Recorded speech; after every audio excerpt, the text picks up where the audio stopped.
Hello. Hello, hello. Let me take a sip of my water.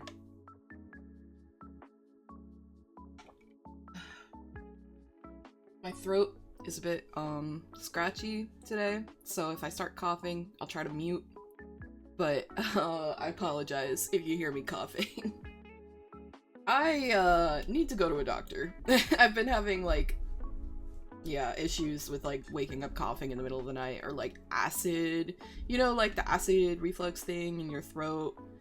I don't know if this happens to anyone else, but sometimes I wake up in the middle of the night and I'm just there's acid in my throat and you're trying to gasp for air, but then it's your throat can, or your lungs can sense that you don't want to breathe in acid, so then they forcibly cut that off, so until you drink water and can then you just can't breathe, and that's scary. So I definitely need to go to a doctor, but I don't have one right now, so I don't know, we'll figure that out at some point. But yeah, I have a scratchy throat today from acid burning it. So I also I take omeprazole and stuff, I don't know, man. We ball. Okay. Oh, I should probably do my intro. Hello, my name is Win Koshika, and today we're playing Potionomics. We are wrapping up Potionomics. We have all of our little friendships and romances to wrap up. We finished the main storyline and all of the competitions. So it's just about making friends now. And I'm curious to see how endless mode works, because everything in the competitions is kind of pretty fueled by needing money and needing to push to get money and do all of the things. But if we don't need money for any reason in this, is there anything stopping us from just running around playing around all day? I don't know. So let's go right to it. Here we go. Endless mode.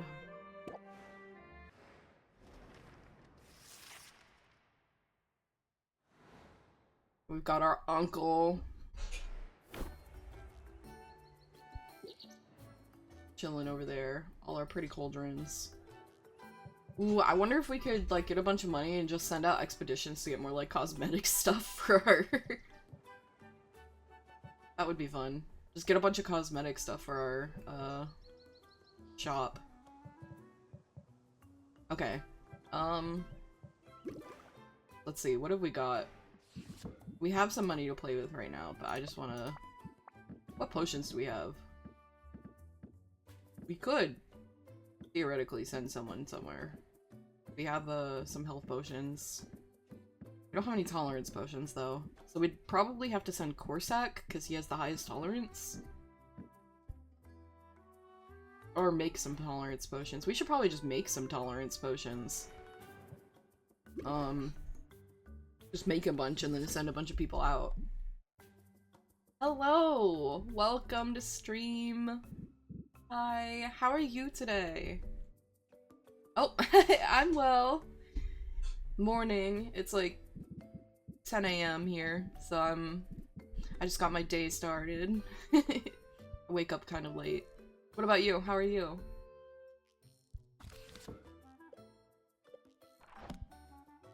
Tolerance potion.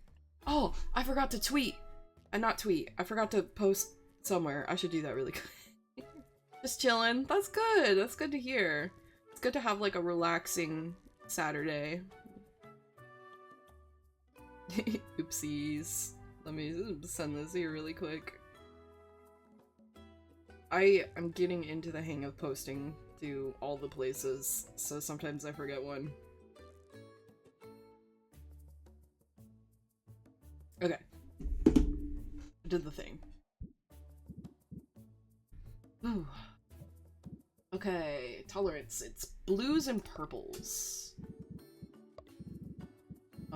And we don't want these ones.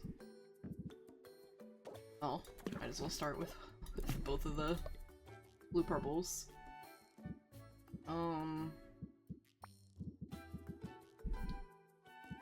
Do not have a lot of purples that don't have a bunch of other stuff. It's a 1-to-1, so that's easy to balance. I don't know how many blues we have, so we're just gonna throw all of this stuff in.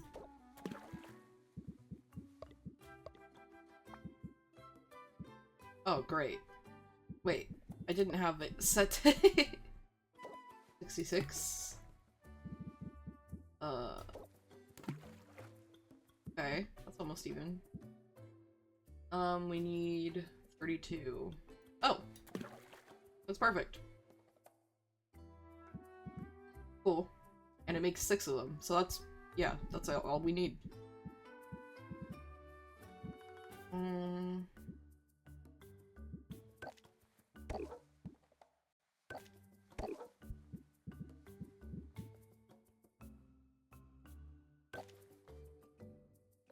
I am... Okay. This... This is unfortunate.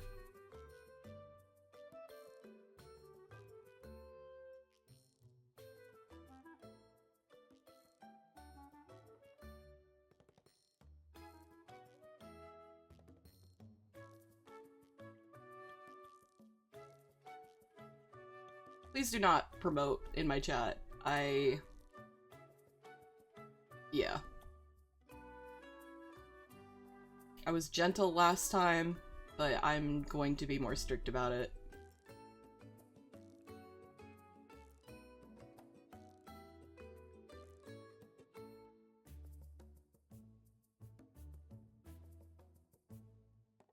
Okay.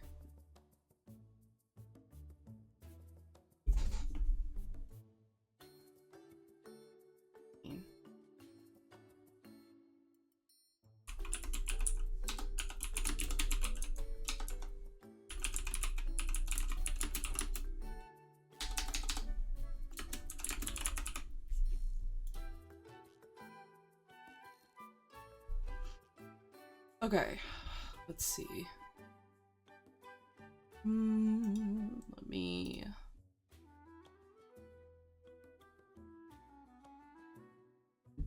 look at something really quick.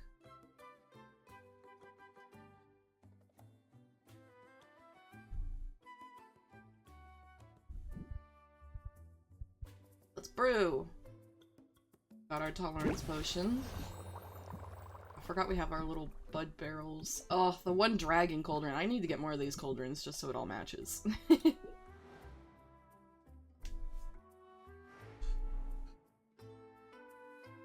Okay. Let's travel. Well, that's brewing anyways. We might as well, like, hang out with people. Okay. So we have not completely leveled up our relationship with Saffron. We've maxed out our relationship with Quinn. And we're really... Or are we dating Muktuk now? I forgot. Let me... deck builder... Deck builder... Muktuk, are we dating? We are dating! Muktuk and Saffron are at the same level. And then everyone else were, like, friends, but not really there. So let's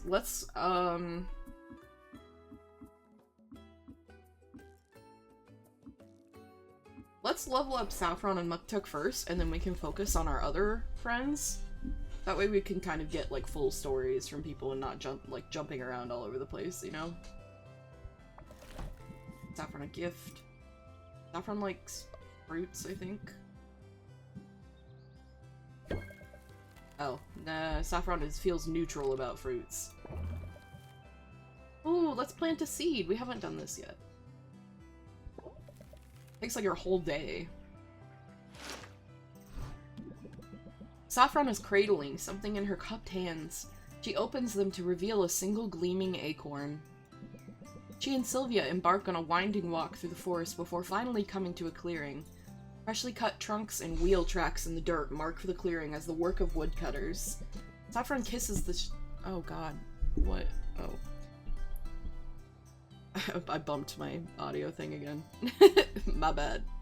Saffron kisses the shimmering acorn, and she asks Sylvia to do the same. This is our seed now, Sylvia. We are responsible for the sapling that will grow from it. And after too long on my own, I am so very happy to share this wondrous responsibility with one as lovely and steadfast as you. Sylvia feels a lot closer to Saffron and greatly less stressed. We are never gonna be stressed now. Ooh. And we can rank up. And that's our day. I guess I didn't need to use all that wood. I had something a little different in mind for today. I guess I didn't need to use all that wood when we were brewing because we were just gone the whole day anyways. Since we're dating, I figure I can finally reveal one of my most closely guarded secrets. This ought to be good. Oh, it's good. I'm talking about my secret recipe for tree sap whiskey. Ooh, we're gonna get lit. Tree sap whiskey? I didn't even know that was possible. Anything is possible if you like alcohol enough. It's possible, and it's delicious. A cat by the name of Sugar entrusted the recipe to me. Cute. I like that all the pirates are named after, like, condiments and stuff. Like, ingredients. Salt and pepper and sugar and... He was one of my companions, the rogue of the group, and our captain when we were on the water. Because he's a pirate by nature? His damage output was matched only by his alcohol tolerance, and tree sap whiskey was his favorite. He used to say it had more kick than an angry centimule. I would not want to encounter a centimule. A cent to anything, honestly. I'm sold. Where do we start? Well, the first thing we've got to do is ask a tree for permission to tap it. So you weren't joking before. You can talk to the trees. Me too, man. In truth, it's less about talking and more about listening. I love Saffron. Trees are constantly communicating. They send out signals to other trees about environmental hazards. And each tree's leaves and bark hold a treasure trove of information about its health and history. Yeah, and like the rings, because people do the where you take like a sample from a tree and you drill into it and you pull out the little like thing and it shows all the rings. I think that's so cool. Humans are so inventive to learn about us. We've just got to find an ambrosia tree of moderate age that has plentiful sap and a genial nature. Saffron leads the way through the forest. She places her palms against certain trees along the path. She seems to be listening for something, but Sylvia hears nothing. At last, Saffron finds a tree that she says will suit their needs. She carves into it with a specially prepared spork made of a dark, dense wood. Her sporking skills show great precision. She cuts just deep enough that the wound drips a steady stream of sap into her waiting bucket. Thank you for your generosity, proud sentinel of the wood. I'll patch you up when we're done. Sylvia, we just have to wait until that bucket's full. Then we can head back to my place. That's kind of sad to think about, like, bleeding for you. I mean, it's consensual, so... I'm glad you're here to show me the way. I'm totally turned around. I forget some people struggle to navigate the woods. Personally, I know the area even better than I know the precise arrangement of freckles on your shoulders. Oh, that's so cute. So, pretty well then. I wonder how this dialogue would change if we weren't dating. Because, like, obviously we're dating, so all of these rank ups have, like, romancy things in them, but what if we had, like, said no to dating? Would we just not be able to rank up anymore, or...? Yeah, I've made a thorough study of both, but I could always take a closer look. Or does it replace this kind of dialogue with something else that's, like, platonic? Seriously though, don't all the trees kind of look the same? They do not. Not if you're paying attention. This forest contains pines, oaks, gloam willows, all grouped in unique arrangements. Yeah. Sylvia. I guess I've only got eyes for you. I guess I've only got eyes for you. How's a forest supposed to compete? Flatterer. I only hope the forest doesn't get jealous of your attentions.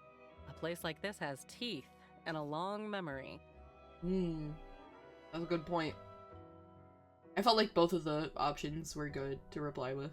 But alright, let's set the trees aside for a moment. If what you see is not enough to help you get your bearings, there are other senses you can rely upon. Notice the tang of sea salt on the air. Feel the sponginess of the moss beneath our hooves. I don't have hooves. This particular spot of woodland is a spot like no other. And this is what I really mean when I talk about mindfulness, Sylvia. It's not just about shutting out the stress. It's about what you choose to take in. It's about being truly present. I think I follow you. I know I could be better about living in the moment. It's a struggle when there are bills to pay. Let me ease your burden a bit, Cherry Blossom. Cute! Oh, I love that nickname. Sorry, Blight Roach. Move over. Cherry Blossoms. Ooh, decrease the cost of shop upgrades and fuel by 20%. I'm not sure we'll use that now. And I that guess does shop help. upgrades. Thanks. It's okay, just don't make a habit of it. We're good. Some whiskey might help too. Is it almost ready? Whiskey. I appreciate the apology though, thank you.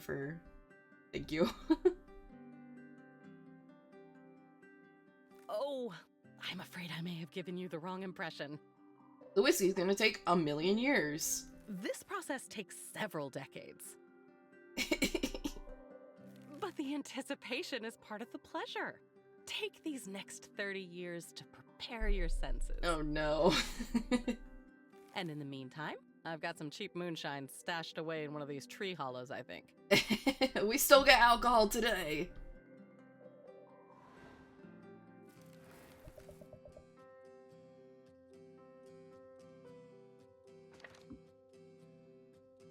Okay, here we go. We gotta go home. We don't have time or money or actually I want to see, do we have anything we could invest in that's just like new for fun? Oh. Forgot we got stuff. Arcane truffle. Delicacy. Truffles usually are. Mass grave enoki. Scary. I think we've kind of got all of this, other than maybe that. Drop by Quinn's place.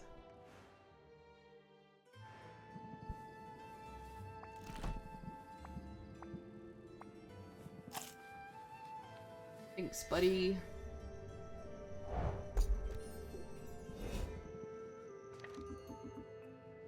Okay.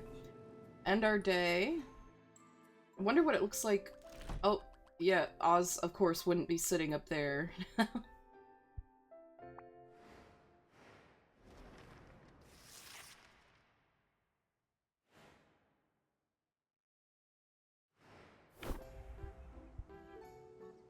Okay.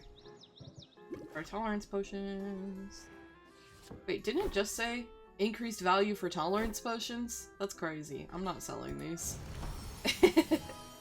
We're using these.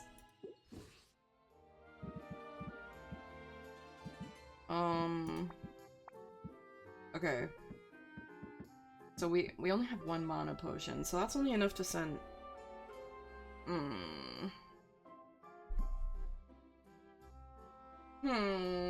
Okay.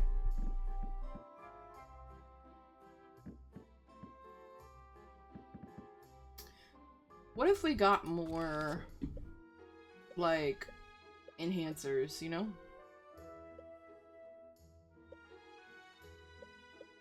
Imagiman, ingredients, extra loot. We probably would just want the site enhancer, extra loot, because we're not looking specifically for ingredients. We're looking for, like, wallpaper. So,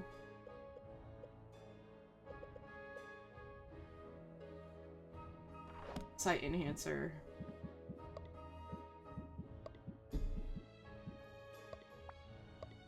Wait, like that.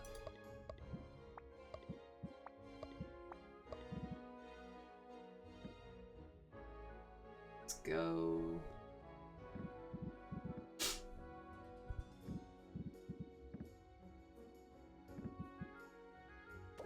I mean,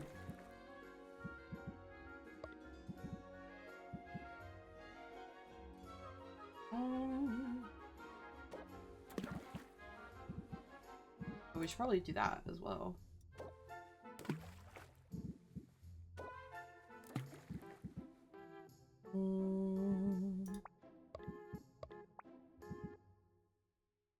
Wow, that's like a lot of red.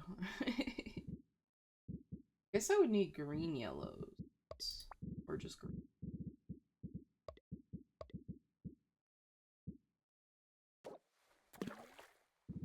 Okay.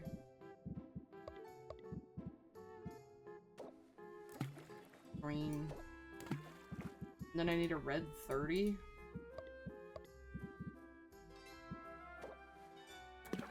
Yeah, and then now green. Lots of green. Green, green, green.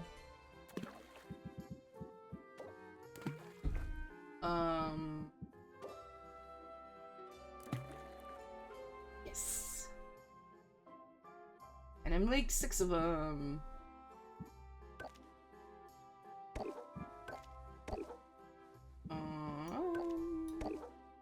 Wait. Yeah, because we'll probably be out all day again.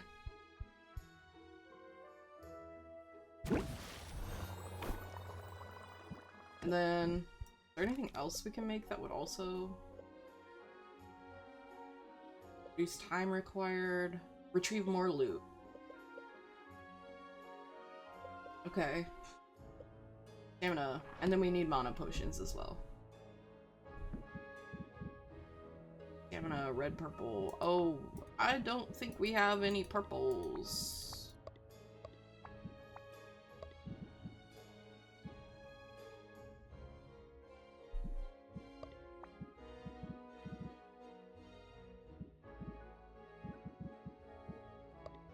I don't think we have any just purples.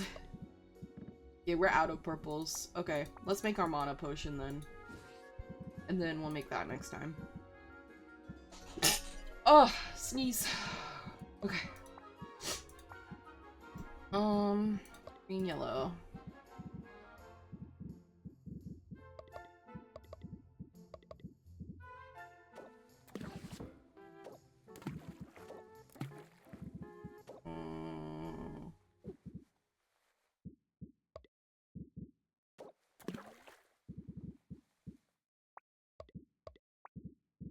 Green.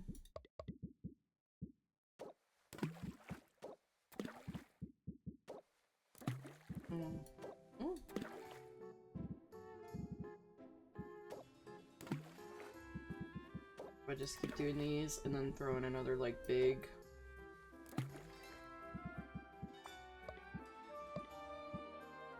like that, and then one more green.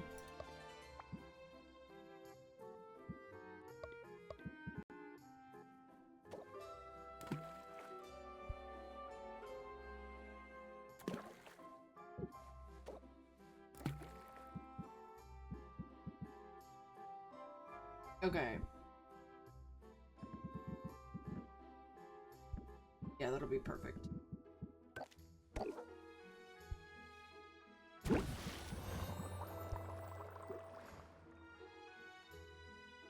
Okay. And then let's travel back to Saffron. We're just gonna... Wait, did Saffron even give us a new card for that rank up? I don't even remember getting a card. I don't know. Let's hang out. Plant another seed. Saffron encourages Sylvia to find the perfect spot at which to plant another seed. Sylvia follows her intuition, not stopping to rest until her gut tells her that she's found what they're looking for. And with this, our little family grows larger by one. Sylvia feels a lot closer to Saffron and greatly less stressed. Can we rank up again? Yeah! Yeah! I'm almost out of material for my pipe. I'll go out on a limb and guess you don't buy your tobacco at the marketplace. It actually isn't tobacco at all. Just a soothing blend of flower petals and witch bramble. No wonder you smell so nice. It's all a part of my nefarious plan to keep you close to me. Saffron is so cute. Nefarious plan. But here, let me show you how I make it. Saffron pushes aside some foliage to reveal a small workstation. Among the tools on display, Sylvia recognizes a mortar and pestle and a small fermenter. Until recently, I reused old jars for fermentation. But Muktuk's craftsmanship is second to none. It really is. Not that you need to hear that from me. I know you two are close. That's cute. That if you're dating another person, it like brings them up in the conversation. But now that makes me want to jump around and start dating everyone. You want to take a spin with the pestle while I cycle out the fermenter? Oh, make it nice Sylvia and blushing. fine. Well, now that changes my strategy. Now that I know they can bring up other people that you're dating, it makes me want to make it so we're dating everyone before we do, like, the rest of it. Dried fairy flowers hang from a line that runs between tree branches. Saffron reaches up and plucks a few petals. She places the brittle petals and a pinch of bramblevine into the mortar, which she then hands to Sylvia. Sylvia gets to work grinding the materials down. The repetitive motion and the sound of the clinking pestle lull her into a peaceful haze. It's kind of relaxing. Isn't it? Small work with the hands can be meditative, particularly if you aren't the type to enjoy sitting still. Like Sylvia. And we both know you don't like being idle, my cherry blossom. It's so cute. The smell is soothing too. Maybe I should take a puff from your pipe. Oh, I'm not sure that's a good idea. Even if it isn't tobacco, the smoke isn't good for your lungs. I know that might sound hypocritical of me, but as a fae being, I have less to worry about. True. Humans are fragile, and I'd like to keep you in one piece. Oh. Thanks for looking out for me. Thanks for looking out for me. You're a good influence. I'm glad you didn't take offense. Nah. If I'm honest, this touches on a topic I've been dwelling on lately. You're scared of me growing old and dying without you. Particularly since we took things up a notch. I'm not sure exactly how to put this. You're gonna get old and die, and I'm gonna be young forever. Not to be a total mimic, but remember to breathe. That's right. Of course, that's right. Managing stress brings serenity of mind, and vice versa. Serenity of Mind. Draw 5 cards. Can only be played if stress level is less than 20%. Oof. I would not have been able to use that in the fight against Robin. See, you've taught me a lot. I'm glad about that, and glad for the reminder that I can speak openly with you. Here's what has me troubled. You're human, Sylvia, and I'm not. My lifespan is longer than yours. My body is more resilient. I'm not immortal by any means, but chances are You'll die before me. I'll still be here when you're gone. Given my history, I'm sure you can imagine how that makes me feel.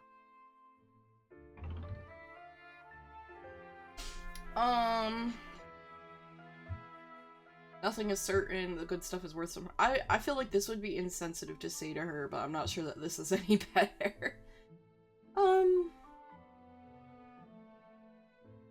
Nothing is certain, though.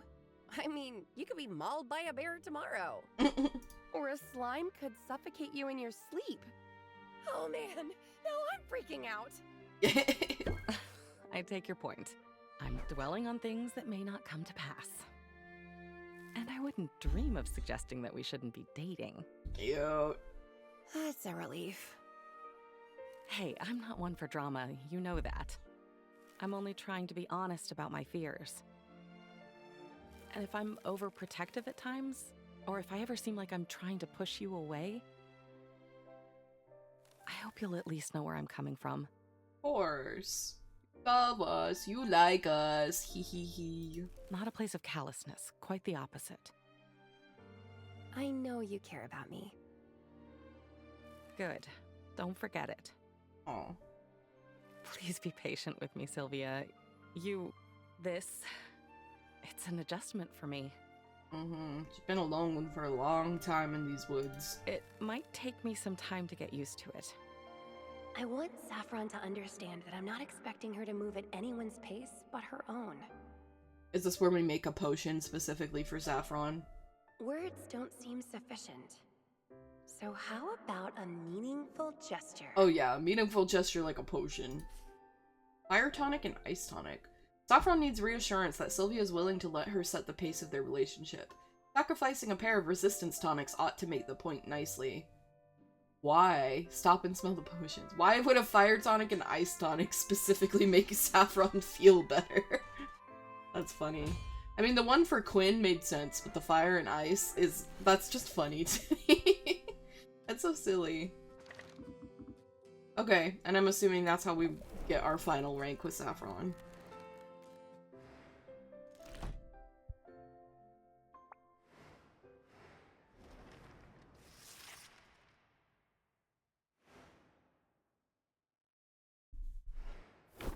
Okay, so we have potions that so that is part of it. I forgot that you will need to brew potions still because you have potions to get to the final ranks with everyone.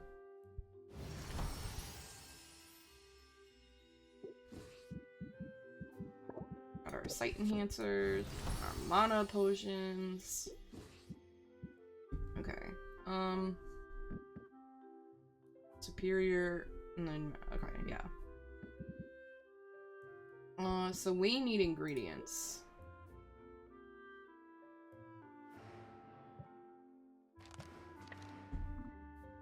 Baptiste.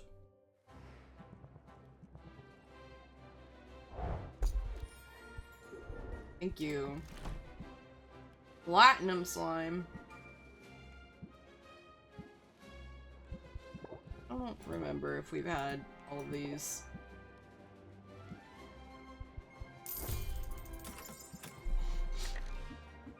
Okay, Quinn.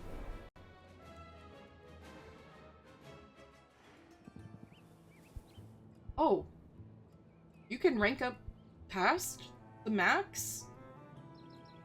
Is there more? Wait. Let me get my things first.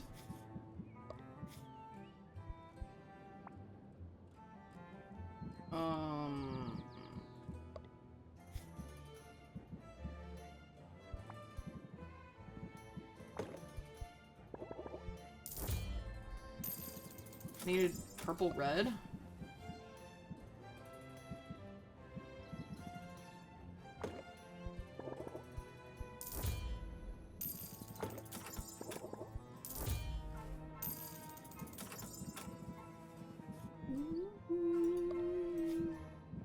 I love the music in this game. It's so good.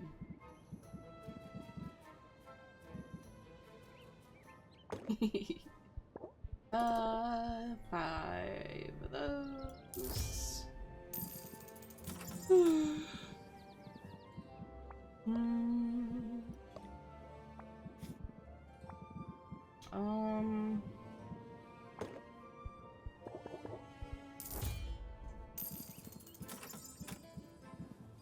And then we're gonna need fire and ice tonics. Fire is red, yellow, and then ice is, I think, is ice green, blue? I know fire is red, yellow. What if we do just red, yellow? We don't have much. Okay, then more just plain reds.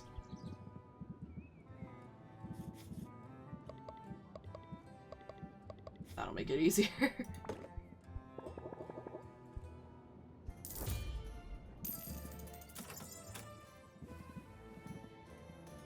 Mm.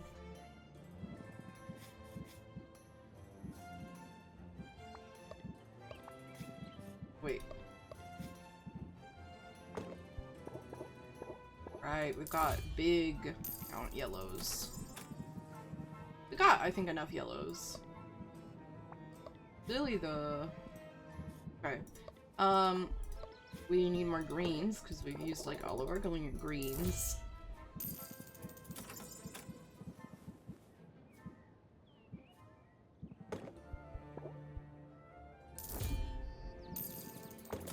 Man, dragon root. Okay. Blues. Slaughtermelon. I'm not gonna lie, I read that as weird gelatin at first. Got our slaughtermelons and our watermelons and our salt watermelons. So many melons. Okay. I think we've got a little bit of everything now. Let's rank up with Quinn. I'm curious about this. The marketplace? I don't know if we should be seen here together. Why? Returning to the scene of the crime is such a rookie mistake. Oh yeah, we did stuff here. Moving the gnome or whatever. What crime are you referring to? Nice job with the plausible deniability. That's a good look on you, Blight Roach. But I'm sure you remember swiping all those free chocolates. In direct violation of my lifetime ban. Right. I forgot about that. In fact, that's when I first knew you had a thing for me. Because chocolates are a romantic gift? Is that so? Because I remember it as the day I realized you were an underhanded schemer. That too. Oh, you're too generous with your compliments. You know, ever since that one day, I've tried a bunch of tricks to get my hands on chocolate samples. Yeah. Telekinesis, invisibility. Oh, this one time I wore a cat pirate disguise. Quinn, you're so funny. Somehow, my plans always go awry. Because you don't have me to help you. I've got an idea you haven't tried yet. Just follow my lead, okay? Mm-hmm. At Sylvia's insistence, Quinn accompanies her to the nearest chocolatier. Sylvia requests a sample for each of them. Quinn braces for rejection, and is surprised when the vendor honors Sylvia's request with a smile. What just happened? I smiled and was nice to them. Sylvia, you didn't threaten that guy's wife and kids, did you? Because that never works when I try it. As it happens, beating Robin in that competition came with unforeseen benefits. The local merchants see me as sort of a celebrity now. Oh, so this is part of the update with the endless mode specifically. We wouldn't have been able to do this before beating all of the competitions. Holy shit, we might have another Potionomics stream after this if we can't do all of this stuff today. There's so much new content. Fuck. We're already almost an hour in. I figured I'd throw my weight around a little and get your lifetime ban lifted. So I can get free chocolate again? With weird mystery fillings and everything?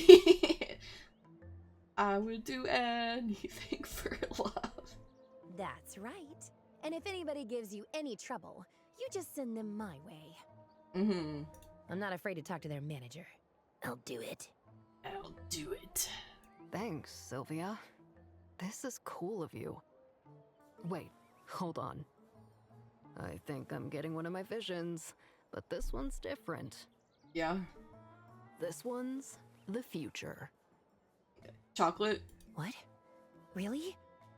What do you see? So much chocolate. You and me. We're hanging out. Just taking it easy, really. There's the slightest bit of cuddling. Ooh, racy. Also, you give me a bunch of your money. More than anything, there's just this sense of contentment. You give me a bunch of your money. Gotta slip that in there. You know what? I can see it too, Quinn. Boxer is there, right? He's a little wrinkly around the hinges, but he's healthy and happy. Since when do you get visions? Everybody can see little glimpses of the future. Or at least, what we hope the future will look like. Hope. That's new. Oh. I don't hate it. Pretty sure the part where you give me money was an actual prophecy, though. I guess you'd better stick around to find out. I give you money all the time. You just give me stuff in return for it. Yeah, guess I'd better. There's free chocolate, so how bad could it be? Oh, this pose is so cute. It's so, like, slay. A good angle. Sorry, 1 kiss per customer. Cute. So we can still rank up with people. Oh, how many ranks are there now? Okay. Well, now that we know that they can talk about each other, I kind of want to start dating everyone and then, like, finish ranking up. Let's go to Sid next.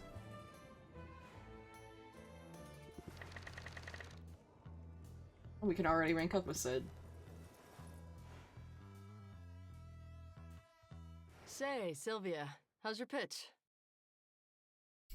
I mean, mine's good, but I don't know if Sylvia's is great.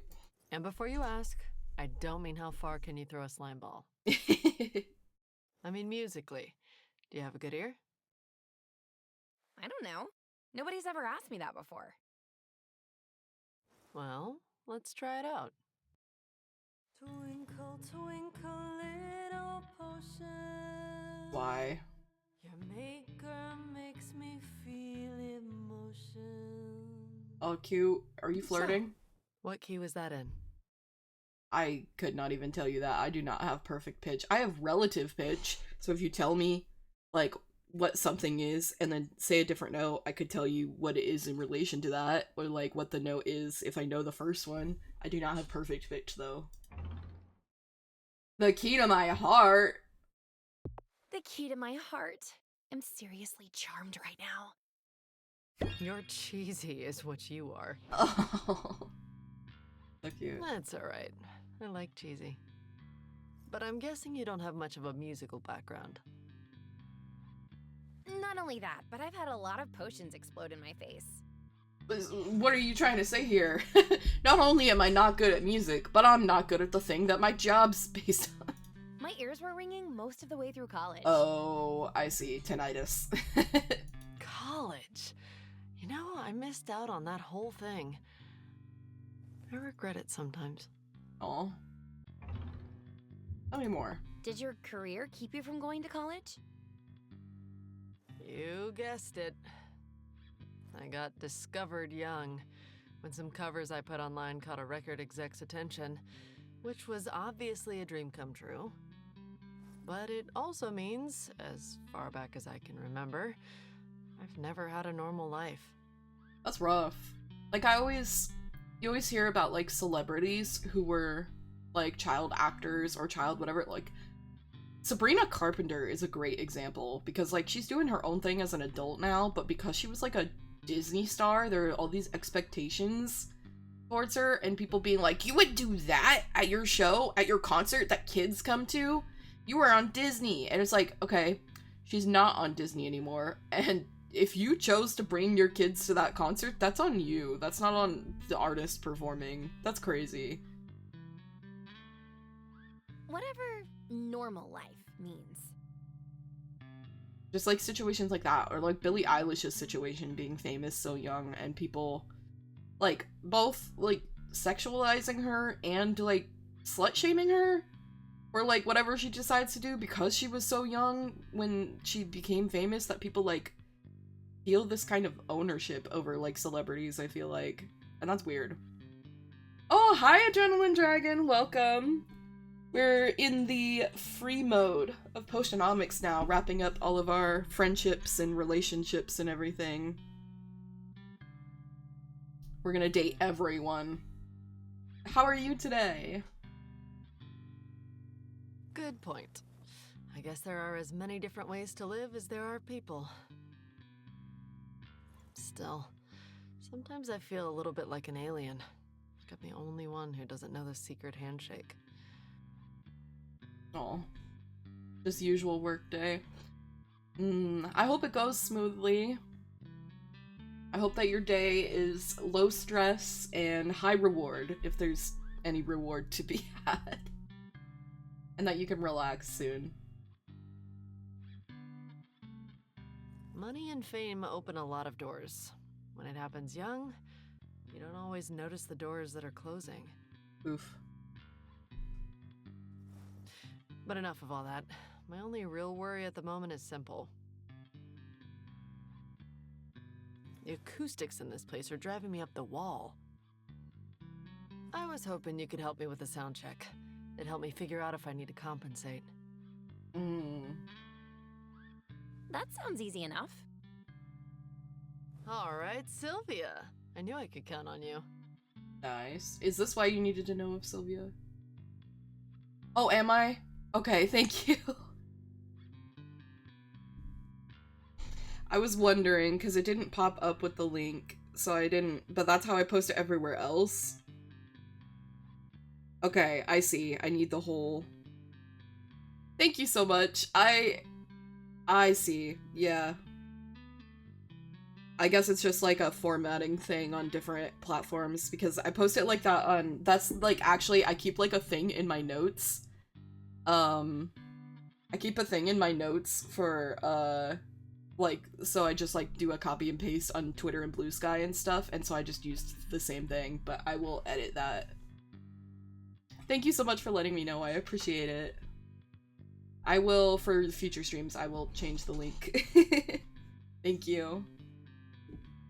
No, that's so sweet of you, I really do appreciate it. I'm still, like, so new to everything that I second guess, or, like, I'm not really sure what to... So I really, that's so amazing of you. Thank you. Whenever you're ready. Whenever I'm ready for what? They did, but I declined, because I'm, with my health situation, I just don't have a lot of time outside of streaming. I mean, I barely, you know, sometimes manage to do streaming sometimes, so I'm... Yeah, I promise I will not post anywhere that I'm not allowed to, though. I've been, like, careful about... Well, to sing, of course. Oh, the sound check Sylvia has to sing while Sid checks the acoustics. You want me to sing? In front of you, the professional singer? Oh, that was implied. It's the only way this will work. I can't evaluate my own voice at a distance. And no offense, but your ear's not discerning enough to tell me what I need to know. So, just sing a bar or two? Promise not to judge. What about all the other people around in here? I guess I could sing about... Ooh, friendship! For Sid's a jolly good fellow. Okay. Sid's a jolly good fellow. Oh god. Yes, Sid's a jolly good fellow. I mean, the singing's not bad.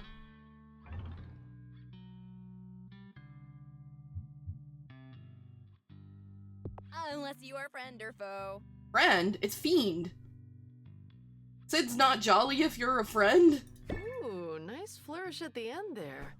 It's always smart to put your own stamp on a familiar tune.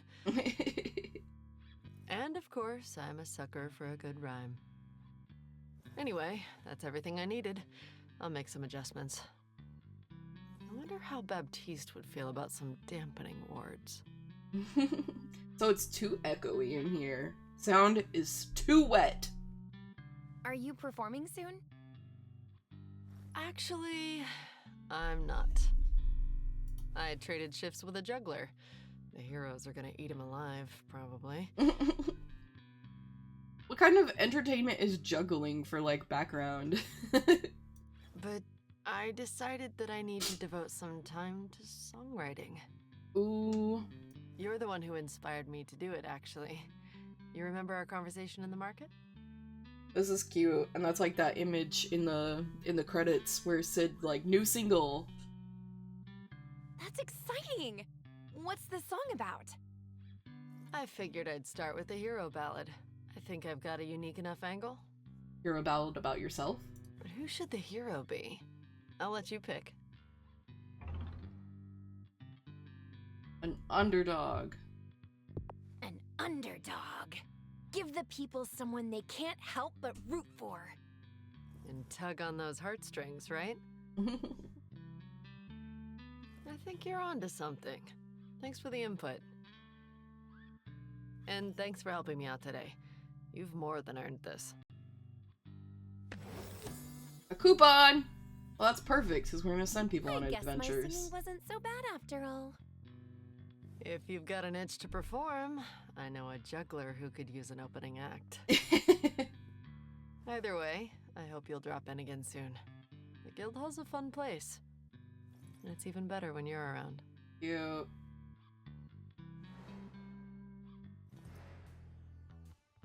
Okay.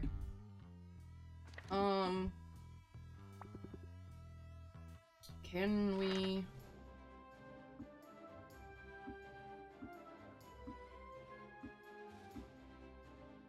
Okay, what would have the prettiest, like... I feel like probably the Wasteland or the Crystalline Forest would have, like, the prettiest house stuff.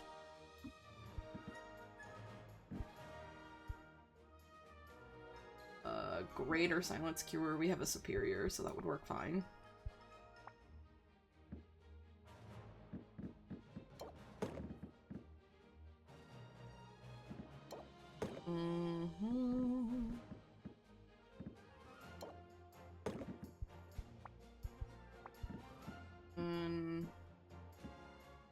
Wait, how much mana does this add? 6?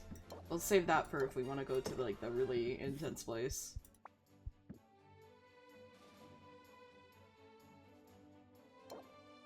Sight Enhancer.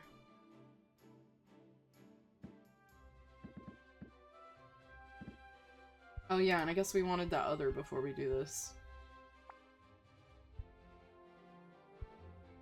Well...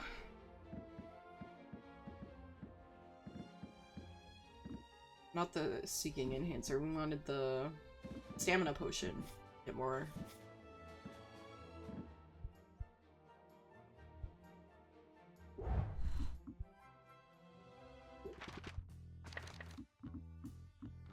Okay.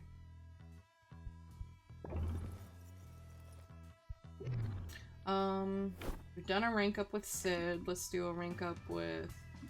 Or we could keep hanging out with Sid until we're dating, and then do that for each person.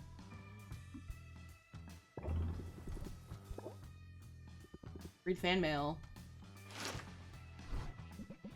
Sylvia helps Sid sort through the stack of letters. She reads the nicest lines out loud. Sid is especially amused by an enclosed illustration drawn in crayon. I'd say I never looked better. Want to keep that in your wallet? Sylvia feels a fair amount closer to Sid and moderately less stressed.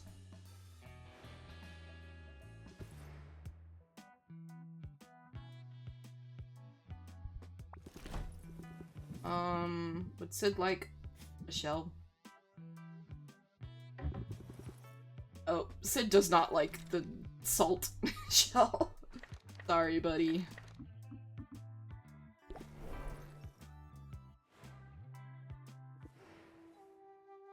Ooh, poor Sag. Anybody have a rank up ready? Because we have one slot that we could use. Oh. Every time I go here, I'm just like, he's so endearing to me. I love my Sharky man.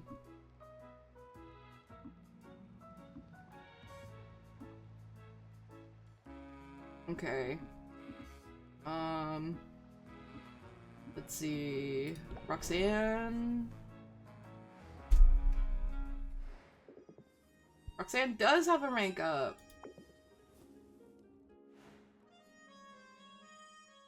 Business is booming, Sylvia. So much so that this little supply run has proven necessary. I'm perilously low on gemstones, so keep an eye out for all that glitters. That's funny, because gemstones was one of, like, Roxanne's favorite gifts. Roxanne approaches a vendor stall that has cheap jewelry laid out on display. The merchant seems wary of Roxanne. He watches her closely, following her around the stall. Sylvia gets the impression that word has spread about Roxanne's potions con. She's not especially welcome in the marketplace. Roxanne, however, keeps her cool. She giggles and blushes and touches the merchant's arm lightly. A minute later, she's made her purchase. The merchant waves warmly after her as she exits the stall. There, success! I should have everything I need. He even threw in a free pair of earrings. I'll have to remove the casing, but the stones will be of use. How did you do that? He warmed up faster than ramen on a fire rune. Sylvia, always obsessed with ramen. I only turned on the charm a little, batted my lashes, laughed at his jokes. It works every time, whether you're buying or selling. This arm, remove customer shield. Holy shit, this would have been useful. Okay. I should have been better friends with love trying Roxanne. that. And hey, speaking of flattery, I gotta say, I'm impressed. You're doing good work, Roxanne. I'm glad it's paying off. Yes, I've made strides in a short time. And to think, I've done it all on my own. And with such humility. And with such humility. You're not a braggart or anything. Humility is for those who don't know their worth. I won't insult you by pretending to undervalue myself. That's fair. Fair She didn't like enough. that. So, what's next for you? You gotta seize on your momentum, right? Have you thought about advertising? Oh no, I'm afraid that would be a grave mistake. This little operation of mine isn't entirely legal, after all. Wait, what? Roxanne, you told me you were going legit. I told you I was making use of my legitimate talents, and that's true. But this town and all its rules, it's positively tedious to do anything by the book. Roxanne. It's no wonder I became a con artist. And you know, I've run some pretty marvelous rackets over the years. Tell me more. The potions con wasn't your first. Oh, far from it. I cut my teeth several years ago on a pyramid scheme. A literal pyramid scheme, mind you. We claimed to be erecting one in the heart of the capital city. Investors were lining up. Okay, but how would that not, like, backfire on you once they see there's not a giant pyramid in the middle of the city? When that racket got too hot, I set up in another town and read fortunes for a while. I traced the lines of my clients' palms, pouring honey in their ears, while helping myself to the contents of their pockets. I'm quite dexterous with the tail, you know. There's gotta be a flirt related By to the the time tail. anyone caught on, I'd moved on to card games, counterfeiting, even a bit of light blackmail to keep things interesting. Uh-huh. I'm gonna have a heart attack. You're some kind of criminal mastermind. Why, thank you. But I'm telling you, Sylvia, I've reformed. I'm barely doing anything wrong this time. This time. However, to operate a business in this town, you're required to secure a business license. Oh, so that's what you're doing wrong. You don't have a business license. I know all about it. It's not really such a hassle. Easy for you to say. You were able to take the shortcut. What's the shortcut? Anyone with a degree from an accredited college is automatically issued a license to operate a business here. Oh. It's all part of some initiative to attract so-called talented people to Rafta. So-called talented. Everyone knows you recently obtained your degree. You tend to bring it up every 5 minutes. I'm not sure that's true. Whereas I never had that particular opportunity. This does speak something to higher education, and yeah. Like, in real life, too, higher education opens doors, but it's hard to access unless you have the privilege or money or, you know. Alright, so the shortcut isn't an option for you. What's the normal procedure like? Well, I'd have to pay a fee. submit some paperwork and pass an exam of some sort. Is that all? That doesn't sound so bad. Are you certain? It all sounds perfectly tedious to me. Well, you gotta put in the work, buddy. Anyway, what's the point? If I get caught cutting corners, I'll just move on to the next racket. Oh. I don't want you to leave. I don't want you to leave, Roxanne. I'm beginning to enjoy your company. I knew you'd get attached, but so quickly? You have a point, though. It would be interesting to see what might develop in my life if I weren't forced to pull up stakes and move on every few months. All right, I'll do it. I'll get my license, and I'll look good doing it. There you go. I should probably warn you, nobody looks good in their license photo. Except her. She will. Nonsense. The trick is to elongate your neck, smile with your eyes, and threaten the photographer with bodily harm. How do you elongate your neck? I'm like sitting here trying. I can't make my neck longer than it is. I guess like have good posture, sit up straight. Yeah, I don't know. I feel like I'd strain too hard trying to do all the things and then look even worse.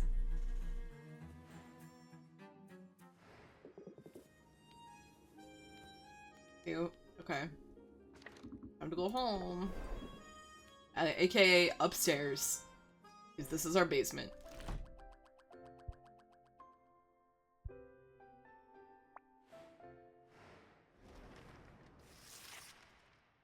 Okay.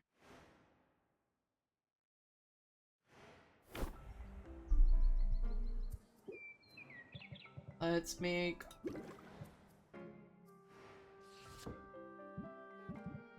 Let's make our stamina red purple.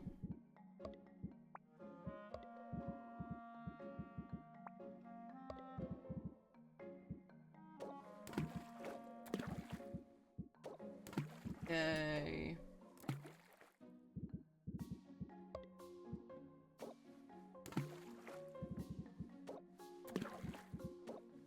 I'll just throw a bunch of it. And then...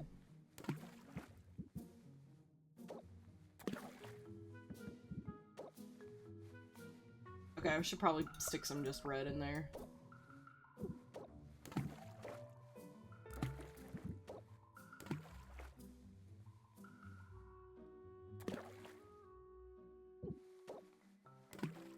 There.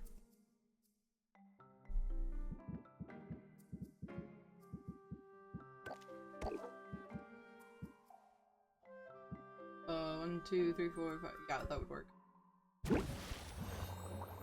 Okay. Then we have, oh, red, blue. Okay, it's red, yellow, and red, blue for fire and ice tonics.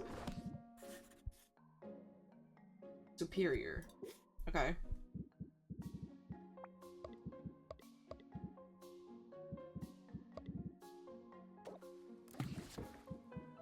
Cool.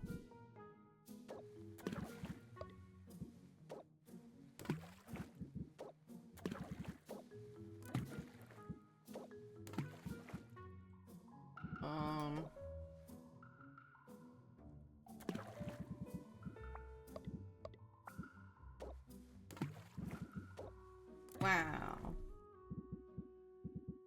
Okay.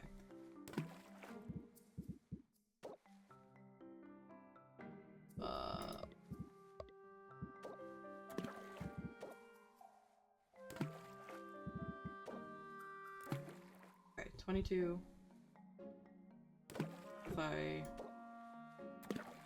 There! Perfect! And it's superior. We could probably make a superior ice tonic with this.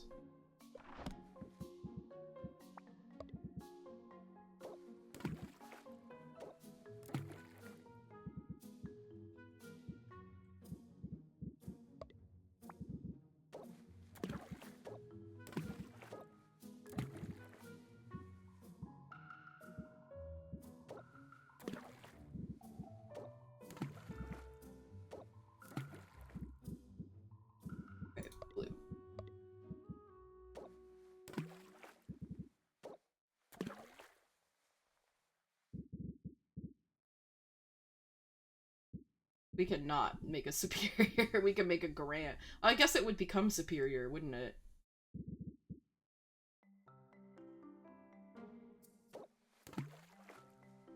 Yeah, it would.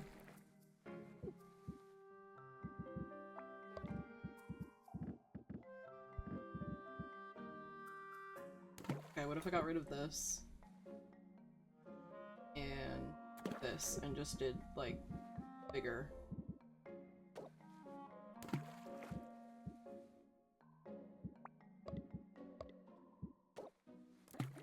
We...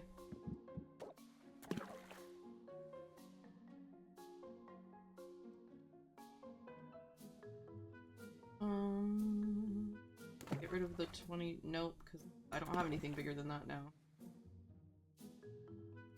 Well, this will be fine. It's superior. That's all we need.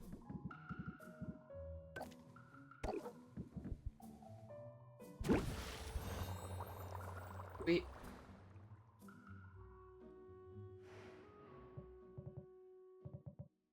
Okay. Travel.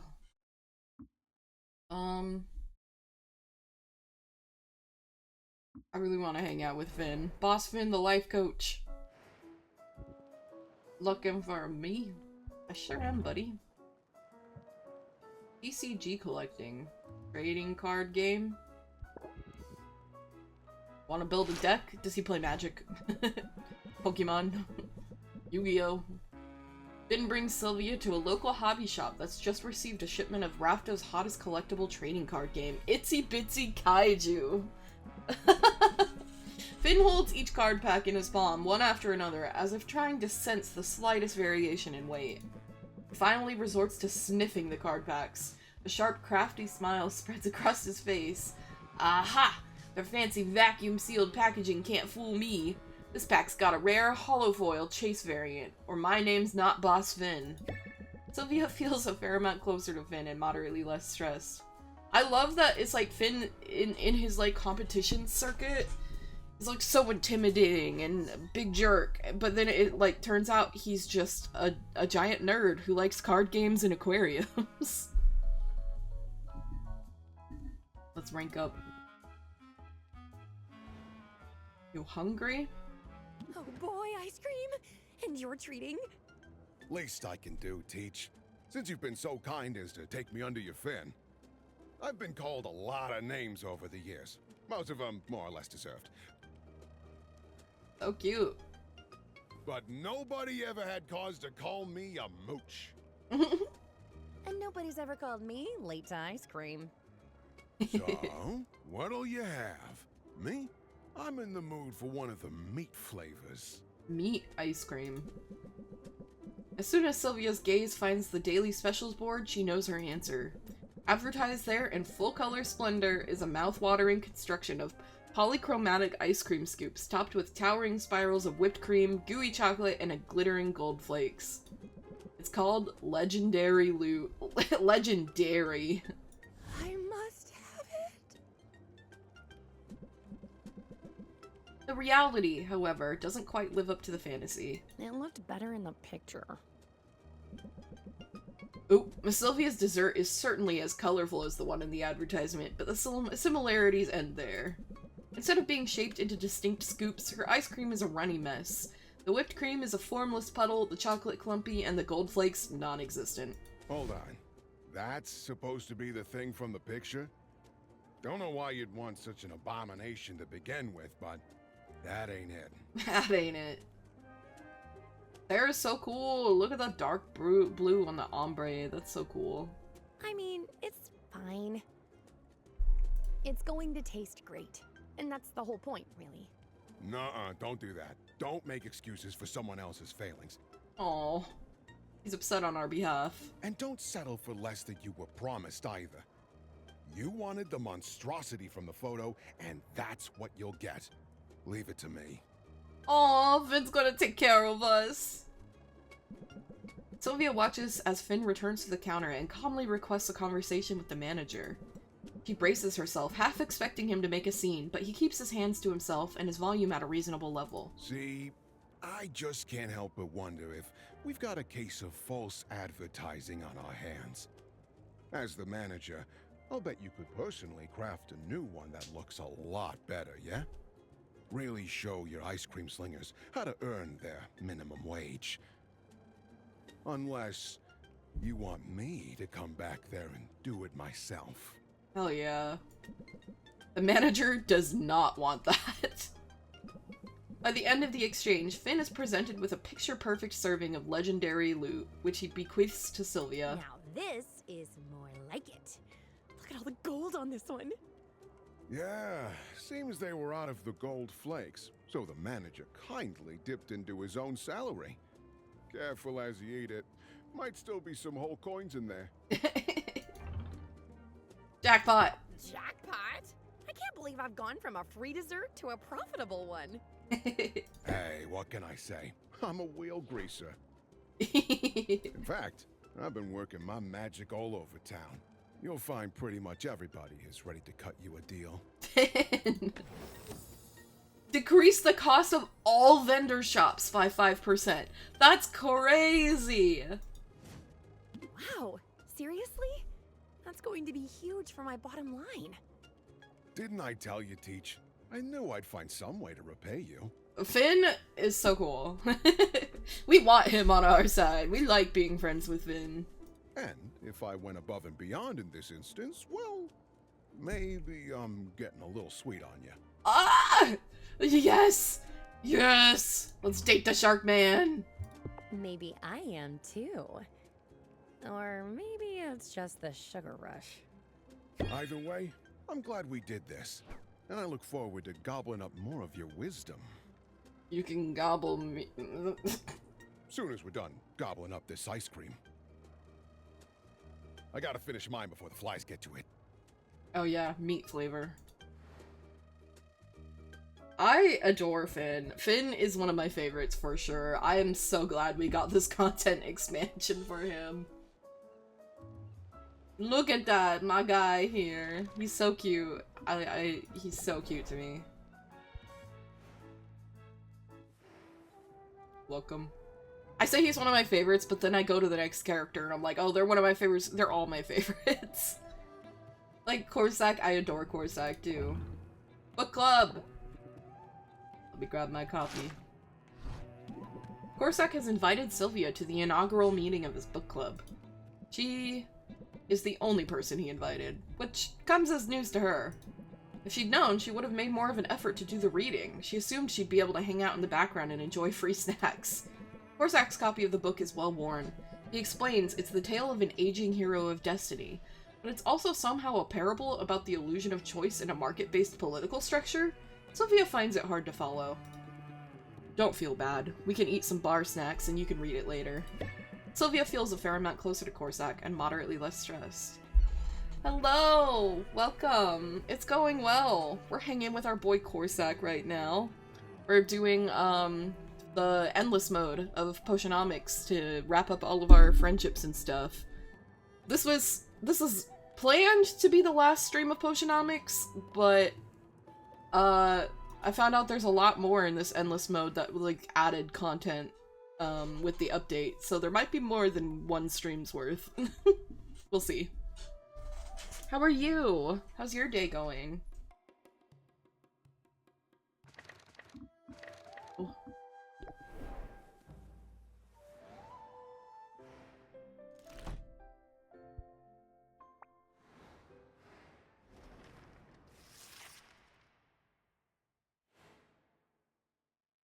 Ooh.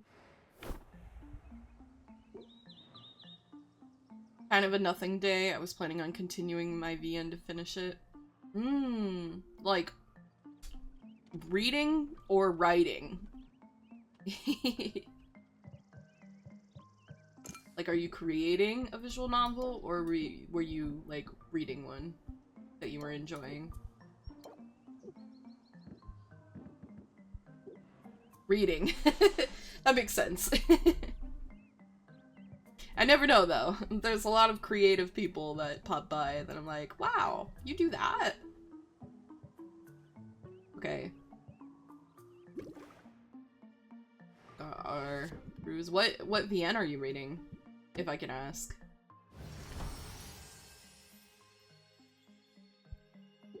Our superior ice tonic, our fire tonic.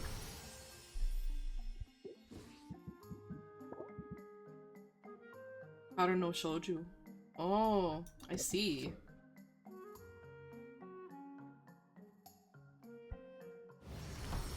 I'll have to check that one out. I haven't heard that one.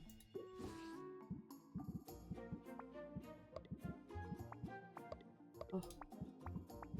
Okay. Come on.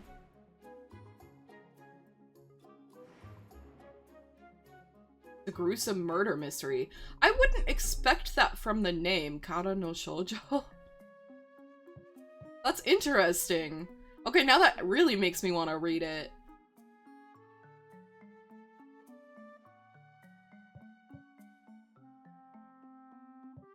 I'm gonna write that down right now, actually, so I don't lose it after stream's over.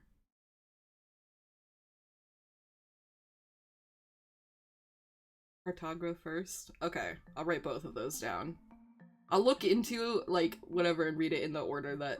I have this problem where, so thank you for letting me know that, but I have this problem where, I can't enjoy a piece of media if there are, like, things that come before it. I have to read or watch all of the things before it. Like, I got into, the anime... There, okay, I've written those down.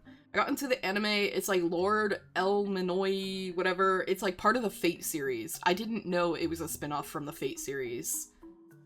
And so I watched the first, like, the whole first, like, 3 or 4, like, you know, series from the Fate series. I watched, like, Fate Stay Night, Fate Zero, Unlimited Blade Works, and then, like, I watched a couple of the next ones, and then never went back to the original anime.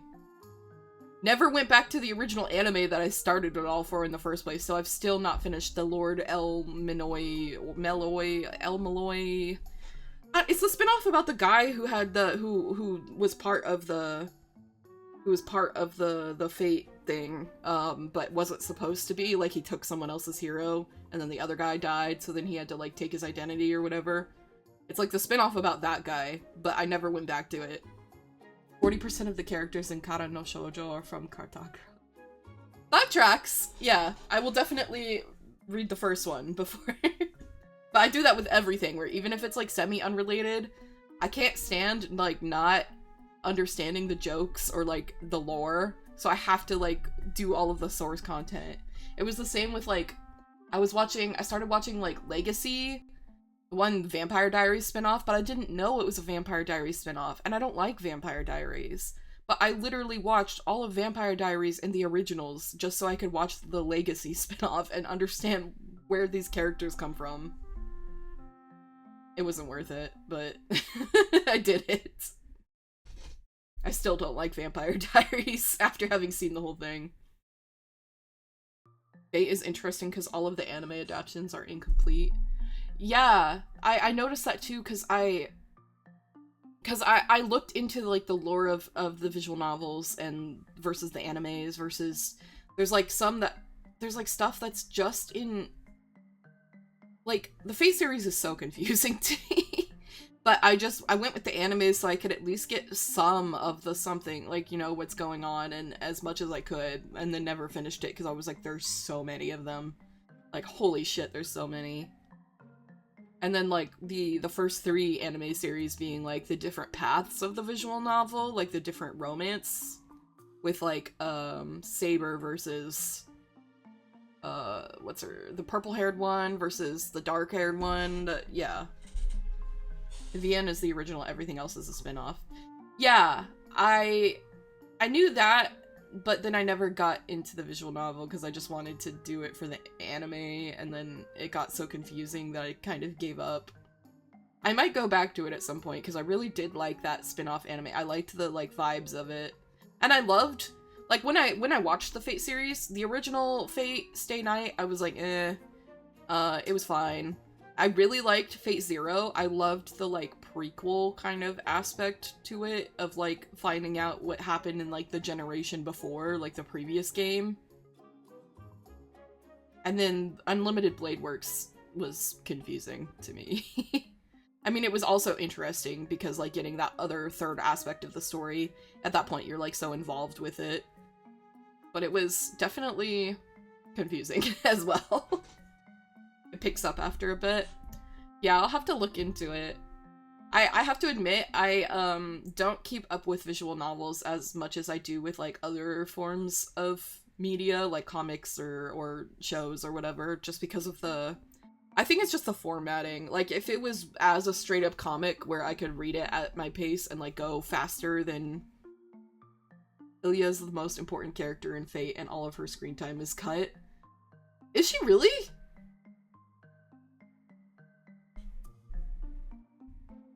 She didn't seem that important to me. I mean, she seemed like a... Because it was like there was that whole sibling kind of thing going on, where like, with Fate Zero...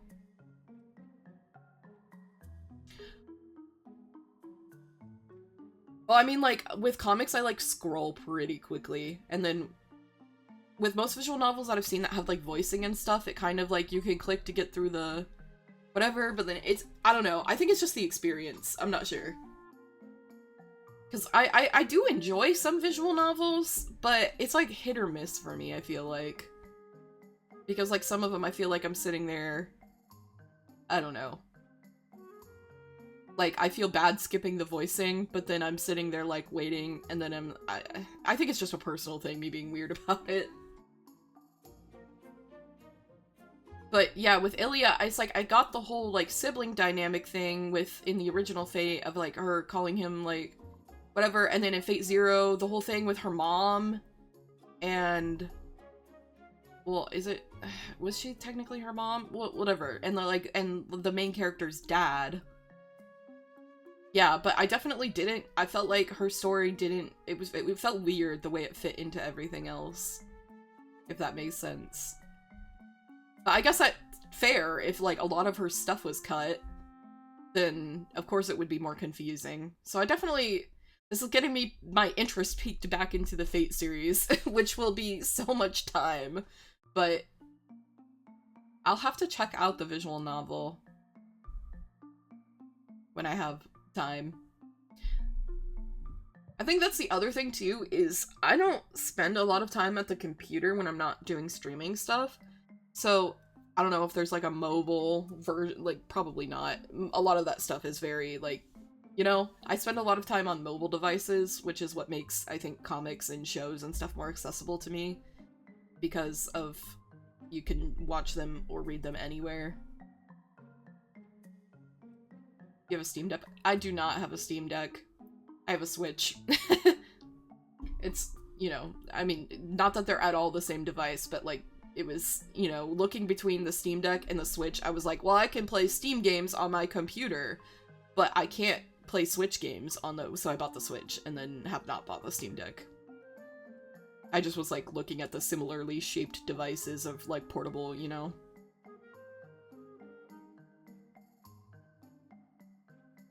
I have looked at the Steam Deck before. I might eventually get it someday. Okay. What are we doing? I've forgotten everything. Who am I? Where am I? What year is it? Right, custom orders.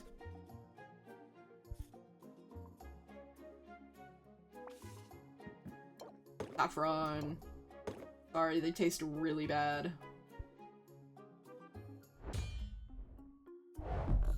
Unlock Saffron rank 10. Cool. And then we can't actually do that until we level up with Saffron a little more. But we have our... Okay, we have all of our stuff to adventure, I think.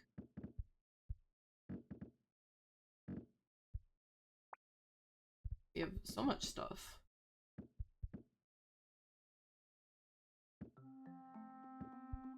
Okay, yeah, we have our mana potions. Yeah, let's adventure. Okay. We're gonna send, I think, all 3 of them out if we can. We're gonna send Mint out first. She definitely will need a tolerance potion, so we should use a tolerance potion for her. Mint, go on to the crystal place. Getting tolerance. Health potion. That should be plenty. Grand? Raider. Grand is good enough for that then. Getting a sight enhancer.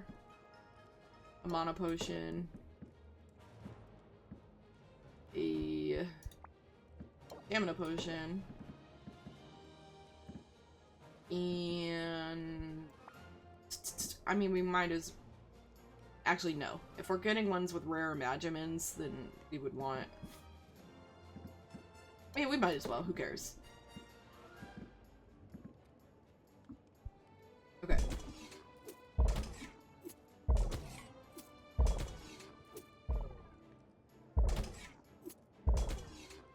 Perfect. I won't be distracted by the sparkles, honest. Cute. Sid, you're next. Adventure. Sid is going to the magical wasteland. I like to skip voice lines a lot and read at my own pace. It's comfy. That would be cool. Is there... it's been so long since I've... Do most visual novels have an option to turn off the voice? Because I would probably do that, and then that would make it easier for me.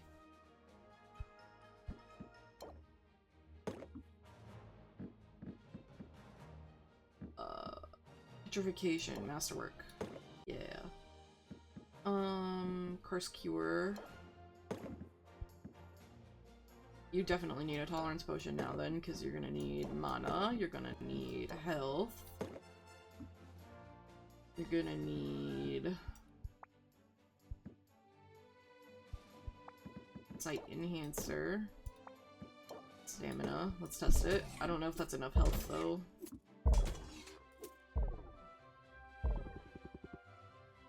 Okay. How much is 50 versus 80? What if we just do this one? Will that be enough?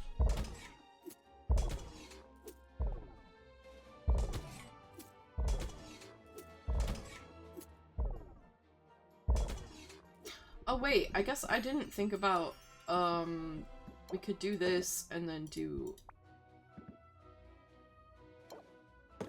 ice and fire. That should work. Yeah. That's perfect.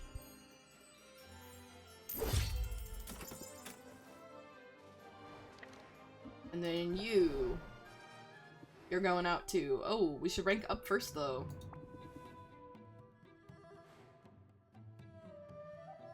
So, what's our project for today? As a matter of fact, I didn't have anything in mind. Why don't we do some of that, relaxing you're so fond of? Some of that, relaxing. Someone who is so unfamiliar with the concept. Maybe we could treat ourselves to something sweet. Ice cream? We'd be doing ice cream with everyone. I guess that depends on what you had in mind. Let me guess. Raiding a bee dazzler hive for fresh honey? Fighting a pack of feral squirrels for foraging rights to a berry bush? Ice cream, Sylvia. I'm talking about buying some ice cream. I'm not completely uncivilized, you know. Now this was a good idea. Sylvia just never gets tired of the ice cream. Goes to the ice cream shop with everyone. What do you have? It's hard to choose. So many options. Not for me. Only one vegan option. Ooh. You know, I've never tried vegan ice cream before. What's it like? If you're curious, I'd be happy to buy it for you. Aww. You don't have to do that. Please allow me. It would be my pleasure. Sylvia isn't sure what to expect from vegan ice cream. She sniffs it, then tries a small spoonful. It doesn't have quite the same texture as true ice cream, but it's flavorful as it melts on her tongue. Hey, this is pretty good. Honestly, I'm not sure I would have even known the difference. Corsac, are you okay? Right. So, anyway. How long have you been a vegan? How long have you been a vegan? Been some time now. Stopped eating meat soon after I struck out on my own, and I haven't had milk in maybe 3 years. Huh. Last time I drank, it was out of pure necessity. Directly from the teat of a lactating sea monster. Yeah, that might put me off of milk too. I hope you don't mind me saying so. But your small talk could use some work. Not certain it's worth the effort. What's small talk gonna get me? Friendship, companionship, a girlfriend. Maybe a love connection. Maybe a love connection? Wouldn't you like to get out there and play the field? Or maybe even play a little closer to home? I really wouldn't know where to start. He's so shy, it's so cute. Corsac. Small talk is easy. Here, just follow my lead. Read any good books lately? Read any good books lately? Yes, a monograph on how to effectively husk a three-legged coconut. A three-legged coconut. Unfortunately, the book was eaten by a three-legged coconut. He's so silly. This is so silly. Okay. Alright, let's try again. But maybe without bringing up any weird monsters this time. No, I like the weird monsters. I like it. That's perfect small talk to me. Favorite color? What's your #1 favorite color? I don't rightly know. Oh. Is this a trap? This feels like a trap. Okay, Corsac is Corsac autistic? Because, like, me too, man.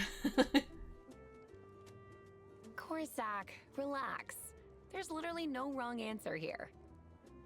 If that's true, then what's the point of asking? I want to get to know you better. I want to get to know you better. It's as simple as that. Then you should ask about my deeply held beliefs. You can't start with that stuff. Small talk helps people ease into the heavy topics. I'll have to take you at your word. You certainly know your way around people better than I do. Oh, I just noticed that the cones are stacked on these, like, whales, so they're like narwhals. That is such a cute design. I would love... Okay, that is so cute. I would love, like, a ocean-themed, like, ice cream shop or something like that, where it's, like, things like that, and then you have, like, the flavors themed after different, like... Wouldn't that be cute?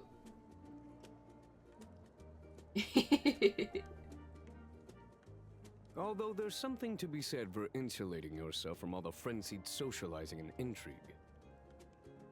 When you go to the happy place in your mind, you tend to get what you want. Are you speaking from experience? Happy place. Raise interest by 14, ignoring any active buffs and debuffs. That's such a good card. Getting all of these good cards. I'm pretty sure my happy place is the ice cream shop. Getting so many good cards after the competition circuit's over and we don't have anywhere to use them. I guess unless we sold potions, but we have like enough money that we haven't even had to do that. We don't see eye to eye on everything. But on that, we can agree. I adore Corsac, he's so cute.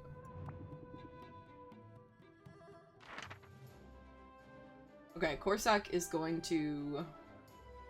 honestly, also go to the Crystalline Forest. I feel like there's gonna be so many pretty, like, decorations there for the shop. That's really why we're sending people out now.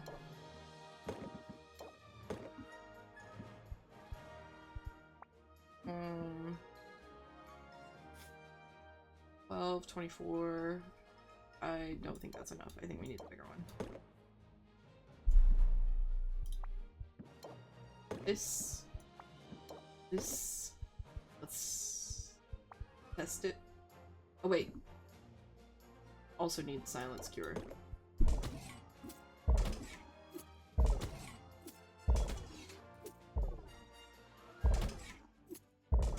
Hell yeah.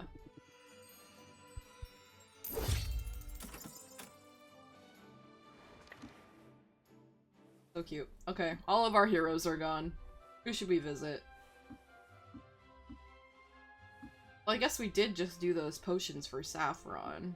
But it's been a while since we saw Muktuk. Oh, but we're already dating Muktuk too. I wanted to start new relationships before we level up our pre-existing ones, because now that we know they can talk about our other partners.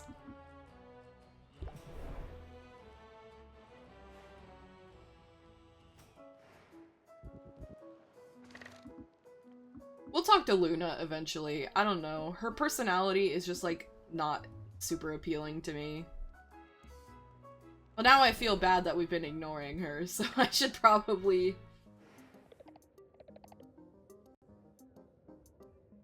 Like, her design is cute. It's just not... I don't know. Coffee break. Whose relationship? Okay. Just around the corner from Luna's office, there's a cafe with ample outdoor seating. Luna orders a double espresso with syrup. What kind of syrup? Sylvia opts for something a bit more watered down. While they wait for their drinks, Luna leans back in her seat and lets out a deep sigh. She seems, for once, to be relaxed. Say, I'm a little bit peckish. You want to split a sweater? Sylvia feels a little closer to Luna and mildly less stressed. Just ask a human if she wants to eat a sweater with you.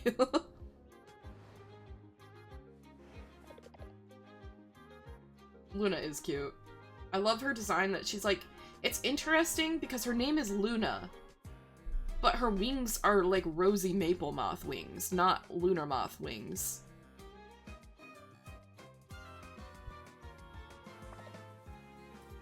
Let's rank up with her. Tell me more about yourself. I'm curious.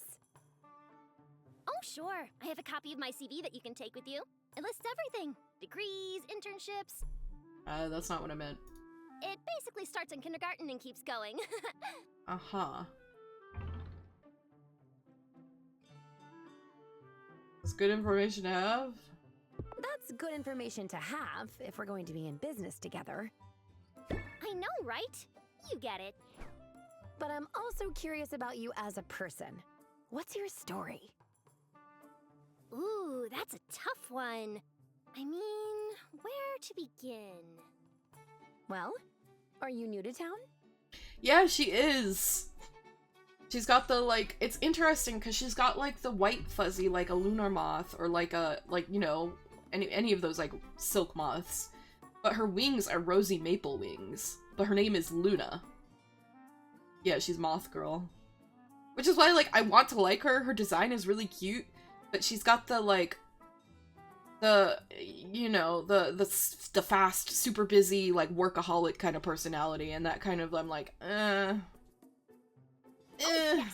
I've only been here a few months. I'd been working for a big marketing firm on the mainland, and I was really good at it. She's in marketing. She's a marketing moth. But I wanted to branch out and do my own thing. Spread my wings a little, you know? And there's no better place for that than Rafta. I don't have to tell you that, though, do I? We're both here to find success on our own terms. I like that her phone case, it looks like a bunny phone case, but she's also, it might also be antennas, like her. I confess, I know quite a bit about you. I do my homework on potential clients, you see. We've also interacted with her the least, because she just walked in, like, gave us a card, and was like, I do marketing stuff. Come talk to me, bye. And, like, we haven't seen her since. Ooh, my very own stalker. Learn anything interesting? Oh, did you figure out where I left my sandwich store punch card? No. But feel free to keep me posted on that. I'm rooting for ya. I only did some light digging. It's good business sense to know who I'm going to be working with. But more than that, I think of marketing at its best as a tool for elevating worthy people and ideas. That's a good way to look at it. You might not be the most lucrative or stable client I could pursue, Hard to argue with that. but you have so much potential for success, Sylvia. You've got skill and ambition, and from what I can tell, you like what you do. If I can help give you a boost towards success, then I feel like I'm using my own talents for good, and maybe even having a positive impact on your life. You. That's refreshingly big-hearted. Oh, don't be fooled. I can be a total mercenary when I need to be. But I'll work hard for you, Sylvia, if you'll let me. I'll even give you more pointers in case they're helpful. For instance, as young business owners, we have stressful lives. But keep in mind, stress doesn't have to be a bad thing. You don't have to let the anxiety of the job sweep you away. You can lean into it and ride it like a wave instead. Lean into it. Raise interest by 3 for every 5 points of current stress level. Holy shit! Discard 1 card at random. Man, that would have been good for the Robin fight where we had like 80 stress. A positive spin on stress? I like that. Helping people see things in a new light is all a part of the job. And I'm good at what I do. I mean, just look at that CV, Sylvia. It's a thing of beauty. Okay, I'm starting to like Luna more now. I knew if I'd started talking to her. It's hard not to like all of these characters. They're all so, like, they're so, you know, quirky. They're all their own people. Okay. Ooh. Her music is good too. Violins with the, like, little electronic, like, the synth stuff. That's really cool. Okay.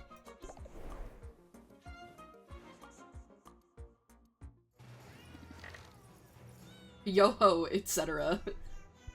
Rank up with the kitties.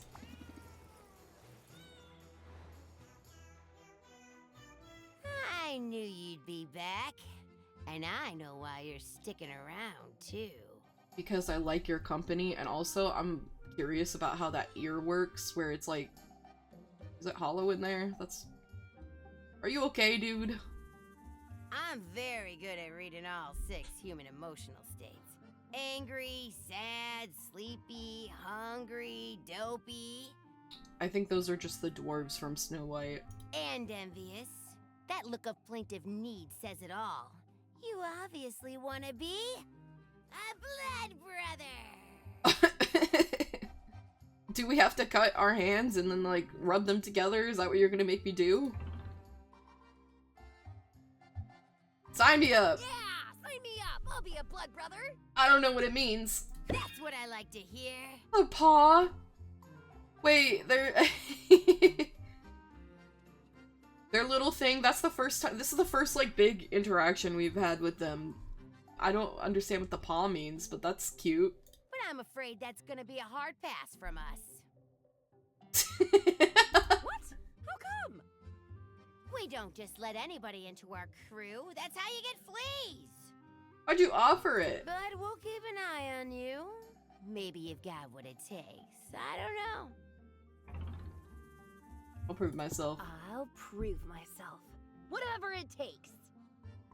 Salt and pepper will remember that.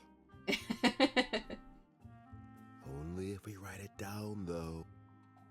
Everybody in our crew has a role, you know? I'm the quartermaster. I make sure we've got enough of what we need, plus surplus to sell for a tidy profit. Sounds important. No lie! This lousy gang of miscreants may seem civilized, but take away their fresh milk and see how long you've got before they go totally feral. Well, that can't be good for their tummies. Most cats become lactose intolerant as they age. Pepper, obviously, is the captain. Nothing happens without his say-so. He's the scourge of the seas, rules with an iron paw, cross him at your peril, etc. Etc. I have been known to play with my prey. But he also plays with his friends and family. You never really know where you stand. The one thing we've all got in common is we bring the shock and awe.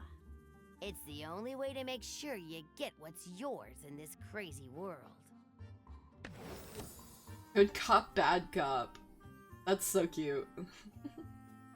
Raise interest by 20 and apply shocked. I can be rowdy to get what I want. Do it then! Show 'em your claws!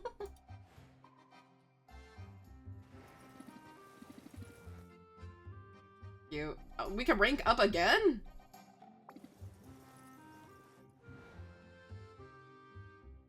You know, it occurs to me you might be able to help us out with something. You any good with that broom? Riding or sweeping? Yeah. Well, you see those cannons on our ship? They're murder to reach. But they gotta be cleaned out to be of any use. Then you show up with a gravity-defying janitorial tool. It's like it's meant to be. Reluctantly, Sylvia levitates over the water, bringing her broom up alongside the vessel. And now just put it in reverse. Sylvia holds her breath as she inserts the brush of her broom into the first cannon, silently hoping it's unloaded. Careful not to breathe any of that soot in. May not be great for the lungs. Oh, so see?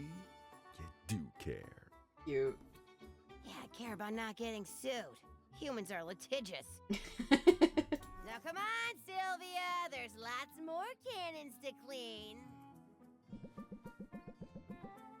Sylvia follows Salt's fastidious instructions as she makes her way around the ship's hull. When the final cannon has been cleaned, she drifts back down to the dock. How's that for teamwork? And before you say anything, supervision is a critical contribution to any team effort, and that is what I brought to the table. Already feels the need to defend herself before it even... You sound like this owl I know. Well, he sounds smart and delicious. And delicious. He's a bird. Fair warning, though. Being a pirate's about more than cleaning cannons and swabbing the deck. I don't scare easy. I don't scare easy. Just ask my competitors. I would ask him, but I'm assuming you killed him. Not quite. Wink. Wink. I gotta say wink on account of the eye patch. Yeah, because it'll just look like you're blinking. Sylvia, you must be curious about our eye patches. We scratched out each other's eyes in perfect synchronicity. I've been meaning to ask about it. What are the odds you'd both lose an eye? Yeah, not very high, those odds. I ain't never lost an eye. This eye patch is just a fashion accessory. That can't be good for your vision, though. Oh, I assumed... I guess if you never plan on looking out of that eye, it doesn't really matter, but... Yeah, I get that a lot. But I'll have you know, I'm very careful around pointy things, explodey things, and monsters that eat cats in whole, or in part. But did you lose an eye? But I wanted to show solidarity with Pepper, you know? Hence, the eye patch. Okay, so yes, Pepper lost an eye. Well, what happened to Pepper then? We don't talk about that! Oh. It's alright, Salt. I don't mind. You'd bring it up. Tell me about it, Pepper. It all started a long time ago, Sylvia. I was a little more than a kitten. Aw, buddy. My papa was helmsman then. He used to let me sit on his lap and put my paws on the wheel. The night in question, the moon was full and bright, and those were the nights I felt safest. You see, rival ships couldn't sneak up on us in the moonlight. Predatory birds couldn't swoop down without us being spotted first. It never occurred to me that the danger would come from within. Someone on your ship? Mutiny! Ooh. It's the worst thing a cat can do, Sylvia. It's unnatural. My papa was loyal to the captain. The mutineers knew he wouldn't surrender the helm. Oh. So the cowards took him out from behind. They almost got me in the process. Oh. But they let me live. Then they lived to regret it. Me and Pepper and a few other kittens got bundled up in a lifeboat and set adrift. Oh, so they've known each other since they were little. When we were done licking our wounds, we went after those traitors. We hunted them for years, systematically dismantling their network of allies and associates. The slow zoom. Eventually, there were no safe ports left of them. Nowhere to buy food or restock fresh milk. They were trapped on their ship, friendless, paranoid, and malnourished. Only then did we launch a direct assault. What a badass. And vengeance was ours at last! Wow, that's pretty dark, you guys. I mean, good for you, man. But at least you made them pay for their betrayal. And for the loss of your eye, Pepper. Oh, sorry. I guess it wasn't clear. I didn't actually lose my eye until right after all that. How is that related at all? We all got into the catnip to celebrate our victory, and I ran into a tree. Accidents happen. That is so... Of course. That's so silly. Yeah, trees, man. What's up with them? We don't got those on a boat. What's up with them? Yeah, they grow in the ground. You might be familiar. Anyway, there's a moral in all this. You gotta choose what role you're gonna play in this life. Offense or defense? Victim or revenger? Pirate or patsy? I know which I'd choose. Salt or pepper? Choose one. Apply confident for 2 turns or reinforced for 2 turns. It's cool. I like that a lot of Salt and Pepper's cards are like pick one of 2 things, or there's like it's like the double dynamic, which is cool. You've given me a lot to think about. It's very reflective of them as characters. Well, don't think too long or hard. Nothing good comes of that usually. Make your head hurt.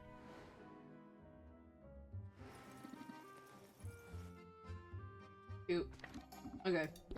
Hey, over. Meow for now. Meowdy.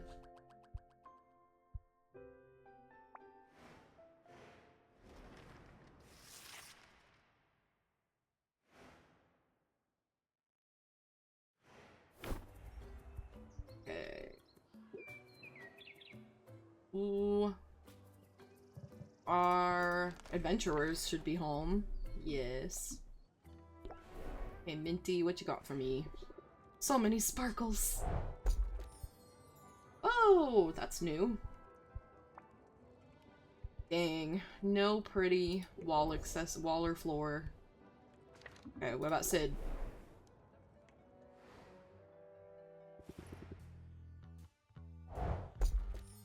Whoa, dazzling mana. Cool. Mana prism. Mana heart. No pretty decorations. I just want pretty decorations. Didn't let all the pretty colors distract me out there. Ooh, we got a new floor.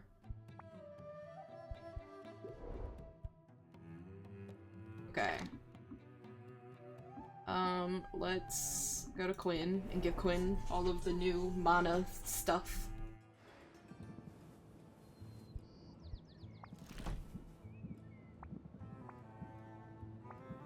The dazzling mana is so pretty. I love all the different colors.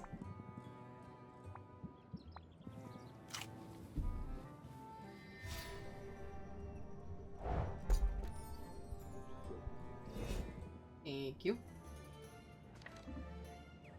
What's Quinn's for? Volunteer at the pound, that's right, I forgot. I was just curious. I think MOBA shortens your lifespan, I swear to God. Jeez, the stress.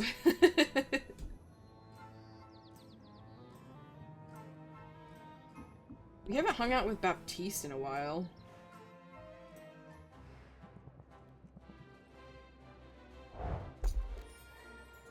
Yeah, I'm not really good at, like, battle arena type games. I'm... Whoa! Orchid of the Witch Queen. Oh wait, I think we've gotten this before.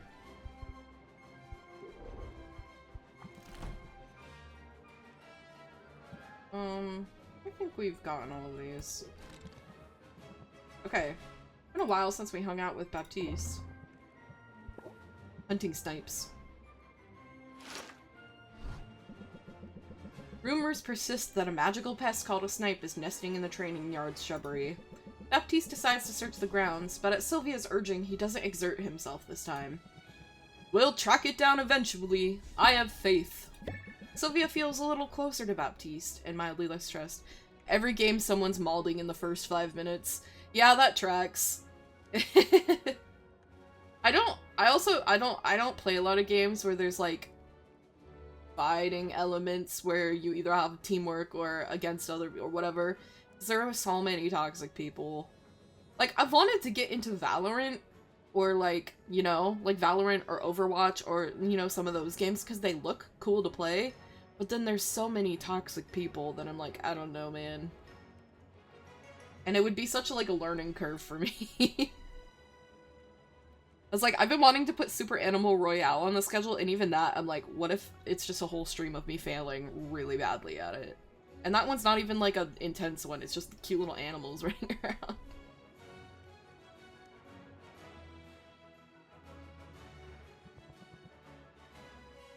You can rank up! Certainly. Forgive the sheen of dampness upon my brow, Sylvia.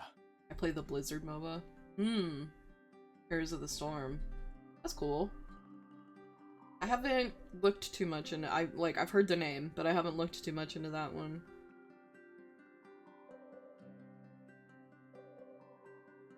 I know that I've seen some of the character designs and they look cool. But it also looks a lot of, like, button mashy kind of from what I've seen, but I haven't looked too much into it, so I don't. It has Overwatch characters too. Oh, that's interesting. I also like I know vague general things about Overwatch, and I've seen some of the gameplay because of like my partner's sister played it for a while. So I watched her play and it looked interesting. And then like I know like some of the characters have like lore and stuff, and that's cool to me. I love a game that has lore. But then it was, I don't know. I just don't know that it would be good for me to play. Yeah, I always want to look into stuff like that and then I chicken out. I've been applying more than a little elbow grease around the guild hall today. Don't hurt yourself. Or your elbow grease. Oh, it isn't anything too arduous. At the moment, I'm just giving the hero's achievements an overdue polish. No pressure, but you can help out if you like. Baptiste shows Sylvia an array of trophies plated in gold, silver, bronze, and platinum.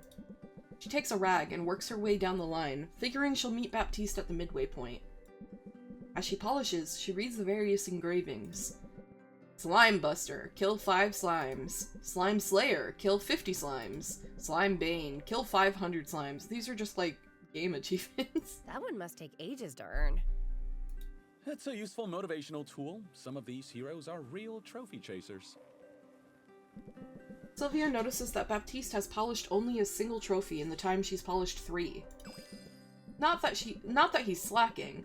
His one trophy gleams brighter than any of Sylvia's. It's probably shinier than the day it was made. Baptiste, it seems, is a perfectionist. If so, he has his work cut out for him here. Oh, thank you for your assistance today, Sylvia. Although I can't help but feel this task is only the smallest drop in the bucket. Can I ask you, if you don't mind, to rate our cleanliness? Be brutally honest now. What do you think of the state of the guild hall? Could be better, could be worse. Could be better, could be worse. A guild hall's never going to be pristine. I appreciate the candor, but I would like to set the bar a bit higher. It's this place. It just seems to attract dirt no matter how much I clean. Maybe because the heroes are constantly tromping in and out from all of these places with, like, radioactive wastes and stuff. But I've got bad news for dirt. I don't back down from a challenge. If I wanted things easy, I wouldn't have petitioned for this job. Tell me more. Why did you want this job anyway? You must have had a lot of options. fewer options than you might expect. For while it's true I'm the son of a duke, I am, in fact, the third son of a duke. My father liked to call us the heir, the spare, and the stand over there. That's so shitty. That happens a lot from what I've seen in, like, families with, like, nobility and stuff. Like, if you're not in a direct line, who cares? My brothers had ready-made roles waiting for them with the Heroes Guild's main office. Prestigious positions, but cushy to the point of being almost purely ceremonial. So Baptiste is the only one who does any actual fucking work around here. My choices were to be third in command there, to be comfortable but utterly superfluous, or to come here, where the guild still faces legitimate and significant challenges. What sorts of challenges? I had the impression things were going smoothly. That's the official line. But this island is all but overrun with strange creatures, many of which don't appear in any bestiary. So we have our work cut out for us, and it's dangerous work. My recruitment drive has attracted some well-known old-timers and a few promising up-and-comers. But we're losing people faster than we're gaining them. From quitting, I hope, not death. I didn't realize the mortality rate was so high. Oh, you misunderstand me. I'm not talking about anything so dire as that. I mean, certainly some of our recruits have been eaten or melted, but it's quite a small percentage. The real issue is retention. It's been difficult to attract good talent, and near impossible to hold on to it. But I remain undeterred. I'll fill our ranks with the best and the brightest. I'll achieve and surpass the standards set by generations of heroic endeavor. Ooh. And blasted, I will get that stain out of the table runner. You just watch me! He's so determined. I can admire that. I like a man with conviction. I like a man with conviction. I can see you're very passionate. And I'm more than willing to share my passions with others. You can share your passions with me anytime, buddy. People think they know what to expect from someone of my demeanor. That only makes it easier to pull the rug out. Is that our card? Maybe you could try a bit of subversion in your own negotiations. Subvert. Log out of 4.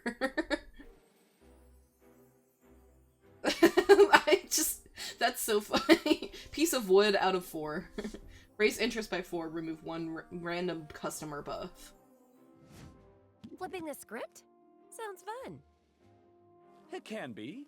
So get out there and put the screws to your customers. Unless you're in the mood for a bit more scrubbing first.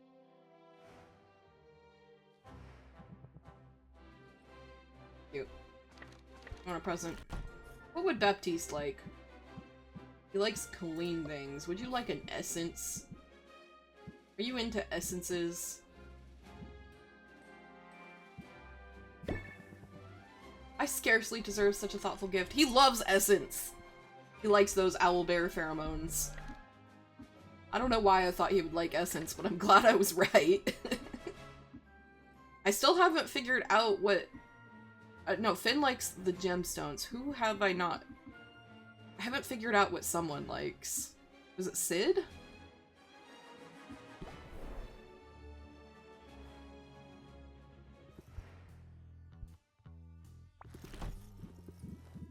Sid want a pretty flower?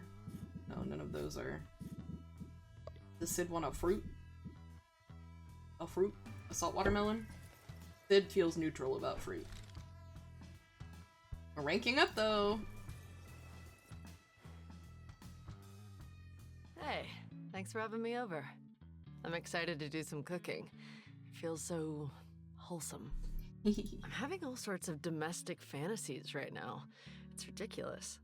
Aw, the blushy. Anyway, I brought veggies and a fresh loaf of bread. But here's the main attraction. Sid produces 2 slabs of glistening red meat. It's far fresher than anything Sylvia has been able to afford. Hold on. Did you? What? Take down a dinosaur and carve off steaks for us? No way, Syl. I mean, thanks for the vote of confidence, but I'm not quite operating at that level yet. No, I bought these dinosaur steaks, like a normal person.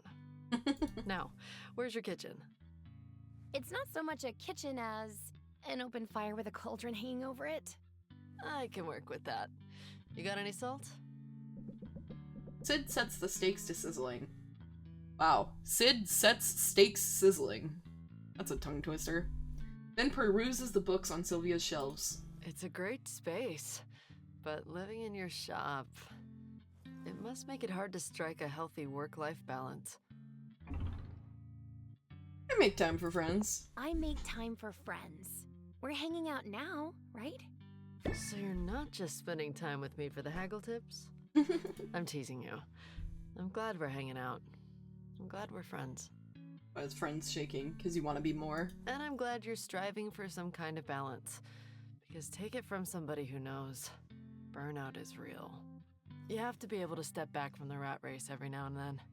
Have to make room for other pursuits. I've even skipped out on a few rehearsals recently. I just couldn't swing everything, you know? And that's good. You shouldn't try to do everything at once. Like, if it's too much, take a break. Left me a little underprepared for my performances, but I've always been good at improvising. You know what I'm talking about, right? You don't have the luxury of following a script when a customer walks in. Okay, I can predict it now. The card will be called Improvise. Improv. Close enough. Draw 3 cards that cost 0 or 1 patience. Cards are chosen from deck at random. That's cool. Thinking of it like improv will help. Although it's usually better to stick with a recipe when crafting potions. Or cooking. Cooking, right. I need to flip those steaks. While Sid attends to the meat, Sylvia stokes the fire. The fire gives her an annoyed look, but she doesn't take it personally. I don't think you realize what a treat this is for me. I've gone entire years without preparing a single meal. Because you're a celebrity and everybody does it for you? This is exactly why I came here, you know? To just live for a while. To do things for myself. Oh, I guess that's why people don't recognize Sid here, because Sid is famous in the mainland, and people know the songs here, but probably don't know what she looks like as well. Because I was like, this is not a good disguise, you look exactly like a performer. But I guess people just, like, don't know what Sid looks like, because she's more famous on the mainland. I'm starting to feel downright average. The steaks are fancy, though. You could never be average, but the steaks are fancy. The steaks are fancy, though. We should have picked up some hot dogs or something. You know, I was eyeballing the mystery meat aisle, but the steaks just look too magical to pass up. The truth is, I know my limits. And on that subject, I could use some more guidance on the song I'm writing. What do you think? Should our hero have powers to set them apart? Or should they rely on pluck, smarts, and charm over special abilities? Personality. Personality. I like a hero who makes her own opportunities. Makes it easier to relate, doesn't it? Thanks for the input, Sylvia. Hang on, is something burning? Once Sid points it out, the smell of smoke and charred meat is unmistakable. They act quickly, but it's too late to save the steaks. The overstimulated fire is gnawing away at the blackened meat, and he spits and sizzles at Sylvia's approach. I shouldn't have stoked the fire. I got him all riled up. Hey, no harm done. We've still got veggies and bread. And I swiped a half-empty bottle of wine from the bar when Baptiste's back was turned. No, wait. I meant I swiped a half-full bottle of wine. That's looking on the bright side. Hey, when I'm with you, the bright side is easy to find. Cute. So sweet. Every friendship in this game feels so, like, thoughtful. Which I guess is the point, but I enjoy it a lot. Okay. We've been kind of neglecting Mint. Let's hang out with Mint. Inventory management. It doesn't spark joy or slay dragons, I don't need it. Mint empties the contents of her rucksack into a big pile. She's accumulated a lot of stuff on her adventures.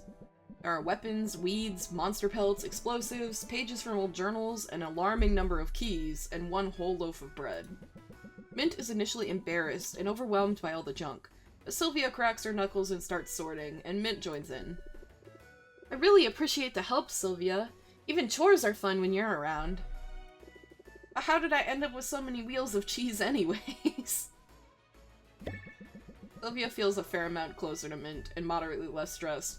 I like the idea that in these people's worlds, like, they just be looting like you do in a video game and shoving everything in their backpack.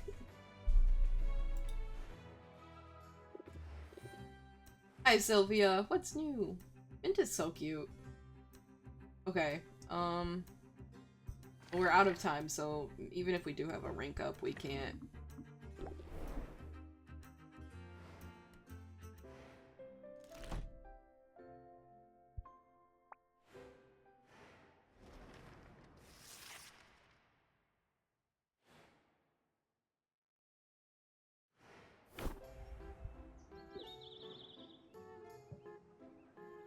Okay. Could I send someone back out?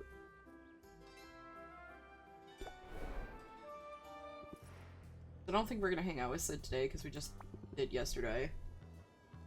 I want to send Sid to the Crystalline Forest. I really think there's gonna be cool, pretty things here. Okay. Oh wait, silence cures. We need silence cures for that. Or you could still go here, couldn't you? Because we have enough of these.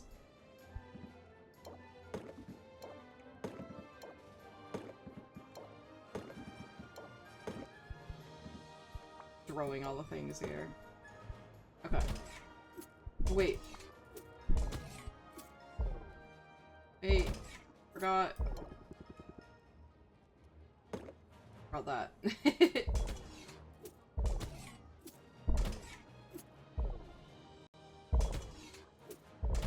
Oh yeah.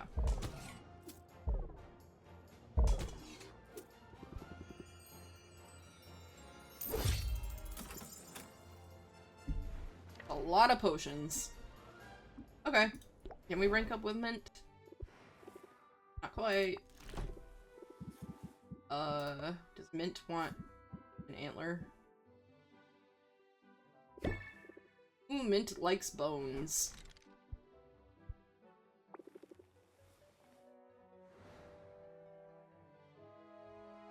Your potions have been a huge help out in the field, Sylvia. You're so good at what you do. Does that mean you found a legendary weapon? Ooh. Not yet, but I'm sure it's only a matter of time. Anyway, I thought I'd get you something as a thank you. So, here's a guild-approved coupon, just for you. Wow. Just like a torn off corner of a piece of paper. I love a bargain. How do you feel about free ice cream? Because I have a craving, and ice cream is always better with company. We've hit the point in our relationship where she buys us ice cream. Come on, it'll be my treat. Predictable. City living is the best. Our ice cream parlor back home had exactly 3 flavors. Chocolate, vanilla, strawberry. But here, the variety. It's almost overwhelming. But in a really good way. Last time I had the Fayberry vanilla. It was totally swoony. What's caught your eye? Sylvia considers her options. There's a lot to choose from, and it's all made from ingredients familiar to her from potion making. That realization is slightly unappetizing, but Mint's enthusiasm is hard to deny. Let's try something new. Let's try something new. We should be adventurous. That's what I like to hear. Mint orders the slime-based gelatinous gelato, while Sylvia opts for banana peel and eel ice cream. First taste is off-putting, but by the third lick, Sylvia finds herself enjoying it. Or maybe it's just that the mild electric current of the dessert has numbed her taste buds. Mint is evidently pleased with her own selection. She shovels gelato into her mouth with unabashed enthusiasm. Finished, she watches Sylvia eat for a moment. They lock eyes, and Mint turns away, smiling bashfully. Sylvia is surprised at the hero's sudden reticence, but the silence only lasts a moment. I'm really happy to be here. I mean, I miss my family, but I always dreamed of leaving my sleepy little hometown and ending up in a real city. Somewhere that my world would be bigger. Part of me was afraid, though. Afraid that the more people I was surrounded by, the lonelier I would feel. That can be how it is in the city, unfortunately. Or like, universities and, you know, any of those where you're surrounded by lots of people. But it kind of always feels like everyone else has their own cliques and... But I don't feel lonely. I feel like I found a real friend in you. Oh. Maybe something more? And maybe something more than just a friend? Maybe. I mean, I don't give out coupons to just anybody. No. Okay, that's a lie. I hand out coupons like they're going out of style. But you're the only person I've taken out for ice cream, for whatever that's worth. Stick around, Sylvia. The best is yet to come. Mint is so cute and friendly. Okay. We're so close. I feel like we're so close to dating Finn. Welcome to the beach, Teach.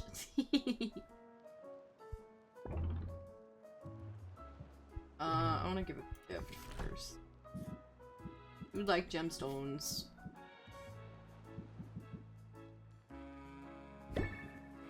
Hey, you're good at this. He's so cute. His little shimmy. I am so soft for the big shark man. Okay. I take my hobbies seriously. The hobby shop is crowded, but Finn deftly makes his way to the itsy bitsy kaiju display. He hovers over Sylvia, watching impatiently as she opens a pack of cards. Sylvia can tell by the way his breath catches that she's got a card he wants. I'll trade you 2 Nanosaurs for that Godzilla. That's the best offer you're gonna get. Sylvia feels a fair amount closer to Finn and moderately less stressed. He's so cute. Such a nerd. Swim right up. Ah! Okay. We can't hang out with him. We can't rank up with him yet. Be here chilling like a reformed villain.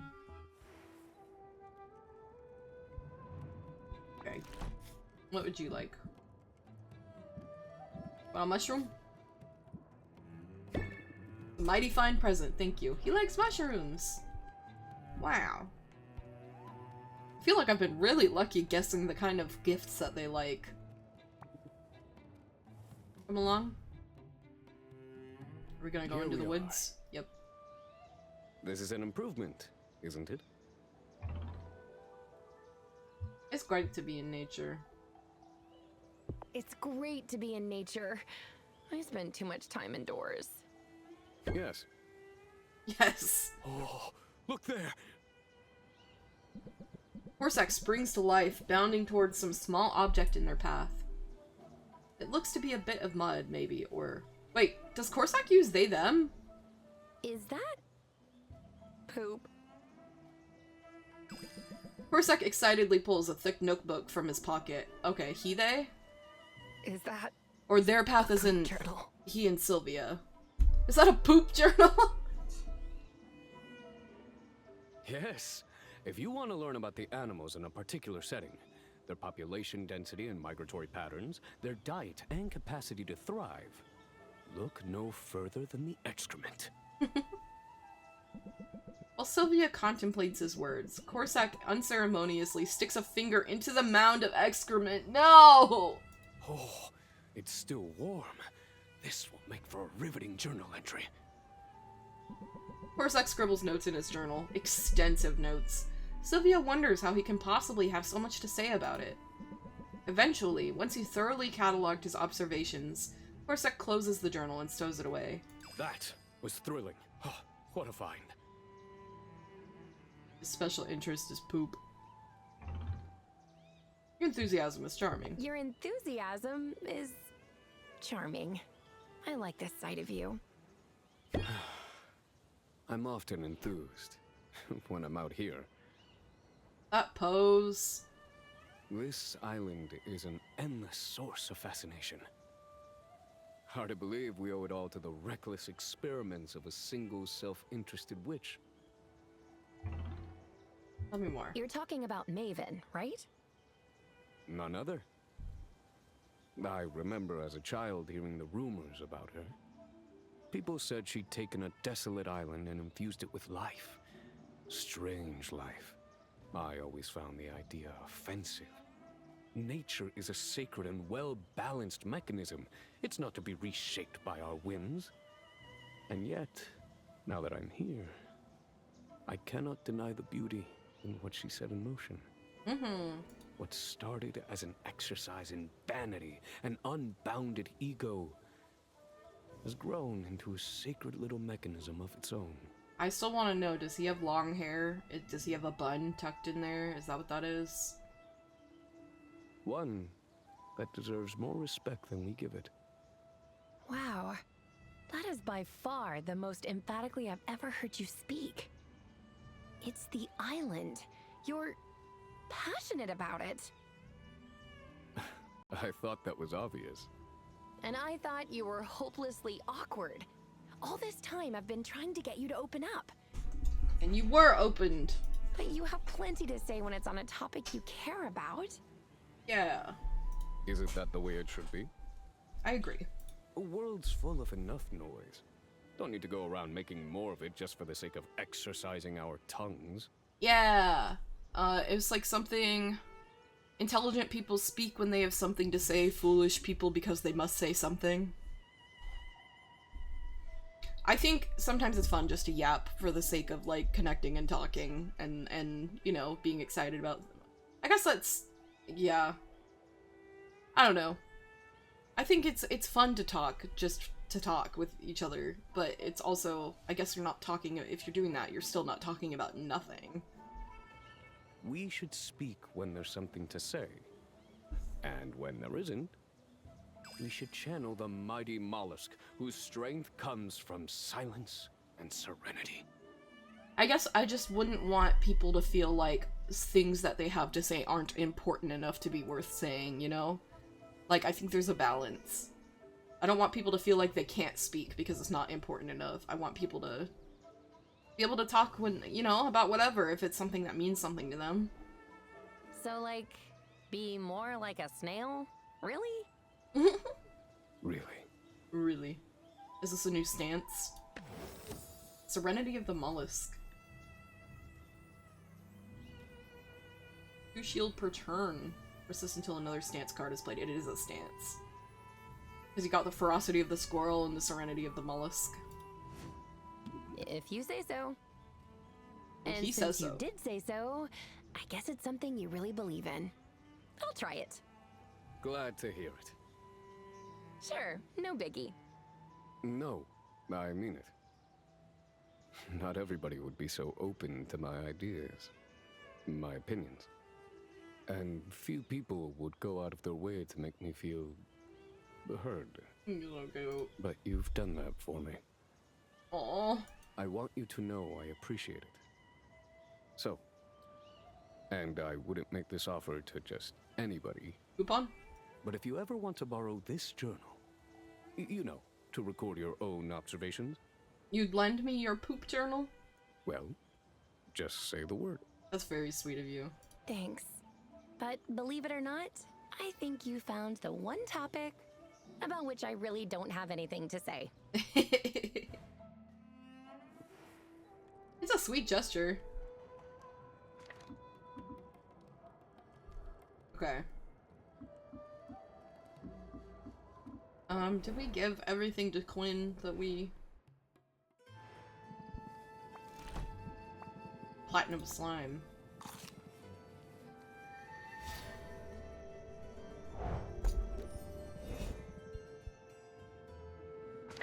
Okay, we needed to make... What what potions do we... Silence Cure? I don't know. There's probably some blue or purple or something in there.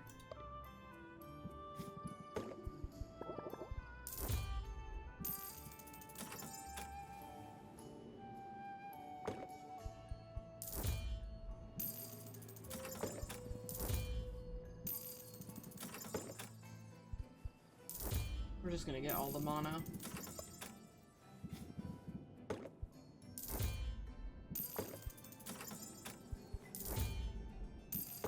Just because I feel like it'll be helpful no matter what we make.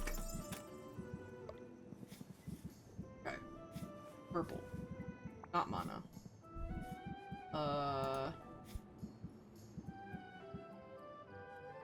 Interesting. Grab some of them. It's in Vendel.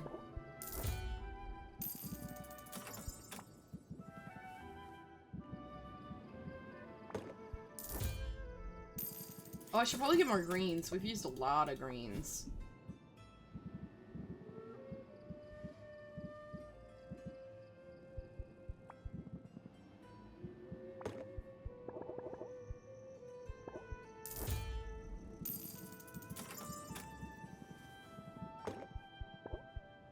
I don't know what we need. We're just buying a bunch of random stuff. Lethal injection eel. That would be perfect for stamina potions, like, genuinely.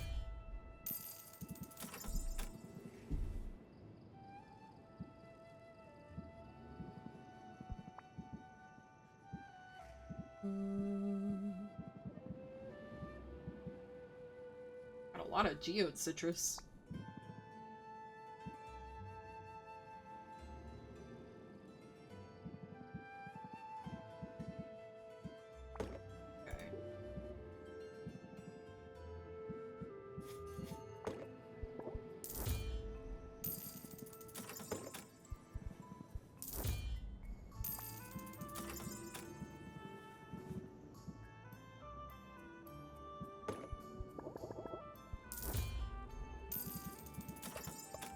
And we used a lot of red as well.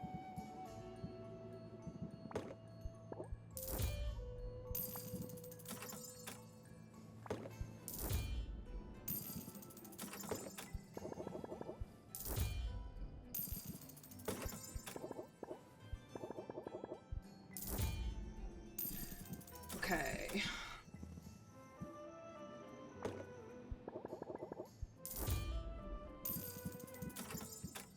Yeah, I think that's the best we can do now.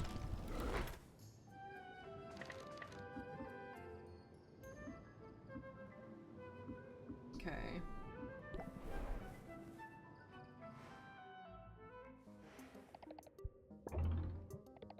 Do another coffee break with Luna. Sylvia and Luna's favorite table is open at the cafe. They pull up a couple of chairs and chit-chat over their drinks. Luna successfully avoids talking about work for 5 whole minutes. Thanks for getting me out of the office, even if the office came with us in a sense. Sylvia feels a little closer to Luna and mildly less stressed.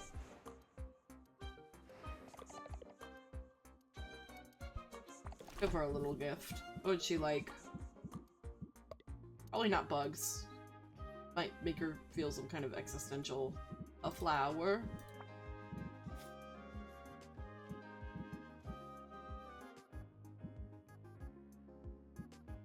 On a flower. Pretty neat. Neutral. Neutral positive.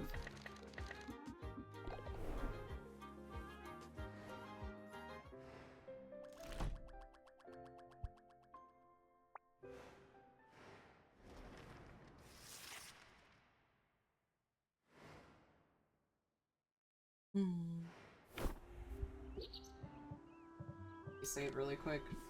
Because we've had some weird glitchy things happening. Okay.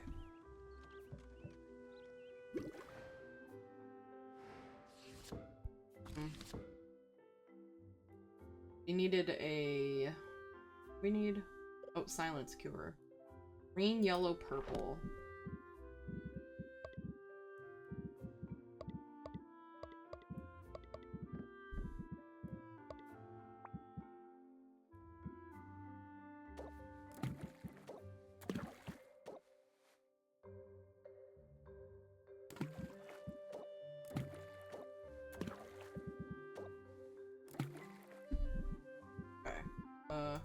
hello?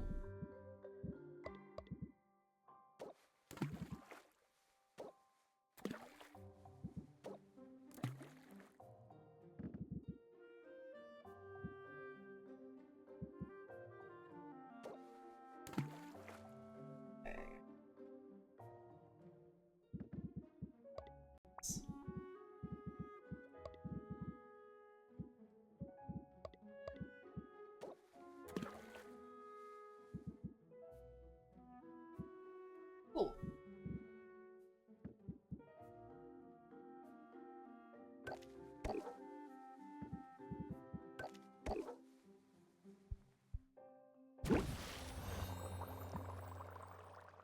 And then there was something else I wanted to make, but I don't remember.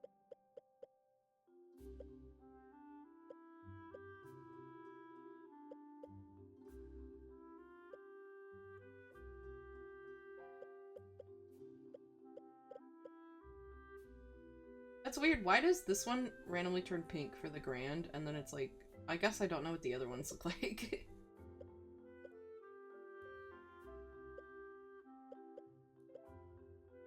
I've not made any dowsing enhancers at all.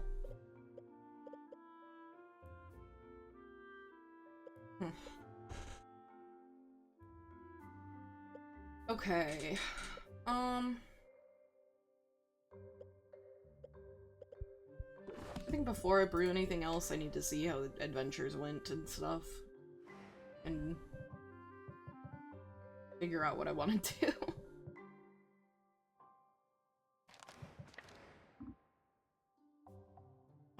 Let's see. That sit out? Ooh, more mana. Arcane Quartz.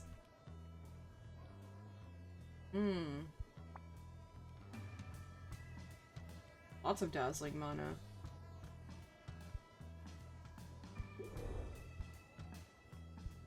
Okay.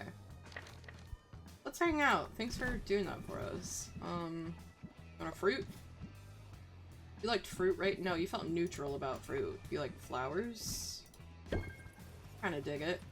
Okay, neutral about flowers. Don't know what Sid likes. Wait, that's not what I meant. Listen to music! My ears are starving. Sid and Sylvia walk through the streets of town until they find a tavern advertising live music.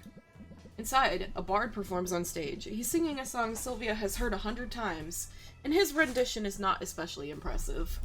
Still, Sylvia thinks it's a little extreme when the crowd starts pelting him with rotten fruit. Jesus. Unfortunately, it's all part of the process. No bard ever honed their craft without getting tomato in their eye once or twice. Say, think you can use any of these scraps for your potions?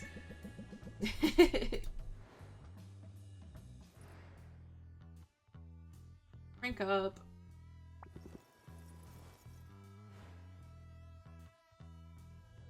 Nice day for a shopping spree, isn't it? I don't really need anything, but maybe I'll see something I can't resist. In addition to you, I mean. Aww. Sid grips Sylvia's elbow and steers her into the crowded marketplace, grinning madly. Sylvia's so blushy. I'm glad you're enjoying yourself. Do I seem a little manic? I probably do. You've got to understand, back home, I never got to do stuff like this. I couldn't leave my house without being mobbed by fans and photogs. Forget about a shopping trip, there'd have been a riot. I feel ridiculous complaining about it. I don't mean to sound ungrateful, but it's a lot sometimes. Okay, yeah, so nobody recognizes Sid here that confirms it. So that's why she's able to move about like this. I'm glad I decided to go incognito while in Rafta. You always stand out in a crowd. You always stand out in a crowd, as far as I'm concerned. Well, good. I wouldn't want to lose you in the throng. But maybe I'll hold on tight, just in case. And for the record, it's not like I want to fade into the background. I just want a little distance between myself and my brand, I guess. My professional image is cookie cutter clean.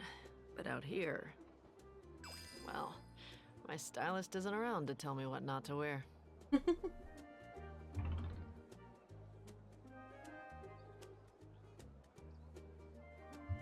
I prefer to make my own I fashion prefer choices. to make my own fashion choices, even when they're bad ones. Totally. There's some things a person should get to decide for herself.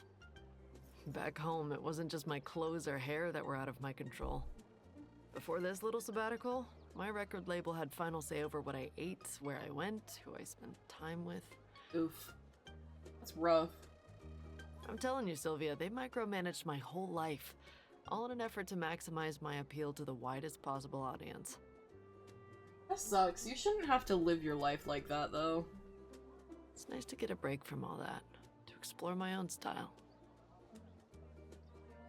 And write your own music. Yes, exactly that. It's sort of all related, isn't it? Choosing your own look, the face you present to the world. And singing your own words.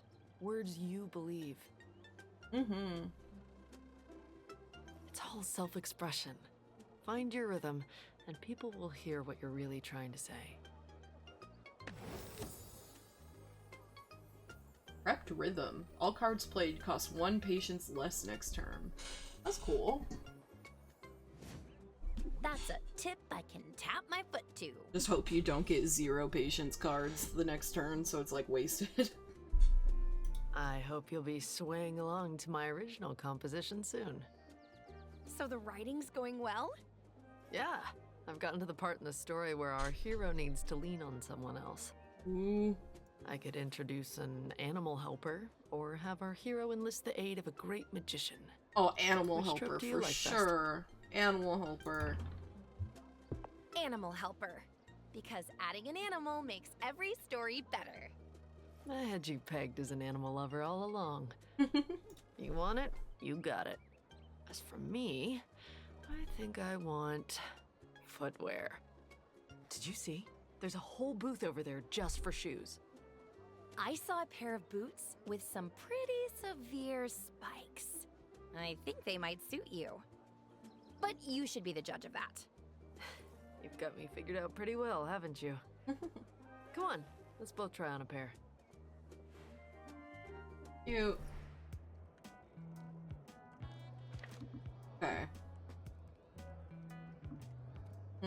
We could hang out with one more person for a time slot. Also, did we get anything from Baptiste?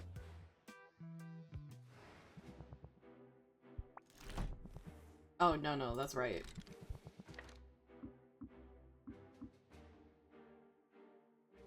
Okay. We still haven't gotten very far in our relationship with Roxanne either. Or I guess does Luna? Can Luna? Don't die out there! Is Luna ready to rank up? She is, because we hung out with her last time and then it was nighttime.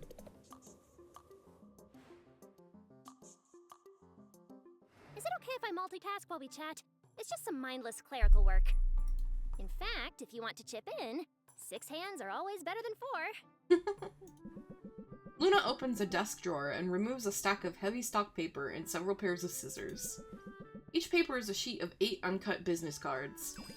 Luna begins cutting the cards with practiced skill. Sylvia follows suit, at a slower pace. She's awed by the coordination involved in using 4 arms at once. That would sure come in handy when brewing potions. Wait, hold up! Oh my wow, look at that! There's a typo on here. I guess these are useless. Unless I want the whole town asking me what a marketing guru is. You should probably double check that before you print a bunch of them. But I guess this means we can just chill? Let me get you a refreshment. Do you prefer coffee or tea? I feel like if we say coffee, Luna will like that, because Luna likes coffee. I could go for some coffee. Yum, my fave! But do you want actual coffee or a coffee-based beverage? Actual coffee. Just coffee is fine. Are you in the mood for a full-body Robusta? Or a milder blend? Robusta. Let's go all the way. Robusta. Milk? Sugar? I like mine with a dollop of maple syrup. Yum. I'm salivating just thinking about it. Oh no. Oh, Sylvia, I am such a goof. I totally forgot my kettle is broken. Oops. I hope water is okay. Sure. You know how it is.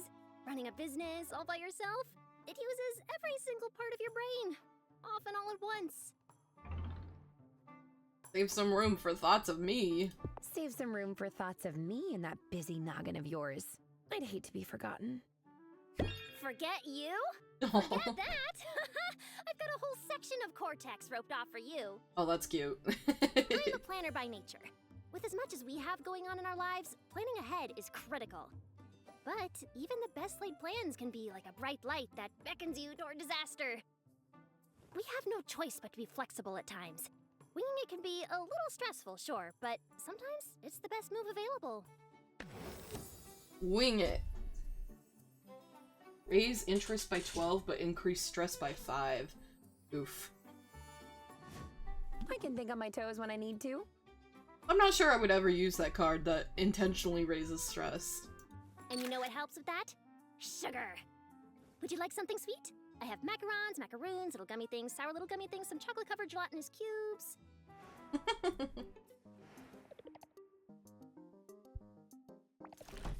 You like the fruit that I gave you before? Oh. You love fruit. Did I give you a fruit before, or did I make that up in my head? That's cool, you can't even tell it's nighttime in here.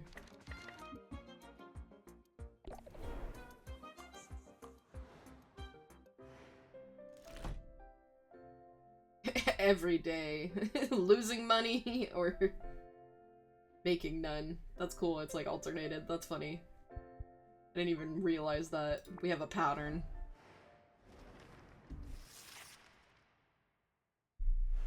That means we gotta spend money today.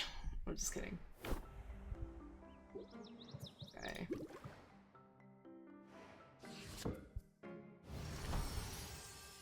Except we will spend money today, because we're gonna send someone to the crystal place. We should actually make...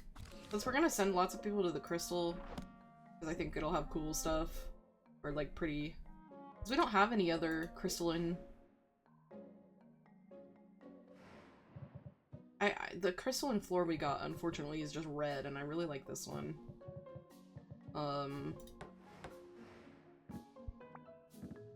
It's like... It looks cool and matches the wall, but...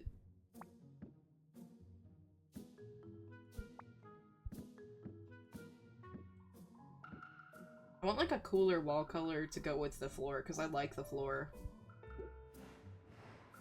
I'm hoping the crystalline forest will have like a pretty like wallpaper. Okay. Thunder tonic. Green blue.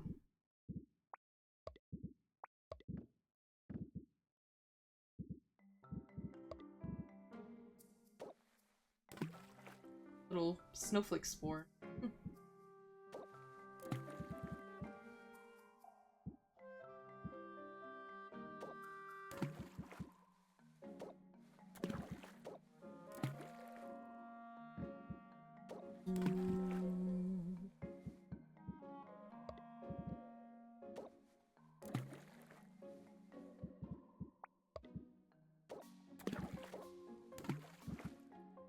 Okay, money?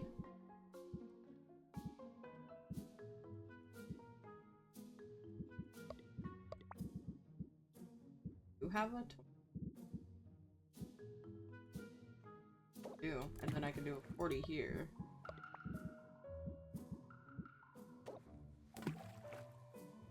That's perfectly even. Drop some of these and then I don't know why that would matter though, because I'm just gonna use them, I guess. I don't need those. Leave it like this.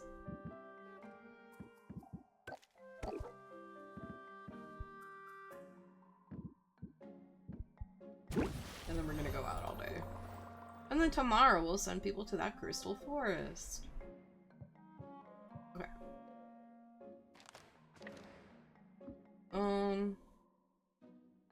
It's been so long since we hung out with Mugtuck. I want to hang out with Mugtuck.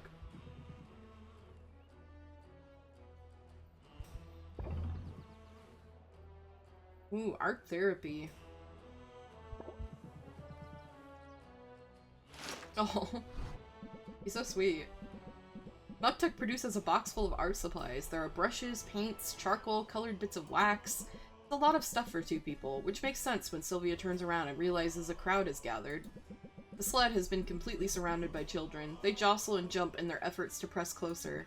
Mugtuck explains that he has offered free lessons for local children. Each week, more and more of them gather. He could use Sylvia's help. The children cheer when Mugtuck sets up his easel. As she passes out supplies, Sylvia sees him wipe away a furtive tear. What a team we make, Sylvia! Perhaps one day we shall collaborate on a great masterpiece of our own. I want at least 3. Oh, he's talking about kids! Oh, that's cute. Sylvia feels a lot closer to Mugtuck and greatly less stressed. That's so cute. Aww. Your presence delights me. Your arrival is like the dawn itself. Begone, darkness, for Sylvia has arrived! It is nighttime, though. I am a lucky walrus indeed. I like a warm welcome. Never a fan of the dawn, though. Given the choice, I'd rather sleep in. That is a choice I cannot condone! Our time is too precious to be spent on repose. I work better when I'm rested. I work better when I'm rested. And I'm way less cranky. Well, if it is in service of the great work, the naps are allowed. Naps are allowed.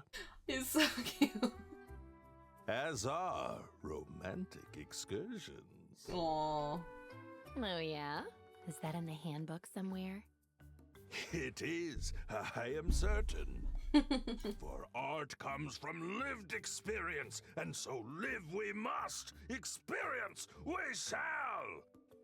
Sylvia, are you ready for an outing with great romantic potential? Oh, I am so ready. You know me. I'm up for anything. We are close now. It is just up ahead. Mugtuck leads Sylvia confidently through the trees. This is clearly a path he's walked before. The underbrush recedes, and the trees grow less dense, and Sylvia realizes they've come to a clearing. At its center is a large frozen lake. The area has been decorated with candles and wind chimes. A picnic basket is tucked beneath a tree. All this for me? In truth, I worry the gesture is not large enough. Oh. And I cannot take credit for the frozen lake. It is an uncanny and awe-inspiring feature of the landscape. This forest contains many such oddities. A hero shared the location with me in exchange for sharper weapons and a masterful shield. For now, it remains largely secret, but word will get out. Some enterprising raftin will no doubt find a way to monetize it. Let us enjoy it before this happens. Yes? Oh yeah. Mugtuck pulls 2 pairs of shoes from his satchel. They've been modified with blades affixed to their soles. We're going ice skating! At first, Sylvia expects the shoes are some kind of weapon, but Mugtuck dons a pair and then glides out onto the ice. This recreational activity is much loved where I'm from. Come, let me show you how it's done. Mugtuck moves with remarkable grace upon the ice. He twirls, he leaps, he is as nimble as a deer. Sylvia dons the bladed boots he made for her, then goes to join him. She steps tentatively on the ice and falls immediately up onto her bottom. Ice skating is so hard. I've only ever done it once, and it was in this, like, makeshift tent setup thing with, like, a rink. It was, like, in a wintertime thing that they did, and the ice was so bad. There were so many people there, and no way for them to, like, you know, completely smooth it out or whatever. It was very rough. I fell a lot. I stuck to the edge pretty much the whole time. It's embarrassing, but Muktuk doesn't laugh. He offers her a flipper, pulls her to her feet, and takes her for a circuit around the lake. It almost feels like flying without a broom. That was incredible. I am glad that you enjoy it. But no date would be complete without a gift. Aww. You're spoiling me, and I like it. And I like it. If you will pardon the expression, today is only the tip of the iceberg. My people, guided by the wisdom and the will of our ancestors, have created such splendor all across this world. The Coal Walrus of Rhodes, the Penny Pyramids, Tuscange. Tuscange. All are sights that I wish to see one day, that I must see. And I very much wish to share those experiences with you. Aww. First Rafta, then the world? Exactly that. And yet, there is no rush, is there? Oh. With you by my side, I wish to cherish each moment. Aww. Come, take my flipper in your hand, and let us take another spin around the ice. Muktuk is so sweet and attentive. Sweet Muktuk.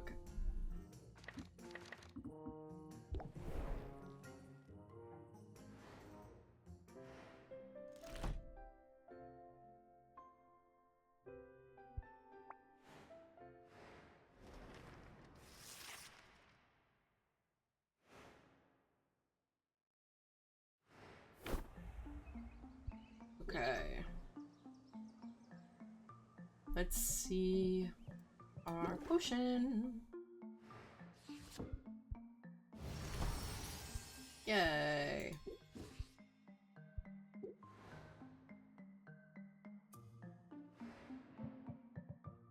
Lol. Okay. I think we're gonna to Corsac. We're gonna hang out and rank up and then send him out.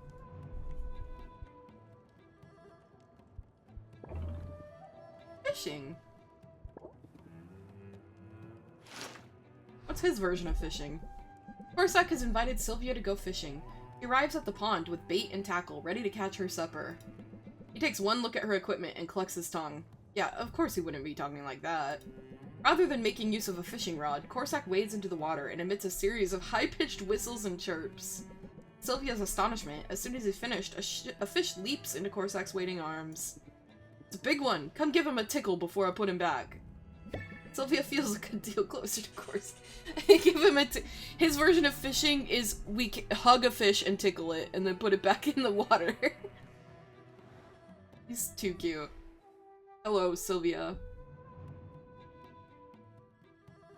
Okay, let's, we can't hang out anymore. Let's, if you want a gift. What did you like? You liked mushrooms, that's right. Why, this is nicer than a patch of sunlight in a goblin's larder. And we can rank up now!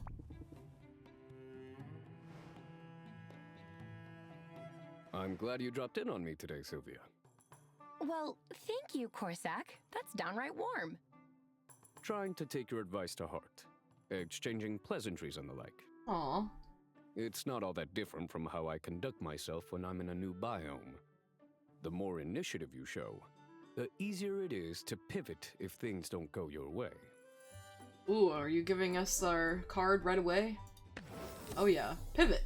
Gain 2 shield per card played prior to this card on current turn. Ooh. I can see the parallels. And looking at the town as its own sort of biome makes a certain amount of sense. Does. It's working out for me, anyway. I feel more at ease lately. That said, I wouldn't mind a quick prowl around the forest, if you're up for it. Sure, buddy. Well, how about this weather? He's trying so hard. Oh, and if you're worried about running into any creatures out here, don't. I'm wearing lycanthrope musk. It'll keep most beasts at bay. Musk? Although, it's supposed to have the opposite effect on women. Ooh. It's working on me. I think it's working on me. I might have to lean in a bit closer. I suppose that'd be fine. Ooh, that's the smoothest he's been. The first time he hasn't, like, blushed and completely shut down. I probably haven't seemed entirely receptive to flirtation. I've enjoyed it when it's happened, though. Cute. And I think you're about as great as a legless coconut. A legless coconut? I have no idea what that means. Better than a three-legged coconut. Oh, he's trying. Well, leave it to me to put my foot in it. I'm going to keep this simple. I greatly enjoy spending time with you, Sylvia. Oh. And I wonder if you'd like to engage in courtship with me. Yes! Yes! Corsac! Yes! That sounds lovely. I think we're good for each other. You've certainly been good for me. That's an indisputable fact. For one thing, I haven't had a nightmare about squirrels in over a week. That's sweet, I think. To be honest, I wasn't sure you'd even picked up on my interest. You know me though, Sylvia. I don't always know the right words to say, but I notice things. I've certainly noticed you. Aww. And oh boy, do I look forward to getting to know you in a whole new way. Oh, the harem grows. Okay. Oh right, we were gonna send him on an adventure.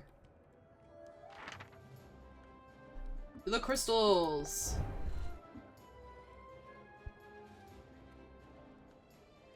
Okay.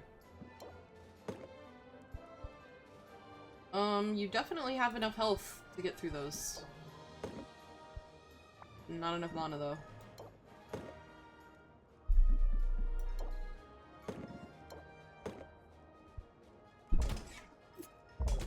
Gonna make it through with 1 health left.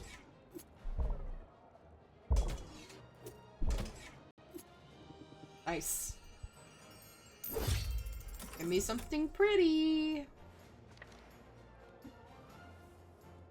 Sid too. Let's send Sid out as well.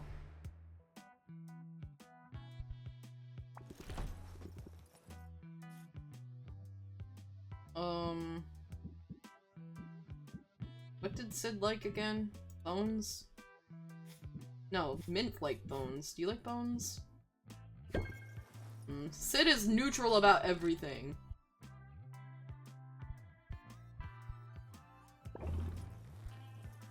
Okay.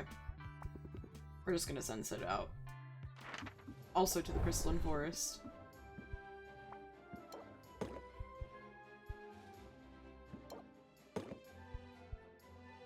Okay.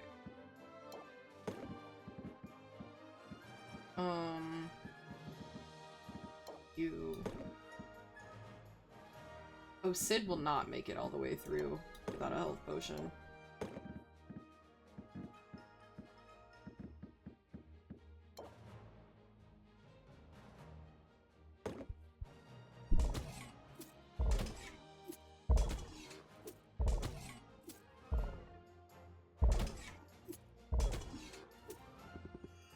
Wait.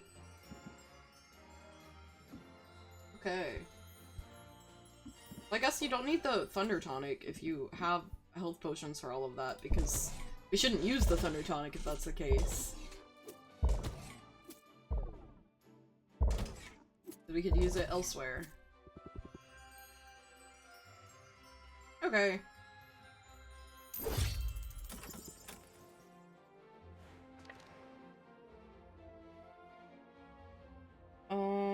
Okay. So... I guess if we only have 1 time slot to hang out with someone... Might as well put it towards Saffron, because we can't rank up with her yet. Get to rank 10 either. enjoy the silence together. Saffron takes Sylvia's hands and guides her to a seated position. Their knees touch. Saffron radiates a sense of tranquility. Sylvia does her best to channel that energy. Oh, it's interesting. The hangouts are different after you date, too. It's a different, like, text than it was before. She thinks only of her breathing. She loses any other sense of her body. Has no sense of time or place. And then, out of nowhere, Saffron leans forward to embrace her. I think you've got the hang of it, but it turns out I can't clear my mind when there's an adorable young woman sitting across from me. Sylvia feels a little closer to Saffron. Oh, they're so cute. They're so cute. I love Saffron. She's so pretty, so cute, so sweet.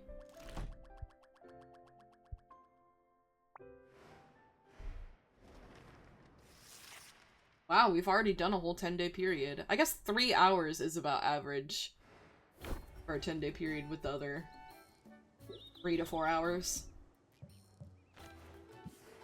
I have one on every...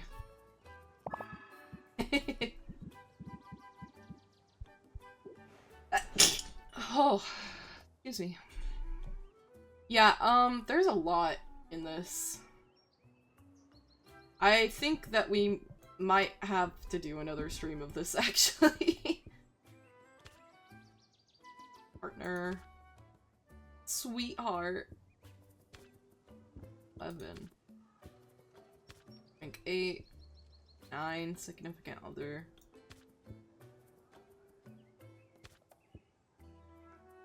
3.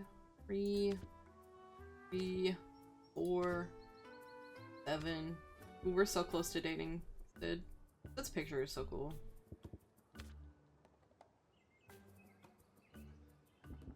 Ben is growing fond of Sylvia, as evidenced by his eagerness to stand up for her. I didn't realize that it, like, updates the descriptions for everyone as you become better friends with them. Cute.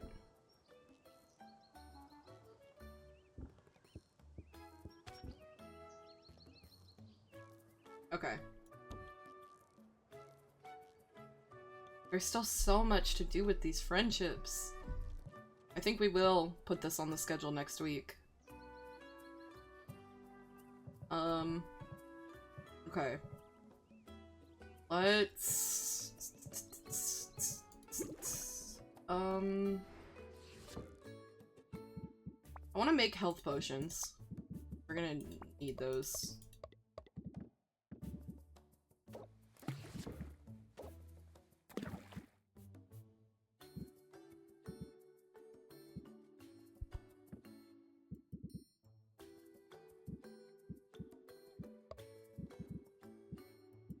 We have...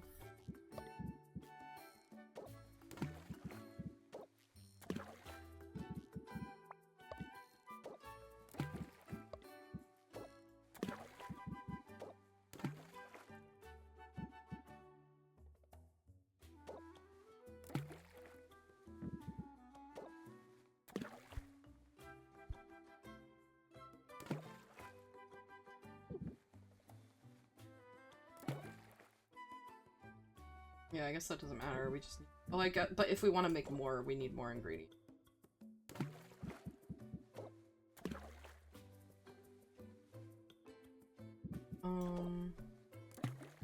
Those and then... Oh. This. How many is this? 144? How do I not have enough? I guess I need to start upgrading these.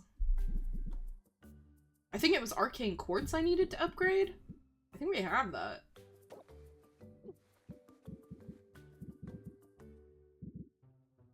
Okay, we just need more number of ingredients to make more potions.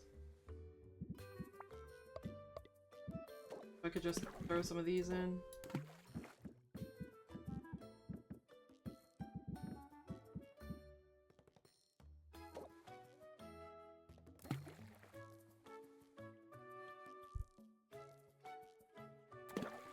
really need that because I didn't add another one. Yeah.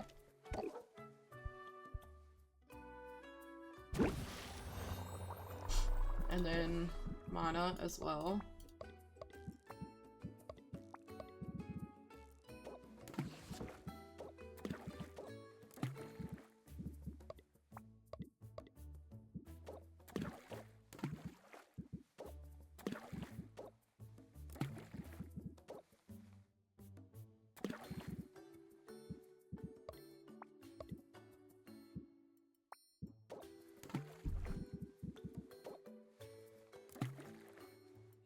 Ooh.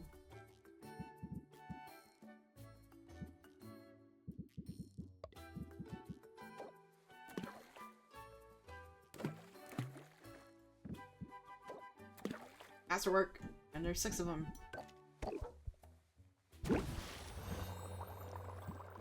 Okay.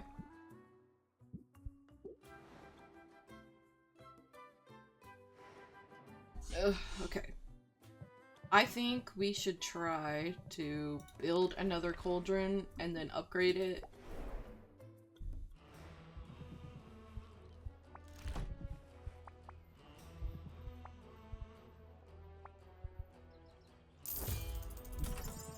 And then it was arcane quartz to upgrade it, right? Yeah, and we have that. What does it take to upgrade it again? Sorcerite. We can upgrade it again. We have all the things. For business, it is appreciated! Like, that's so funny. We gotta rank up more with Finn. We're only level 4 with Finn.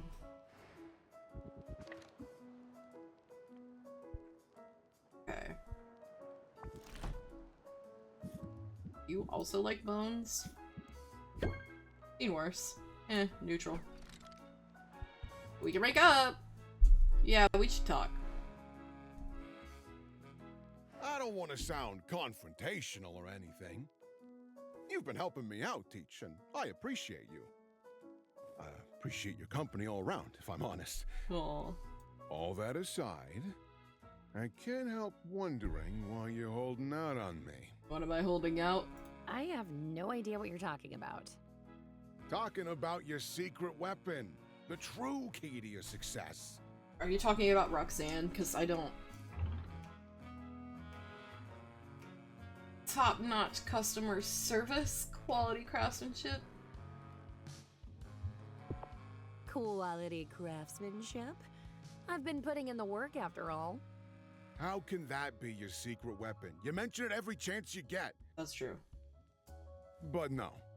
I'm talking about your little sidekick. Okay, are you talking about Oz or Roxanne? You mean my uncle? He's not so much a sidekick. Nah, not that loafer. I'm talking about your owl. That is my uncle. Yeah, no, I see how that could be confusing, but my uncle was the owl. Freaky. I like it. Anyway, maybe I've been breathing air too long, but I got the impression he was helping you somehow when I was blocking you with my patents. It was. It was clear enough you were drawing emotional strength from his presence. I could see it in your electric aura. I get strength from you too. I get strength from you too, actually. Aw, like a parasite, but a real cute one. But you're not trying to change the subject, I hope. You mean about him being some kind of secret weapon? I can admit that Oswald was more of a help than a hindrance. If nothing else, I always felt a little braver, knowing I had someone in my corner. And sometimes, when it comes to confidence, you gotta fake it till you make it, right? Right. Fake it till you make it. What is in the background? Oh. False confidence. Gain 4 shield each turn, but gain 2 less shield each subsequent turn. When shield reaches 0, gain 5 stress. That's right. Silencing your inner saboteur is a constant struggle. Of course, I've had no shortage of actual saboteurs. Yeah. It's why I don't blame you for keeping your secret weapon under wraps. But you understand why I've got to get an owl of my own now. It's not just any old owl, it's Oz. Or an uncle, I guess. Seems like it'd be easier to get a bird, though. I love when he, like, fiddles with his little tie and it, like, looks off like... It's so endearing. He's so charming to me. It would be hard to find another Oswald. He's pretty singular. Oh, I'm not looking to imitate what you've already got. Ain't you heard? Students supposed to surpass the teacher. That's why I gotta get an owl with an upgrade. Upgrade? I'm picturing the latest model with 2 functioning wings, a top hat and monocle, laser talons, probably. Laser talon, he's so cute. What the fuck, Finn? Laser talons? To deter shoplifters, of course. I'm confused. Are you shopping for a pet or building a cybernetic nightmare? Why not both? And we can't forget the most important part. My owl's gonna be a talking owl. Can you imagine it? Ours was talking. Oh, I can imagine it. And if I can suggest one more feature, you might want to consider a mute button. Just in case. He's so silly. I love how silly he is. Reality TV. He would. What kind of reality TV show do we think he watches? Shark Tank?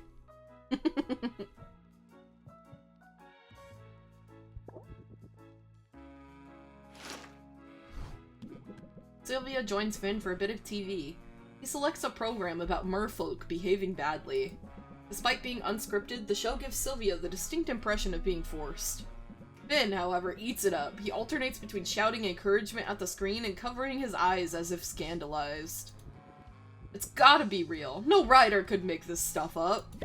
Sylvia feels a good deal closer to Finn. He's so silly. Ah!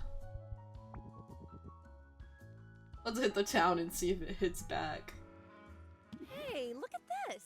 It's a carnival! Just when I thought this place couldn't get any more colorful. To Sylvia's delight, the familiar marketplace has been transformed overnight, and now plays host to a temporary fairground. Crowded in among the permanent market stalls are temporary structures offering a variety of games, rides, and deep-fried snacks. I had no idea this was happening today. I'm glad. Sort of wanted to surprise you. You've been working your little tail off. Thought you deserved a treat.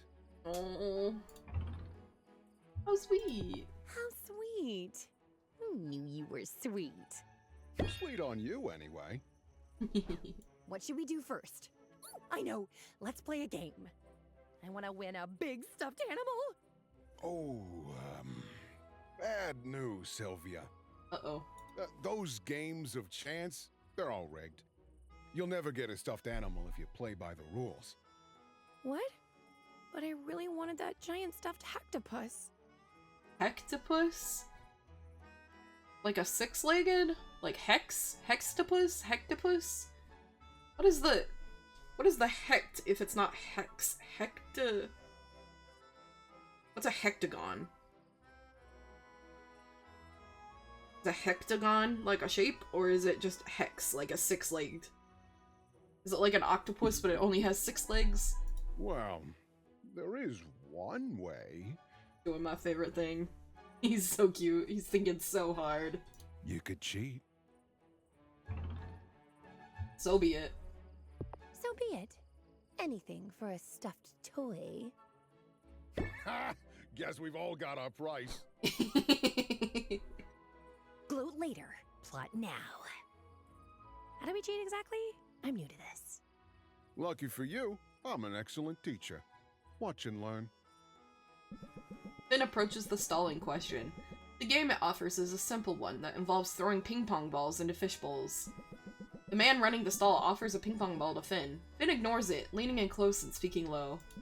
Finn's body language is casual as he leans against the stall. But he fairly looms over the carnival worker, and Sylvia notices that his casual lean is in fact blocking the man's only exit.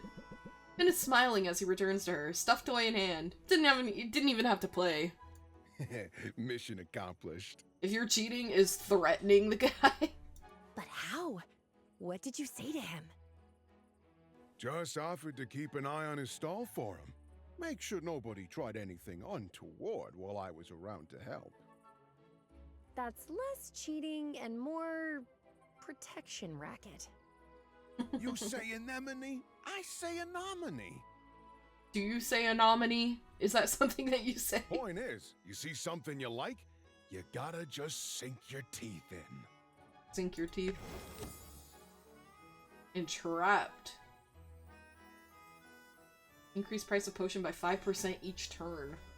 Oh, that is so OP. Oh, for 3 turns. But if you got multiple of those cards in your deck and... I suppose I could dial up the intensity around the shop sometimes. But hey, you got the wrong toy from him. I wanted the hectopus. This is a centipus. It's way better. Just look at all these tentacles.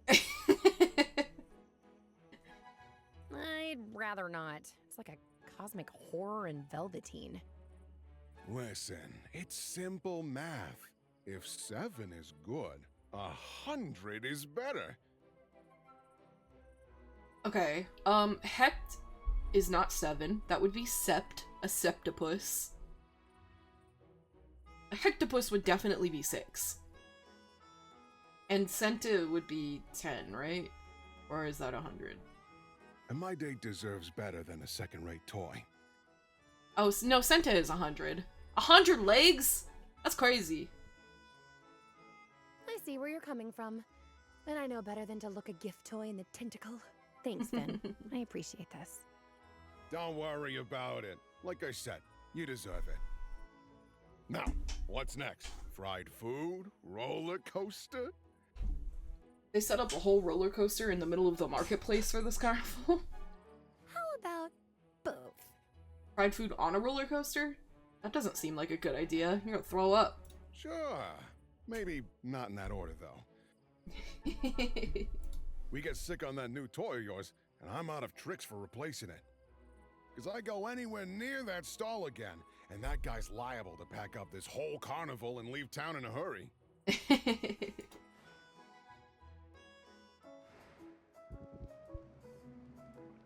So cute. Okay.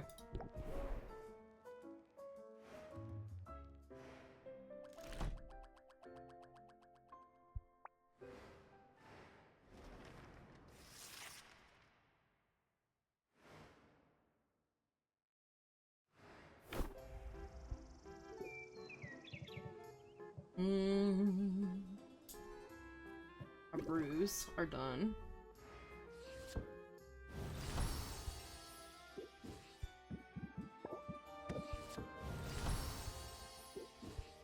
And then we need to customize and put our better. Whoa, it's so pretty. Wait, this makes me want to upgrade this one for a...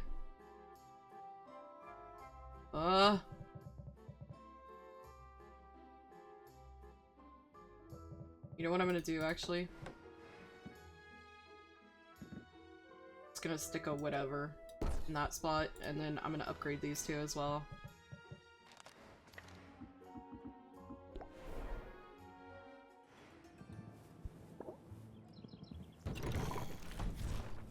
Okay.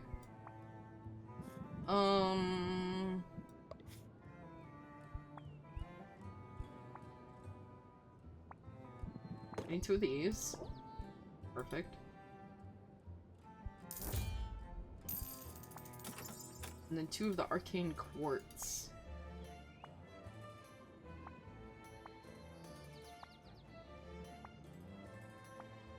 Wait, that's definitely- we definitely gave Quinn one of those, right? Because we went to Quinn several times before we ever... Did we not? Aw, fuck, wait.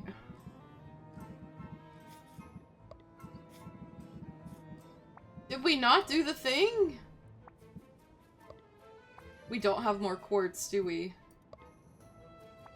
Heck, we gotta send more people to the to the castle. We need more quartz. Did Corsac go out? Corsac and...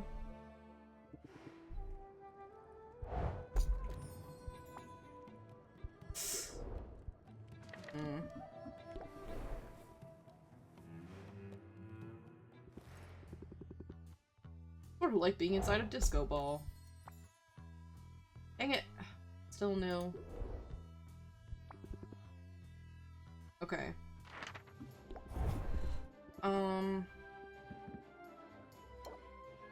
No, because we can't even... We need, First Cure and Silence... I mean, a Petrification Cure, and then kind of everything. And...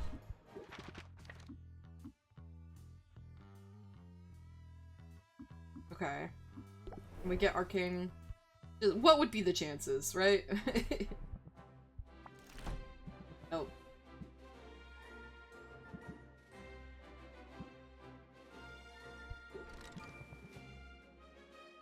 Sorry, buddy. Man, that's disappointing. Okay, so then what if we...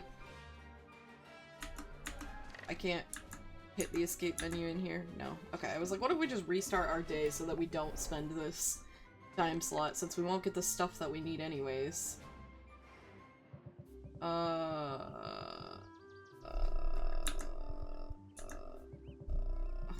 Can I not load?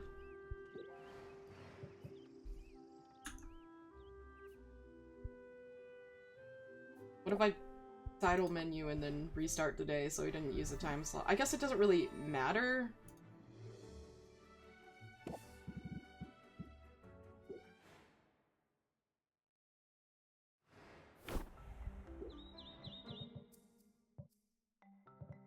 We're in endless mode anyways, but whatever. Okay. We need to make Petrification Cure.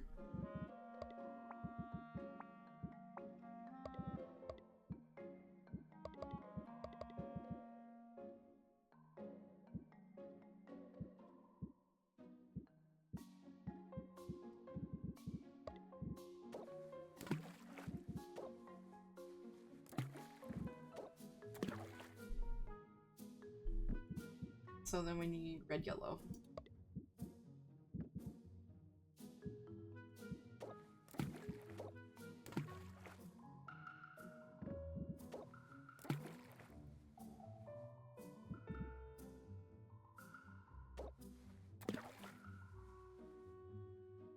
And then yellow. Masterwork. Here we go.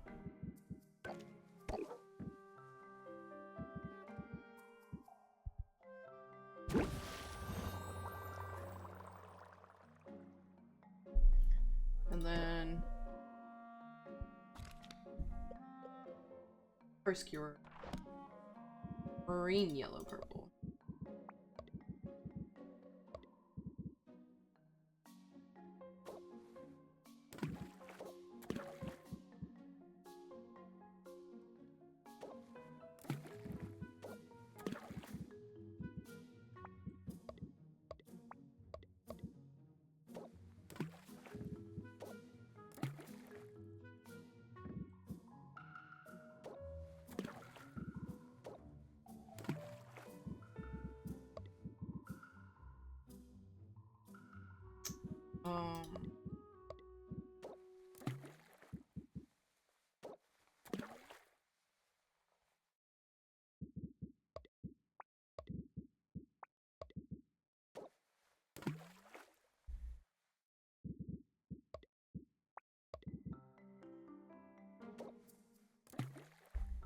Perfect. Except we need to boost it to the next.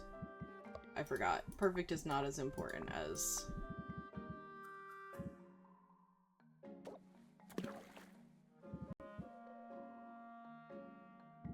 There.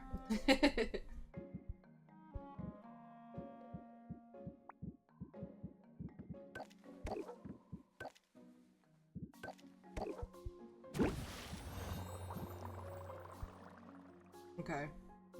And then we might as well make a radiation tonic. Just to help out.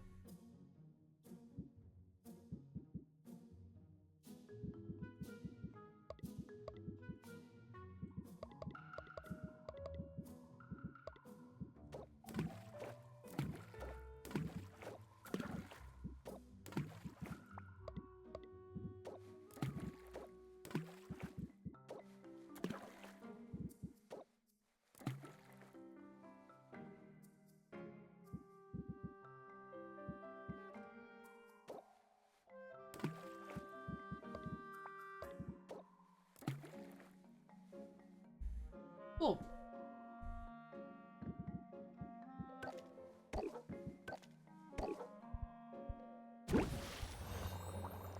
Yay.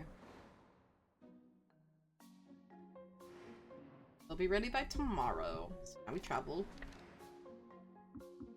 Hang out with Mint.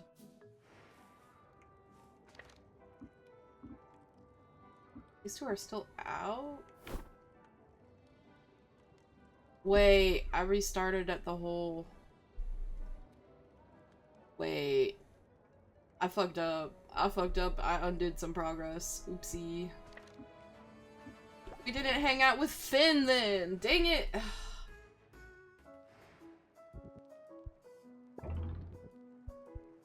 Oh, that's so rough. Gemstones. Pretty crystal. Pretty... Wake up. We already did this, but that's okay. We'll skip it. I don't want to sound talking about your secret weapon, the true key to your success. My no-nonsense attitude? I'm definitely done putting up with other people's nonsense. It's probably your best quality. But no, I'm talking about your little sight. It was clear enough you were drawing emotional strength from his presence. I get strength from you get too. strength from you. Make it so you make it. That's right. We did the thing. Yay. Okay. Reality TV.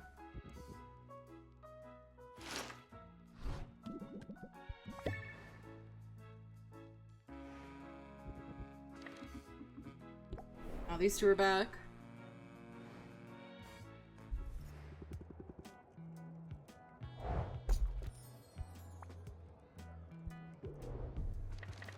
Cool. And then, does that mean I didn't upgrade my cauldrons? I forget.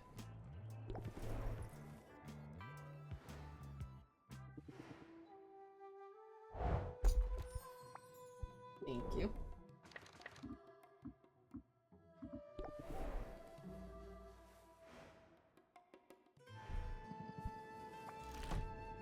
Oh, I have 2 arcane quartz.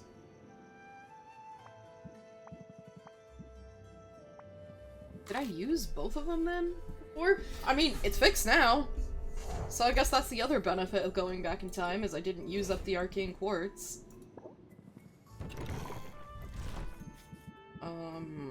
Or... no. Gemstones? No. What is... minerals? Ew.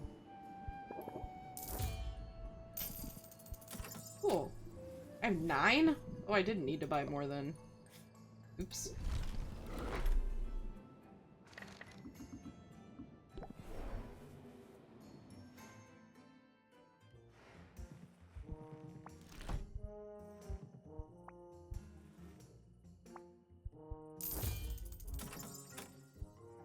Okay.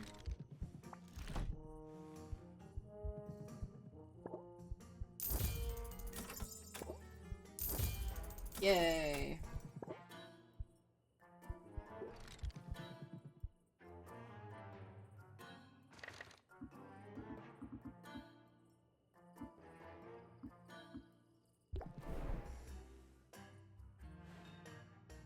And we didn't do the date with Sylvia, that's right.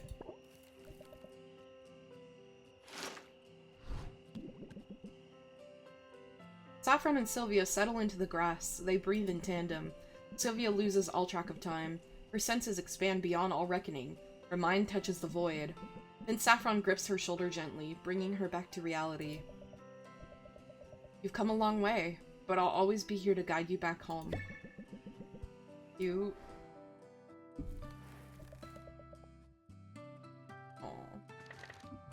Okay.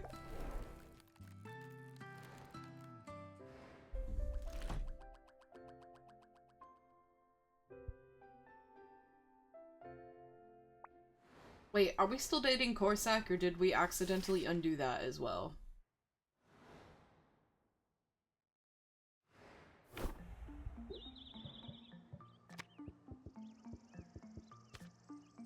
Oh yeah, we're dating.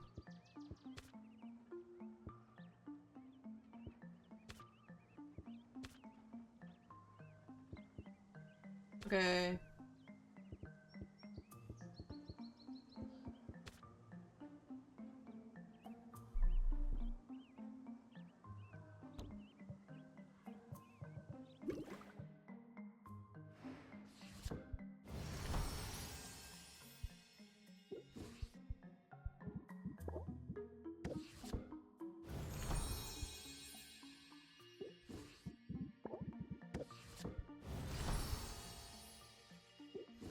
Hey, we brewed all the things. Okay, I am going to put our new upgraded one there, and then put a whatever one there, and then we'll upgrade both of these. I also do this. I'm just gonna replace all of these with it. I just want it to be pretty, you know? Stick whatever wherever, and then we upgrade everything.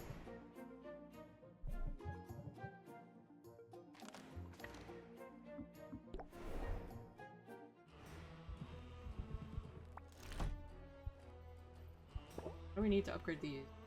Oh, we can't upgrade the front shelves. We can upgrade these ones, though.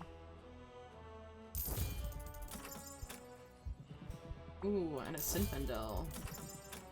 We need more Empyrean buds. Good thing we're gonna send people there. Okay. And then we need the stones.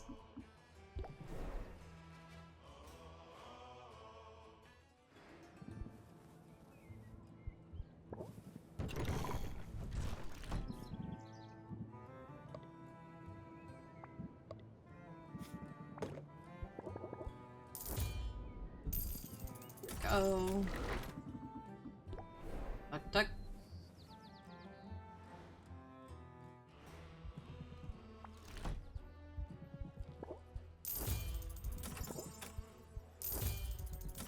We're gonna have to sell stuff soon. Spent so much money. We're getting so many new cards, it'll be fun to try them out with the haggling. Okay.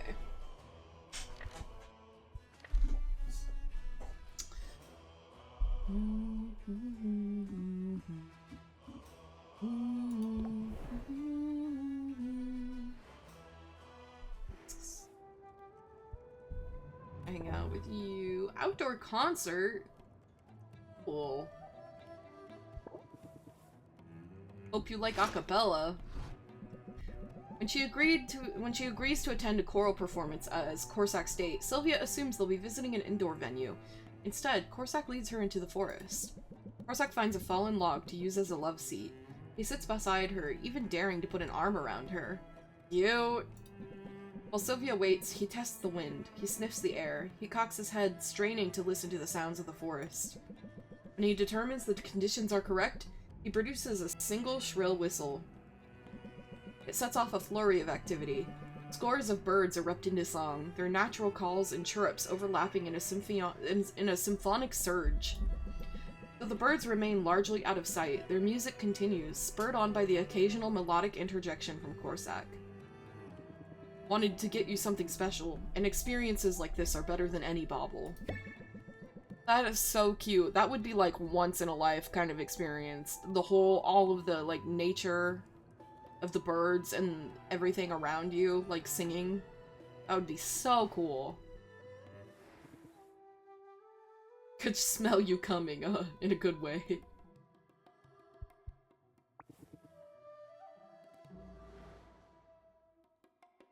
Always good to see you. The fact is, if I had my way, we'd spend even more time together. Aw. I've never dated before. I think I'm taking to it like a drake to acid. I think so too, though I might have put it differently. It's especially good to know I have someone I can trust. Someone I can call on in times of need. That's so sweet. I can almost overlook the fact that you're clearly about to ask for a favor. That obvious, huh? Corsac gestures to a box tucked just beneath his seat. Within the box is a bed of straw, a small bowl of seeds, and a bird. Aww. He looks up at Sylvia with what she's sure is a glint of malice. Is that a pet? Because I think it's precious. I think it's precious. What a cute little thing. Please don't infantilize the cunning predator, Sylvia. Oh, I thought it was cute.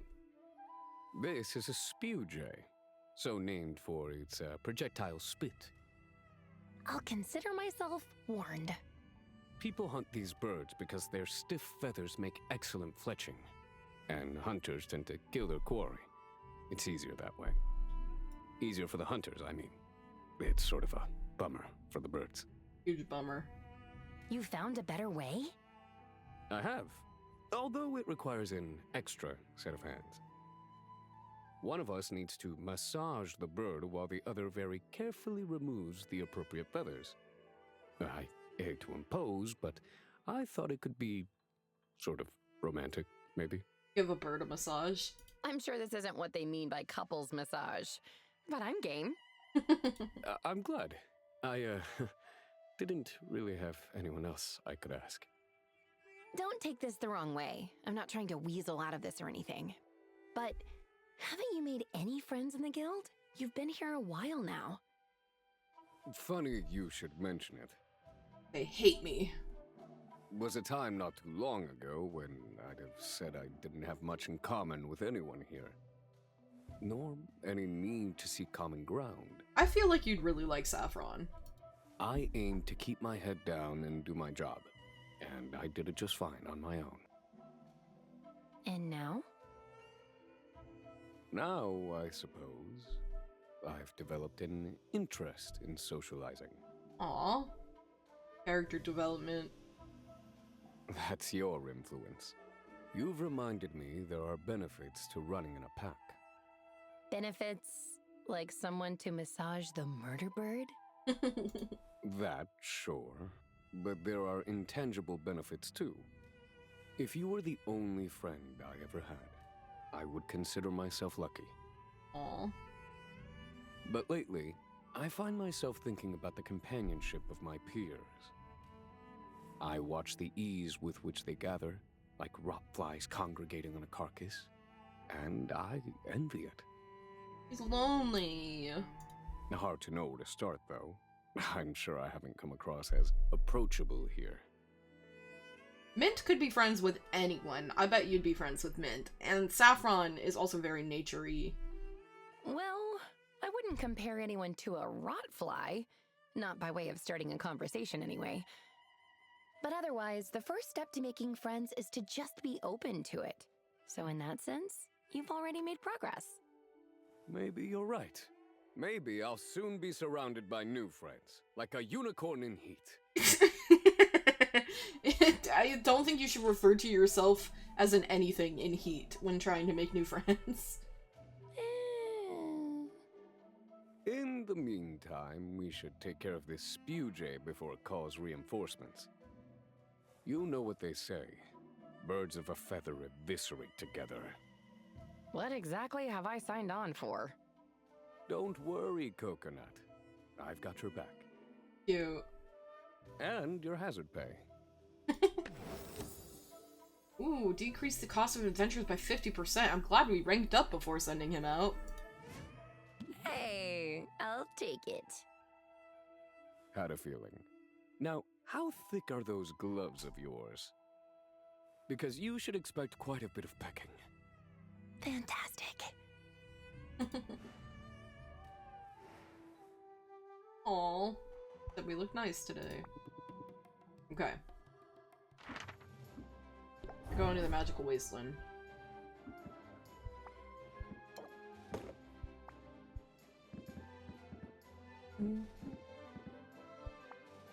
Wait, didn't we make a bunch of... Oh, that's what we undid. The health and mana potions we made. Well, that sucks.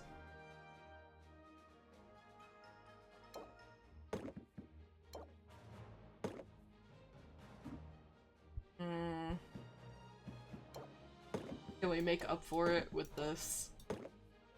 25, 15? No, just the shadow alone will take him out. Fuck! We can't even send him out yet.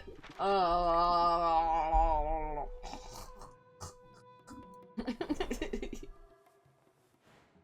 Rip, my bad. My bad.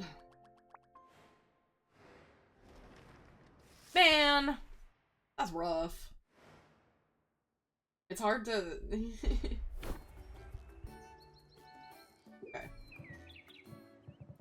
Custom.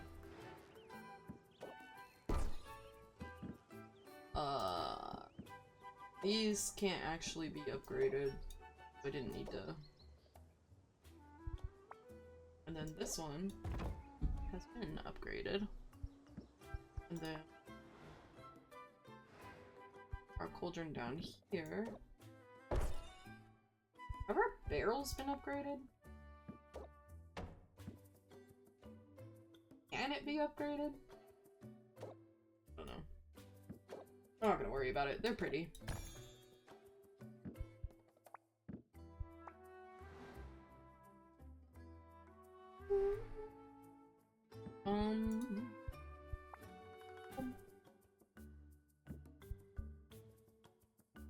What do they look like compared to each other?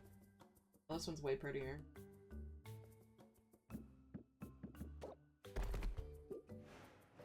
Okay, we need to make health and mana potions.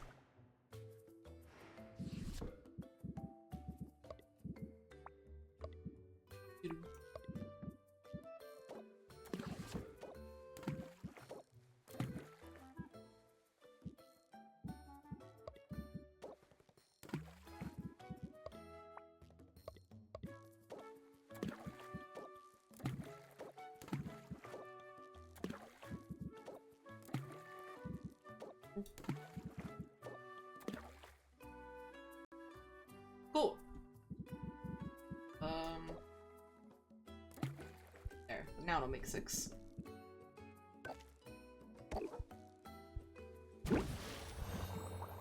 And mana potion.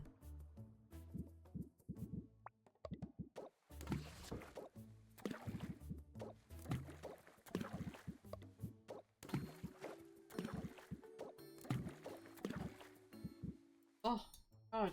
What did I do? Wait, what? Didn't mean to do this. I moved the screen around everywhere. What's happening here? There we go. Wait, how did this happen? Why am I... Excuse me?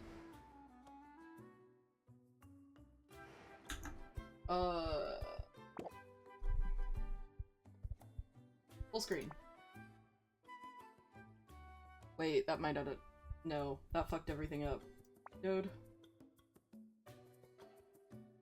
What have I done? I've broken everything. It wasn't in windowed before, though. Why is it suddenly windowed now? Borderless? There we go.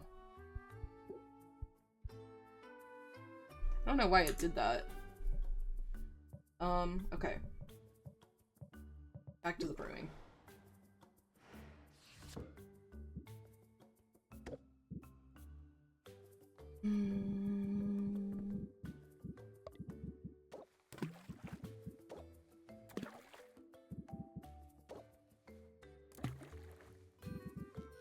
And do we have a 4?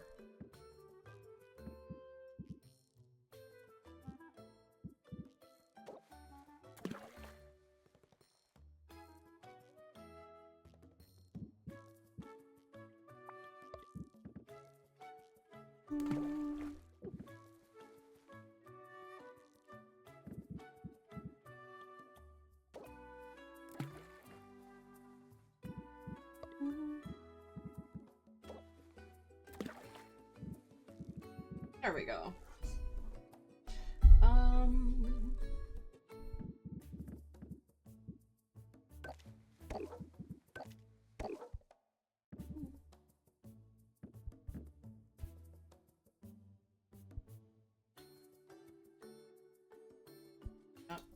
There we go.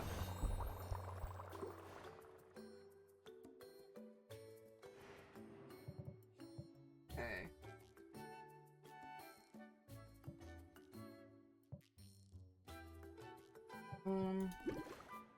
What other potions do we have, right?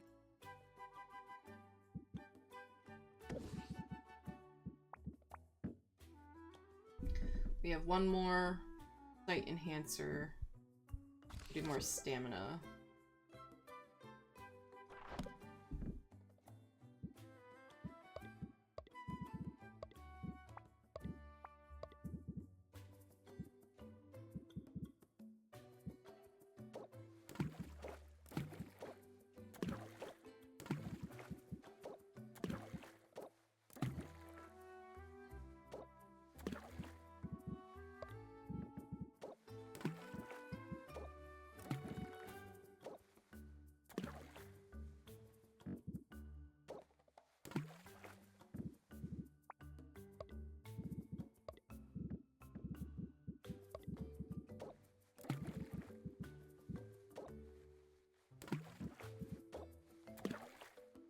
Ooh, masterwork. There we go.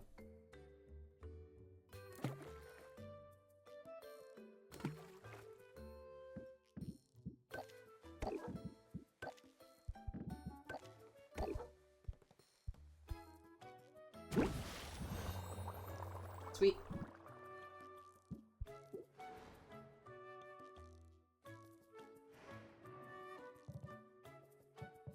Okay. Now we travel.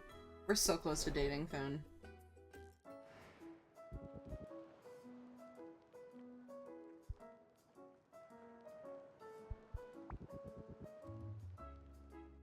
Oh, this is where we did the carnival thing. Hey, look at this! It's a You've been working your little tail off. Thought you deserved a Sweet. You could cheat. So be it. The cheat. Got sink our teeth in. suppose. Okay. This next one, I think, is where we date him, because now we're at rank 6. Watch more reality TV.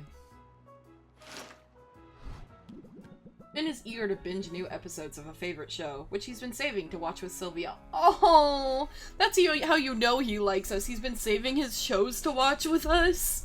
That is, like, so sweet. This program follows real estate agents navigating a highly competitive market. Sylvia finds it hard to root for them. They're all a bit sharkish. I know, right? Sounds like you get the appeal.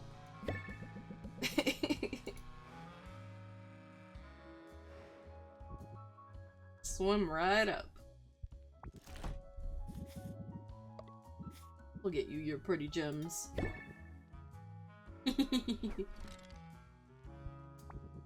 Rank up! Yes! Yes! Nice day for a swim. What do you say? I don't know. Mom always warned me about swimming with sharks. I'm not sure how literally I was meant to take that advice. You're not the type to do what Mama says, I hope. Personally, I've never been too popular with the mom demographic. I can see why. You ever stop to think about why that is? Because he's giving daddy. Well, sure. Pretty obvious, isn't it? They secretly love you. They secretly love you, I bet. They just don't want to admit it. And I'm too irresistible, is that it? Oh, yeah. Might be something to that idea. But I had another explanation in mind. Moms, by definition, are risk-averse. They gotta keep danger away from the nest. And I'm a dangerous guy. risky is my business, like it or not. Oh, would he have really loved if we called him dangerous? I do like it. I do like it. Flirting with danger is my idea of a good time. If the danger is you. You're really speaking my language, Minnow. Oh, it's so cute that he calls us Minnow. You've got a talent for sizing up your prey, and you're not afraid to make them sweat. Make him sweat. Increase interest by 4, multiplied by the turn number, up to 5 turns. Increase impatience by 1, apply shocked return.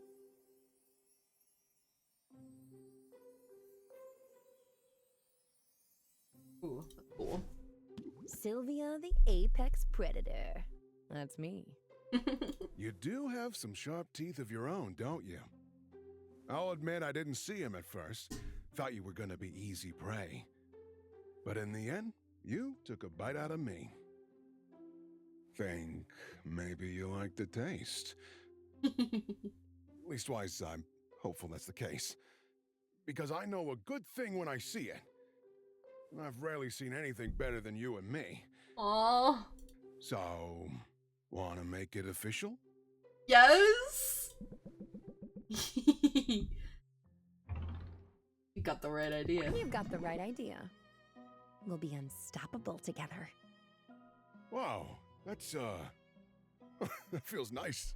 Aww. It does, doesn't it? I can't say I saw this coming. I put the intention out into the universe, but even I'm surprised. And as for being unstoppable, I maybe wouldn't mind stopping now and then. As a businessman and a shark, I'm always moving forward. And a shark. Generally, I like that. But I also like your company. And I wouldn't mind slowing down to savor it. So sweet. In that case, maybe we should go for that swim. Water's sort of cold, though. Don't worry none, you little morsel. They say sharks are cold-blooded, but I run hot. He's... And I'll keep you real warm, if you stay close. He's so cute. Oh my god, I love this. I love this so much. It's making me, like, blush. It's so cute.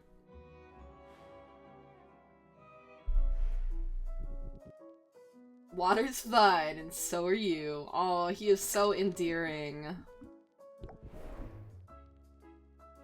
I love a reformed villain. Okay. Ooh, and our potions are ready to send people out on expeditions. Okay.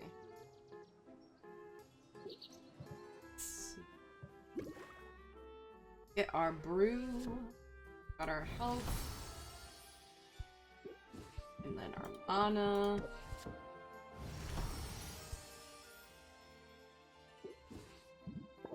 And stamina. Come on, man. You can do it. There we go. Ooh, Potion Master. Craft 300 potions. Nice. Okay. Let's...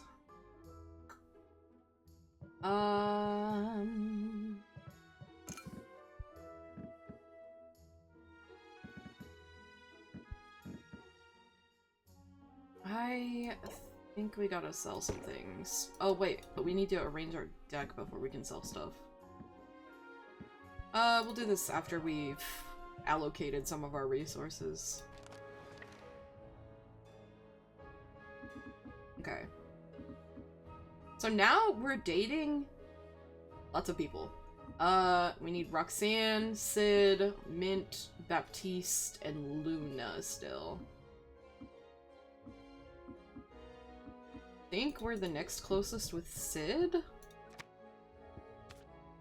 Oh yeah, Sid we're really close to dating as well. Sid and then Mint and Baptiste and Luna are... they're all about... the rest are all about the same. Mint has a little more.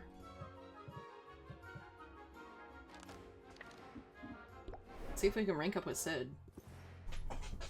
And then maybe send Sid out on an adventure. Let's give Sid a gift. We still don't know what Sid likes. Does Sid like essence? Ugh, Sid feels neutral about everything. Sid want flesh? Probably not. Listen to music, Sid. Sid and Sylvia find another tavern with a full lineup of bards. Sylvia loses herself in the music. This time, no tomatoes are thrown. You've got taste for it now, haven't you? I can tell by how you're tapping your toes. They're closer now. Rank up! Let's chill for a bit. I hope you're taking care of your vocal cords, Sylvia. I can't say I've given it much thought. You should. It's another similarity between us troubadours and traders. We both use our voices a lot. And believe me, you catch more flies with honeyed tones. Throat spray. Remove a random debuff. Decrease stress by 3. Ooh. I'll learn to love my larynx. Good. Maybe we should start by going someplace more quiet. Guildhall's livelier than ever. Well, crowds are good for business. It'd be good to be able to chat without straining our voice boxes. I like getting you all to myself. I like getting you all to myself. World's greatest backstage pass.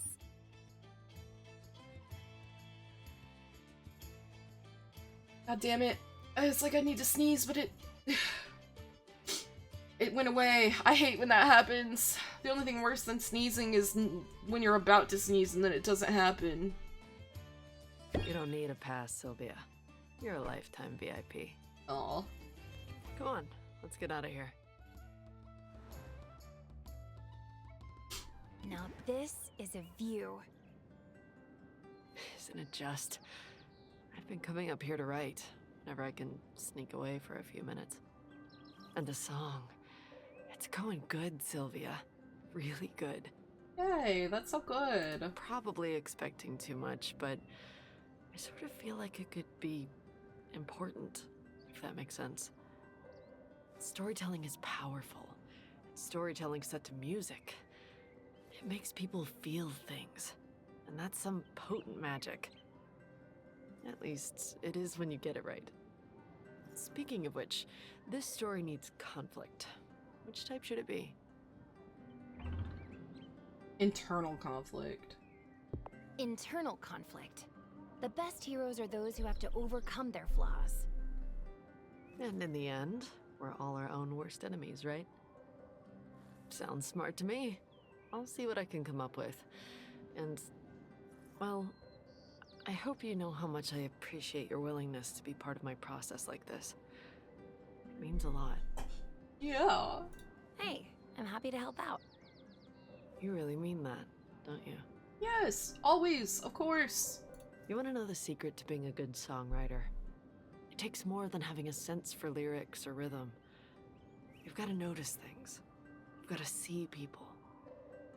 I noticed you the moment I walked into your shop, and I haven't been able to stop looking since. Aww. What really caught my eye was your kindness. You were kind to me before you even realized who I was. I don't know if you know how rare that is. So, if I could be a little bold here. Yes? I'd really like to date you. Assuming you like what you see. Yes. I like what I see. Oh, I like what I see. And I love what I'm hearing. Wow. Really? You mean it? That's amazing, Syl. We're gonna be so good together.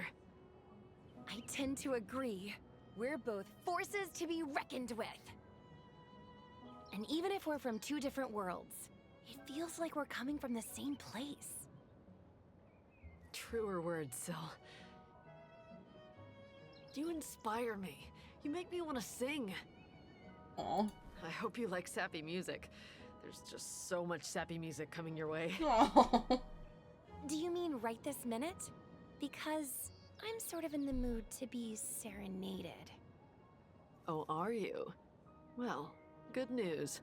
Cute. I think that can be arranged. Cute. Okay, I think our new goal for today is get it to where we're dating everyone, and then next stream we will, next Saturday, we will actually wrap up all of this.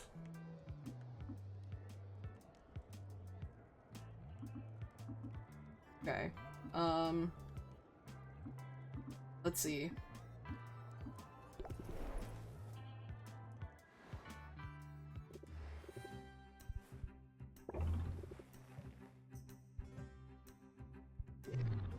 What kind of gifts do you like? You liked bones. I don't know why you like bones, but that's cool. You just don't seem like the type, I guess. I like bones. I have a collection of ethically sourced bones.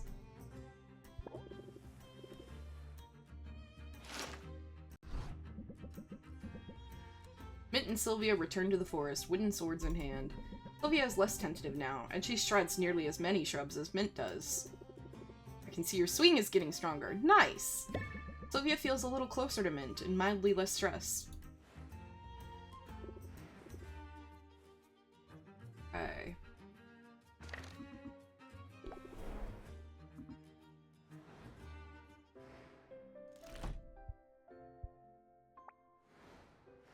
Oh, we didn't send anyone on adventures. I forgot.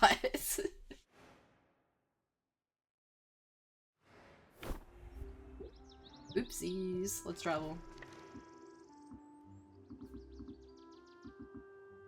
Let's hang out with Mint and rank up, and then...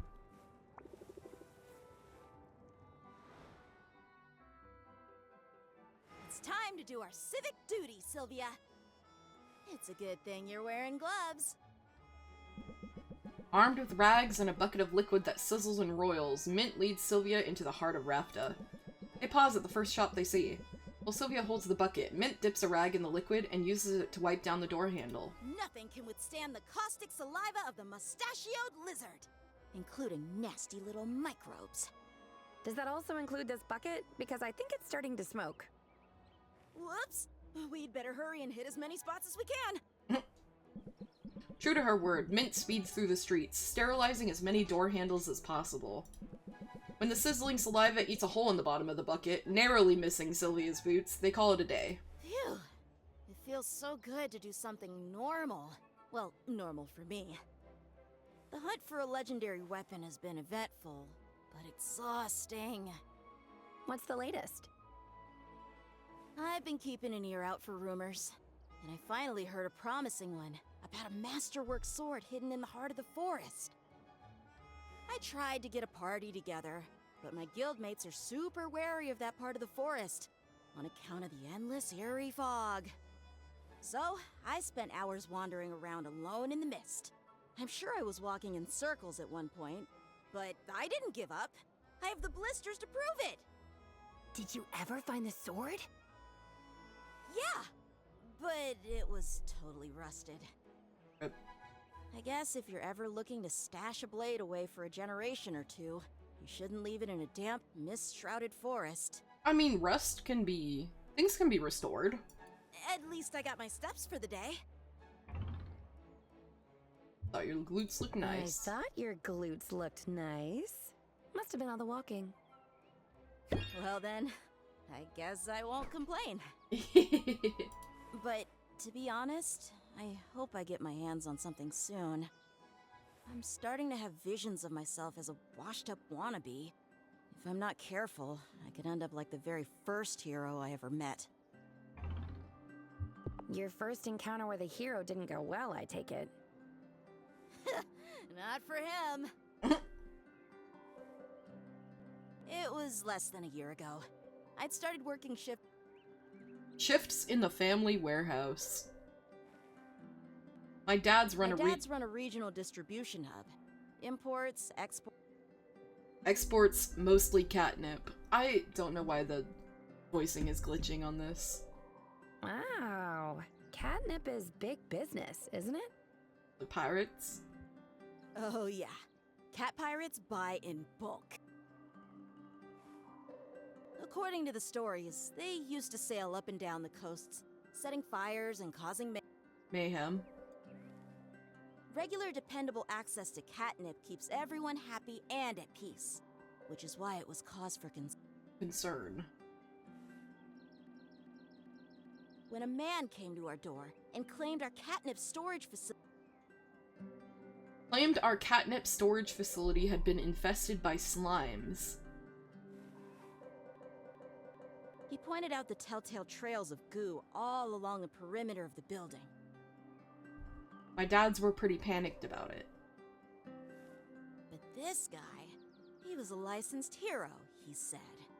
A freelance troubleshooter looking for work.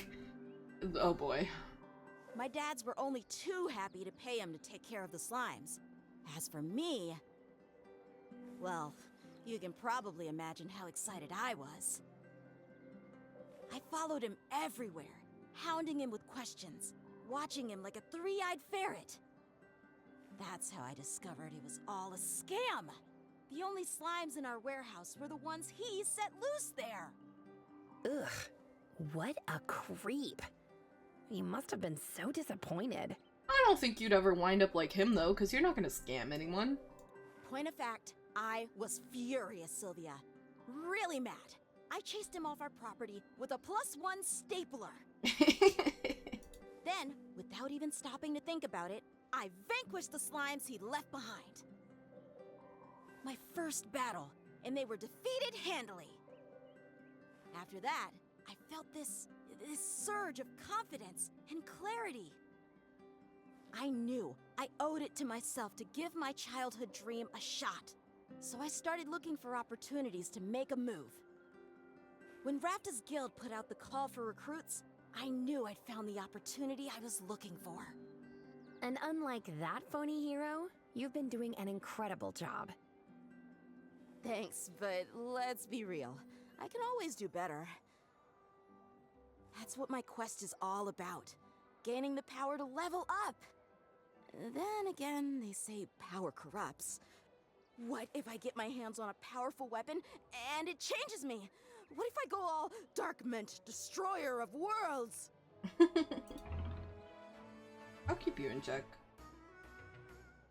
I'll keep you in check, I promise.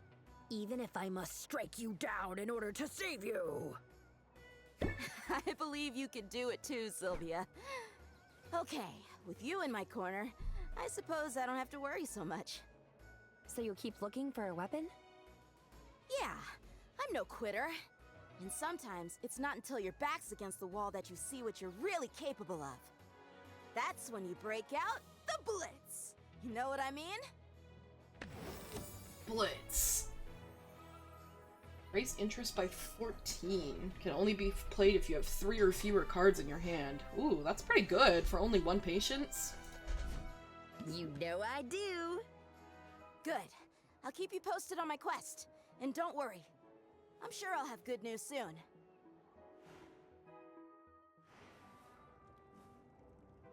Okay.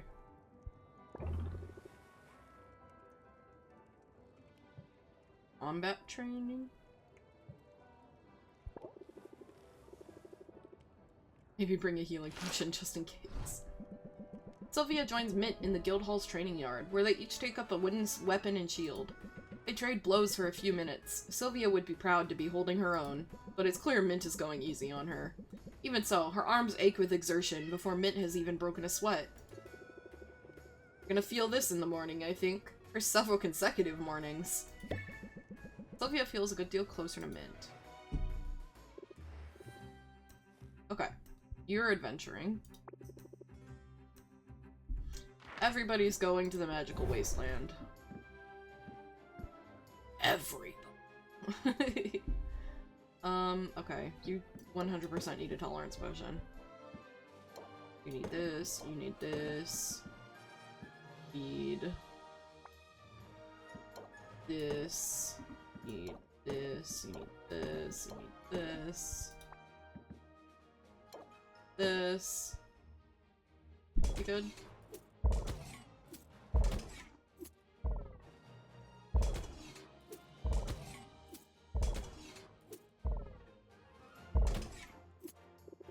Nice.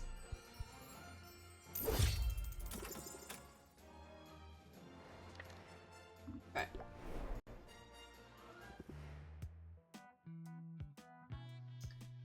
Your turn for an adventure.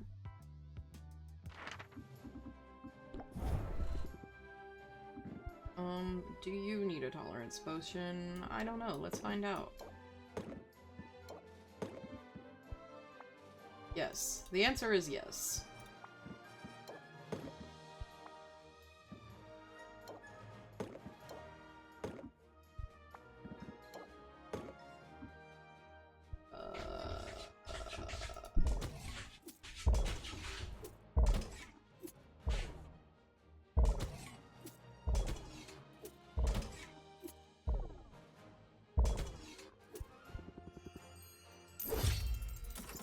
There you go.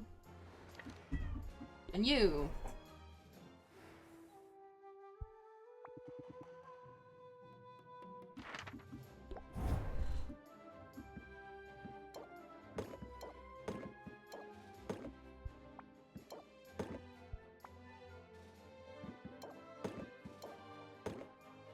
You don't even need a tolerance potion.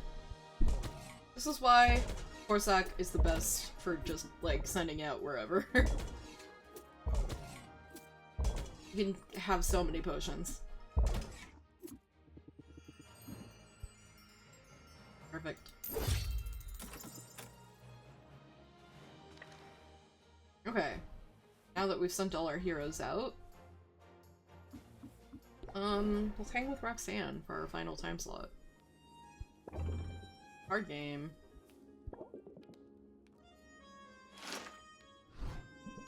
Roxanne smiles wolfishly as she deals. Sylvia knows Roxanne is cheating, but can't manage to catch her in the act. A magician never reveals her tricks. Sylvia feels a little closer to Roxanne, mildly less stressed. You also like gemstones? Ooh, it sparkles. Okay.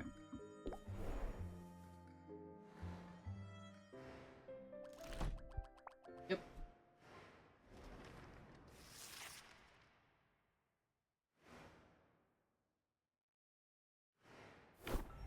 Hey. I'm gonna save. I guess it has the morning autosave, but just in case. Because we've had a couple glitches. Let's...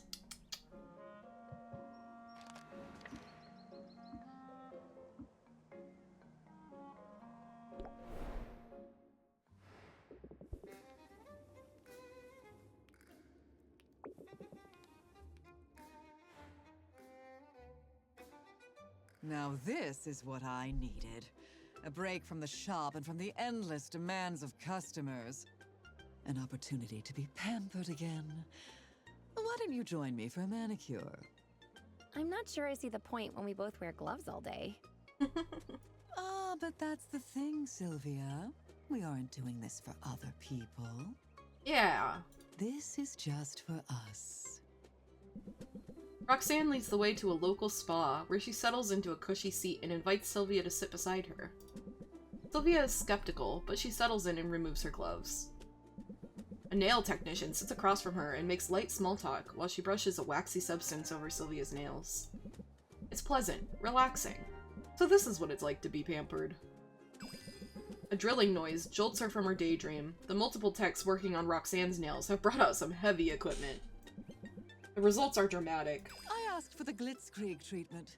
Gold plating, embedded gemstones, and nails sharpened to a deadly point. Oh, you don't want them to poke through your gloves, though. Wow, that is a lot. Oh, this is nothing. Just wait until you see the pedicure I get tomorrow. Tomorrow? You must really be rolling in dough. If a life of uncertain fortunes has taught me anything, it's to spend it while you've got it. And I might not have it for long. I've got my eye on an upcoming pirate jamboree.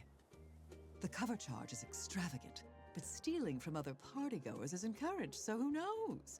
I might come out ahead in the end. Sounds pretty intense.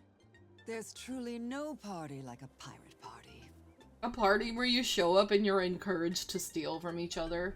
You'd have to bring stuff worth stealing to be let in, I presume. They tend to be dark and claustrophobic, and the more bodies you cram on board, the hotter it gets. Okay, when you say it like that, why is it kind of hot? It's like a little slice of the underworld on the high seas. The only problem is, I'll need someone to mind the shop while I'm away.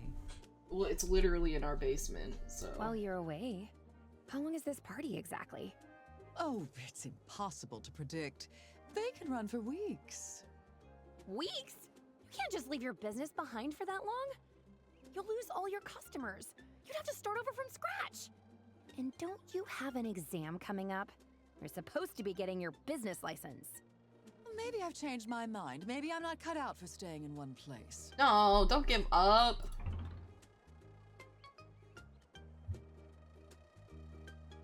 Resisting temptation is a sign of strength. Consider this a test of your commitment. A test, is it? I do have a bit of a competitive streak, you may have noticed. Oh, I've noticed. I suppose I've got something to prove, and I can best do it by maintaining and exceeding my current level of success. Okay, it's crazy that she was literally the first one we fought. Like... Even if it comes at the expense of a party or two. I don't know, I feel like Corsac should have been the first one, because he was like the least threatening. But I can also see this. I don't know. And since you're one of these customers I'm supposed to be bending over backward for, here you go. A coupon just for you. Aw, thanks Roxanne. I will never use it. Consider me a satisfied customer. Think nothing of it. But I should head home now. I have responsibilities, after all. Responsibility looks good on you. Responsibility looks good on you. I'm sort of into it. Don't get too used to it. I'm hoping it's just a phase. Besides, there will be other parties. Play your cards right, and maybe next time, I'll bring you along. She's so cute. Look at that blush. So smooth. Okay. We rank up with you again. Our people still aren't back, and we don't really have anyone else to talk to but Luna and Baptiste. I mean, we have plenty of people to talk to, but we're trying to date everyone before we end today. I actually don't know if that's going to be possible. It's already 4.5 hours.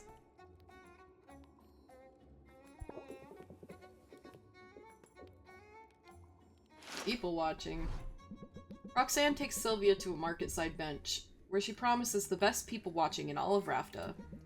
But she isn't content just to watch, she provides a running commentary, noting how people walk, how they interact with others, the state of their garments and fingernails. She makes big assumptions based on the smallest details. Sylvia realizes this is what it looks like when a con artist is sizing up a mark. Roxanne definitely has a talent for it. It's like gem appraisal, but with people. Look close, and it's easy to spot the flaws. Sylvia feels a fair amount closer to Roxanne, and moderately less stressed.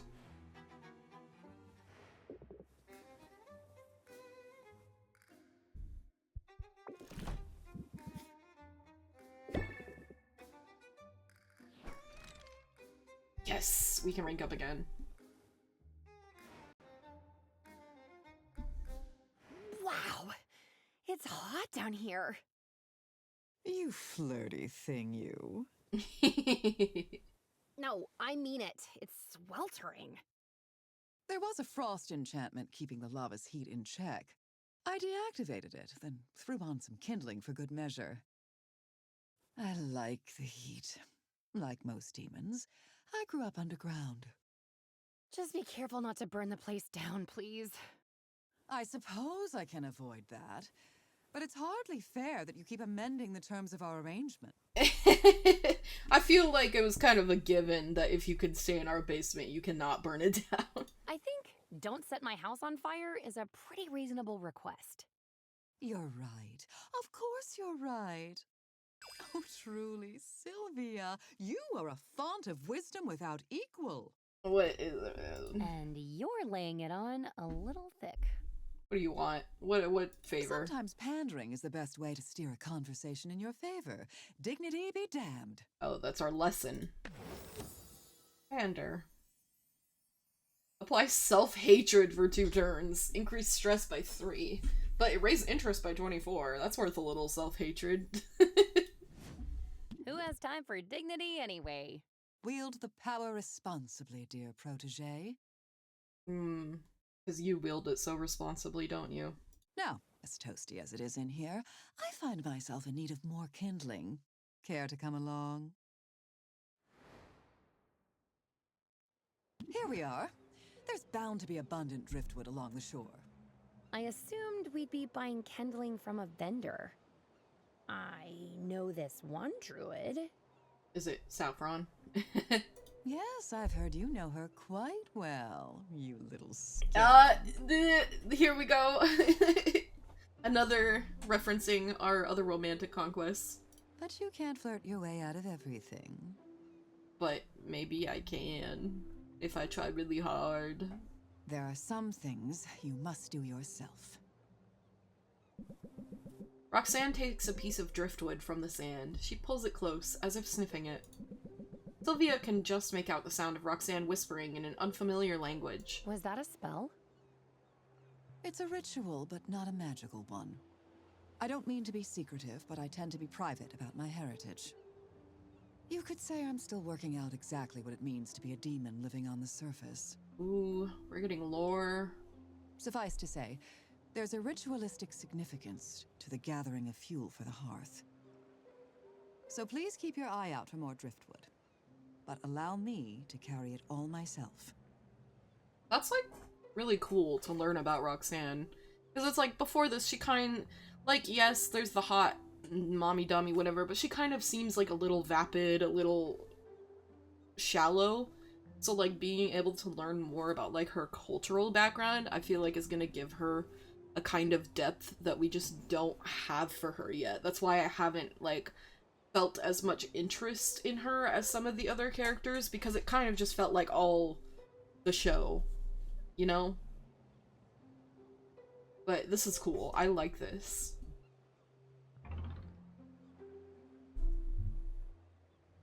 Whatever you say. I want to respect your traditions. Particularly the traditions that save you from manual labor, Well, I wasn't gonna say don't be silly. Like, I'm not gonna be disrespectful. If this is, like, your ritual, I want to, like, I want to honor that. I'm only teasing. I appreciate you taking this seriously. And every demon carries their own kindling during the week of 1,000 pyres. Tell me more. I'm not familiar with the Week of 1,000 Pyres. It's a time of great importance to my people. You see, demons didn't always live below ground. Long ago, we called the surface home, until generations of conflict finally forced my ancestors to flee their homes. They left everything behind and undertook a great migration. But still, that wasn't enough to satisfy their oppressors. The exiles were pursued by their enemies. Ultimately, they were backed against a mountain range. Things looked dire. Lighting pyres for their fallen, the exiles despaired for the future of demonkind. Then, in the light of those many pyres, something was illuminated in the seemingly endless rock of the mountains. It was a cavern that led to a vast network of underground tunnels. More than that, it was salvation. It's really sad, like, coming from an oppressed people and, like, having to keep that close to your chest with, like, you know, she, like, the whole thing. When first she came in, like, disguised as a human, and she said people would judge her. And, like, that brings a deeper connotation to it of, like, the literal racism she experiences being a demon. We've lived underground ever since, and 1 week each year we keep our hearths blazing in memory of those who came before. That's a beautiful story, but so sad. I can't believe I've never heard it before. They say history is written by the victors. Oof. Yeah. This game touches on a lot of like really good like real world concepts to think about. I'm enjoying this. Her story is really, it's compelling. But I've found survivors tell the more compelling tales. It's compelling! That's what I just said. Thank you for allowing me to share mine. Oh, Roxanne. Okay, she's so endearing to me now. Like, the vulnerability it takes to share something like that. I'm far from home, Sylvia. To my knowledge, I'm the only demon on this entire landmass. It's not in my nature to feel lonely. But when demonic holidays like this roll around, I think of the people I've left behind. I think of my family. And I'm glad not to be entirely alone here. Aww.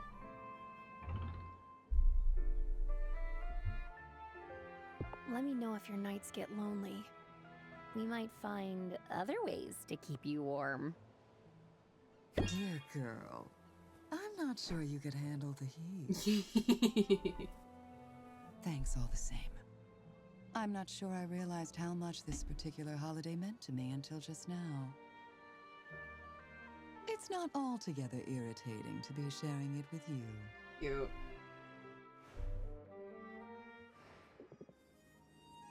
Oh, sweet Roxanne. Oh, and everybody's back. Okay, did we get more Imperium buds? I came, I saw, I asserted my authority. Whoa! Whoa! Wait! We got Imperium buds and a cool wall! Yes! That's so awesome. Thank you, Corsac. You have not disappointed. More Imperium buds. Nice, nice. Minto.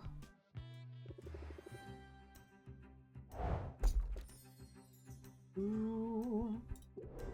Okay, I am very pleased with this outcome.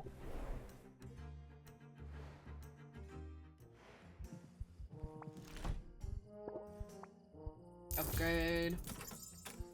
Upgrade. Yay! Okay, let's hang out with Weightlift with the Muktuk. Sylvia selects a pair of songbird weights. They're quite light, which feels like all she can manage today. A Muktuk encourages her to challenge herself, and she does, trading the songbird weights for birds of prey. Although she soon feels the burn, Sylvia finds Muktuk's encouragement is enough to help her accomplish far more than she would have expected. There, you see? I knew you were capable of more. But do this only for yourself. To me, you are perfect as you are. Thank you, Muktuk. Sweet. Okay. I definitely need to customize.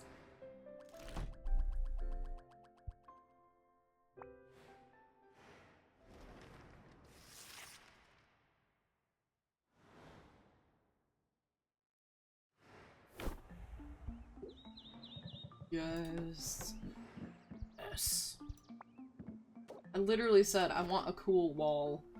Wait, that's so fucking cool. Wait, now I need the floor to match it. It's too cool. That is so cool. Fuck. Can we change wallpaper down here? Or... No, okay, it brings us back up. That's- I thought so, I just wasn't sure. That is so cool! We just need the matching- that is so cool! Look at that fucking wall! That's rad. That's so cool. Okay, does getting the upgrades from Saffron, like, upgrade the quality of our shop, too? We need to- what potions do we have? Could we send someone back to the wastes? We could. Probably only Corsac. Okay. I'm saving with this cool stuff.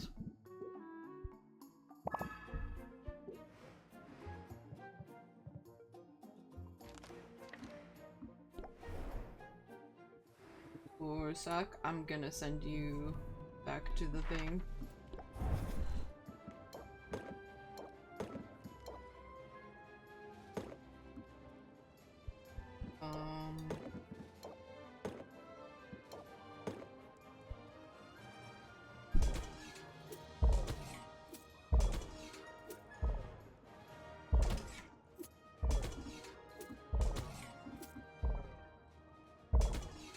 Hooray!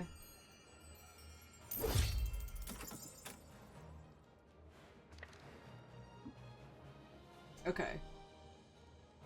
We should hang out. So we have Mint, Roxanne, and Luna that we could date. And then I guess Salt and Pepper, we could just level up our friendship to the max with them. But we want to get to dating these three, and then we'll end once we manage that. Minty.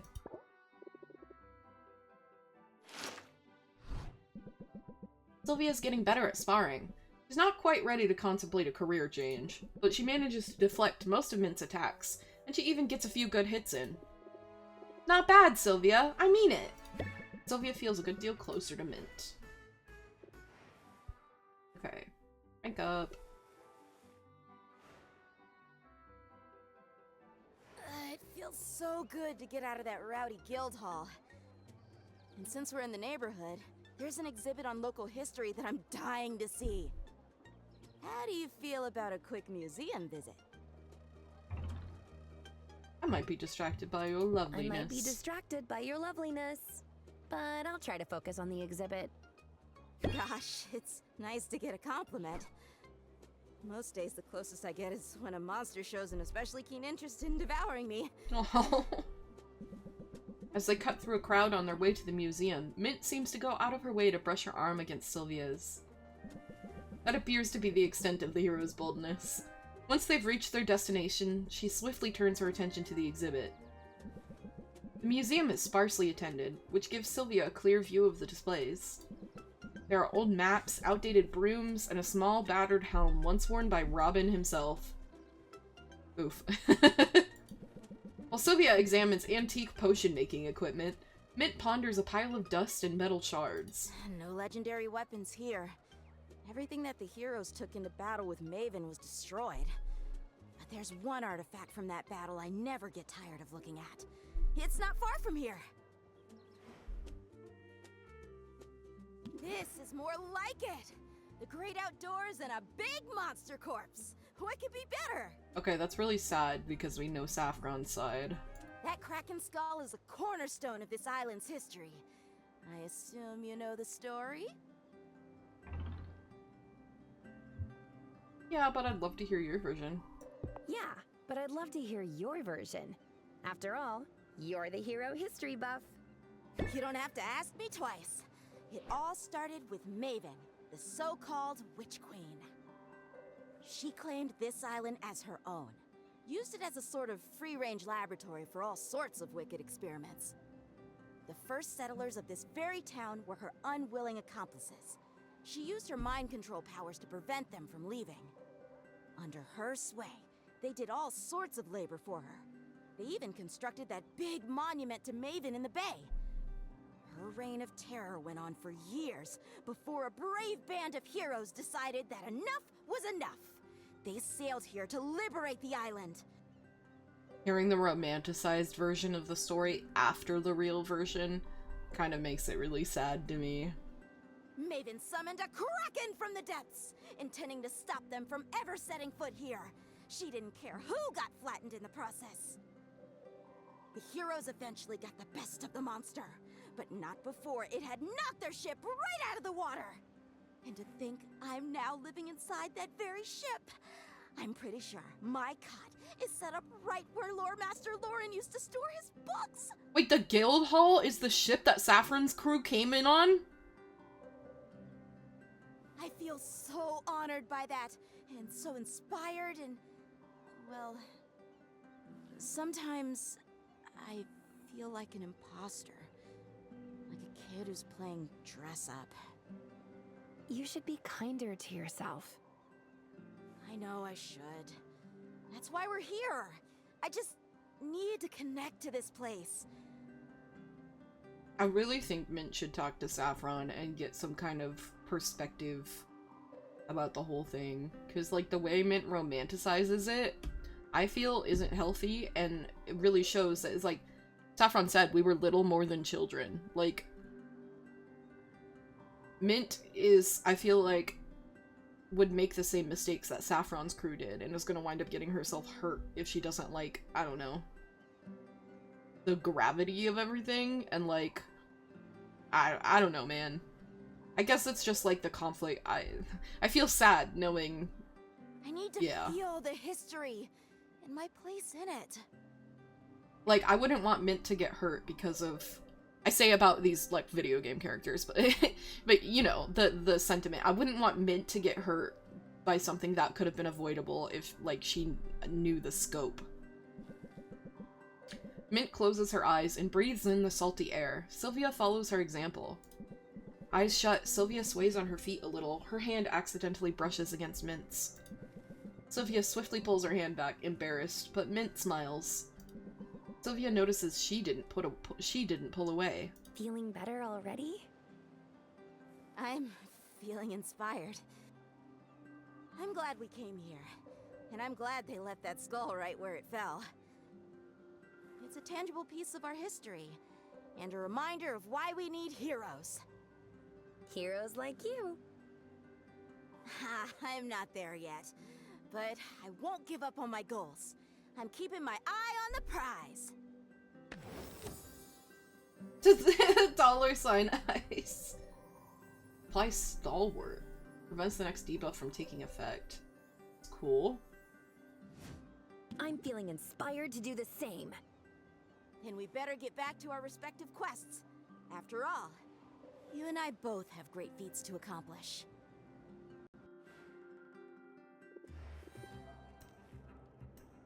That's sweet. Okay.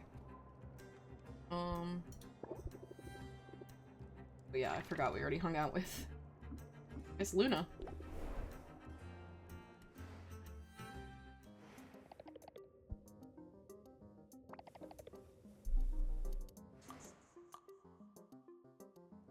It feels good to stretch my wings. I pulled an all-nighter last night. I feel like I've earned an ice cream. That's ice cream with air quotes. I'm lactose intolerant, but I make do. Luna orders a cup of shaved ice. Out of an array of flavored syrups, she selects the coffee flavor. Wait, but you could just get the vegan ice cream that Corsac got. It's vegan, so there's no dairy. And she offers to pay extra for an additional few pumps of it. Oh, she just wants the coffee syrup. Then she asks them to pour an espresso on top. That's basically just iced coffee at this point. Ooh, iced coffee sounds delicious. Let's hit the cafe on our way back. You're gonna have caffeine problems. But first, I have some news I wanted to share with you. Hmm? It's big news, and as soon as it happened, all I could think about was telling you all about it. That's cute.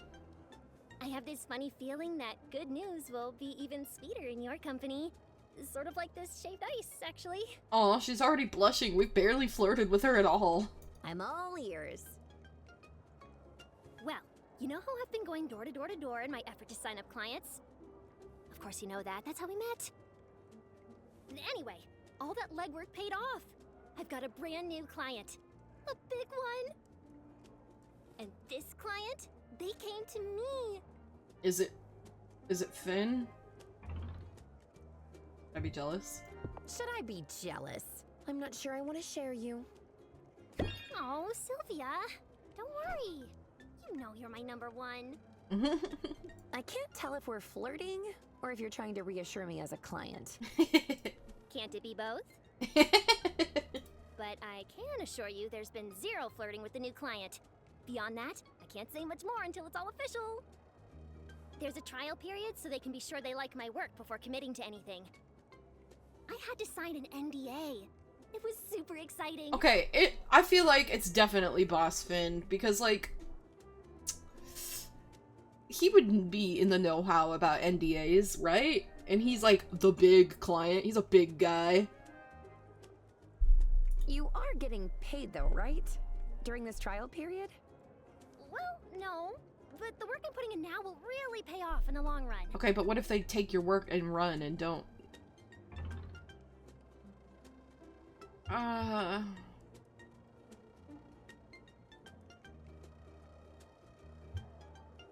trust you know what you're doing.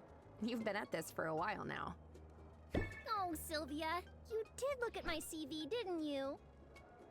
There's no reason to worry. This client vets the people they work with, same as me. I'm sure I'll pass muster. And bonus, my parents will be so proud. Do your parents keep up with what you're doing? Oh, yes. Mom and Pop are very invested in my career. They check in for updates pretty regularly. I think it's hard for them. I'm the first in my family to move away from our hometown. And there's a lot of us. I have 85 siblings. Holy shit. Out of 85? You're the first? Wait, really? That's incredible. It's not so unusual for moths. What's incredible is how accomplished all of them are. Among us, there are a dozen doctors, twice as many lawyers. I get all the updates from my parents. They're really proud of my brothers and sisters. And of you too, right? You know, I think they're getting there. Yeah, that's a hard thing to live up to when you have so many accomplished siblings. Like, you would think that you would want parents to, like, no favoritism, but when there's that many, it would be hard for accomplishments not to be dulled by all the other such great ones, you know? But you should be proud of them for, you know, getting out of bed and being able to take care of themselves. Be proud of them for anything. Like, stuff's hard. Shit's hard as a person. Like I said, the distance is hard on them. They worry about me.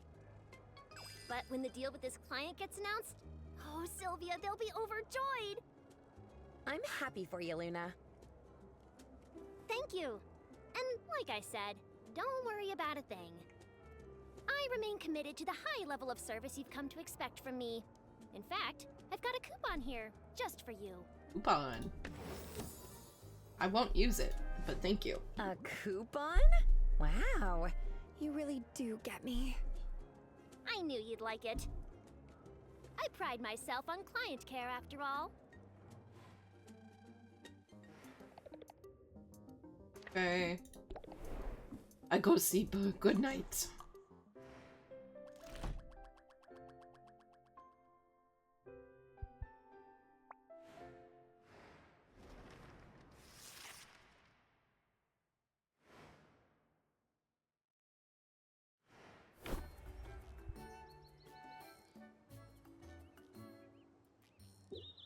Okay. It looks so cool. We need a cool floor. And maybe if we can find the matching wood, because I think the black wall, is the black wall from there? I don't remember if the black wall's from there or from the shadow step. But we definitely need the floor for that matches that.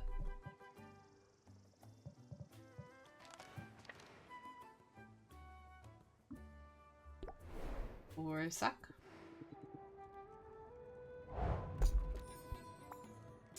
Damn, no floor this time. On a singularity. Oh yeah, we haven't been taking stuff to Quinn. Probably do that. And then we're gonna have to bring more potions to get Corsac adventuring again. Sorry, one kiss per customer.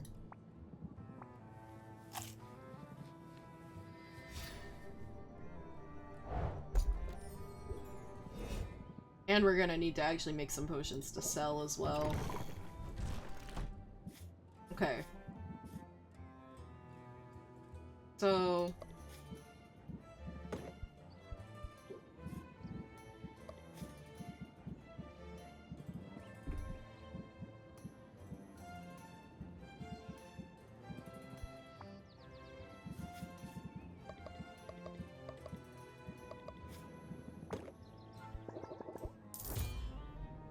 go through the purples so fucking fast.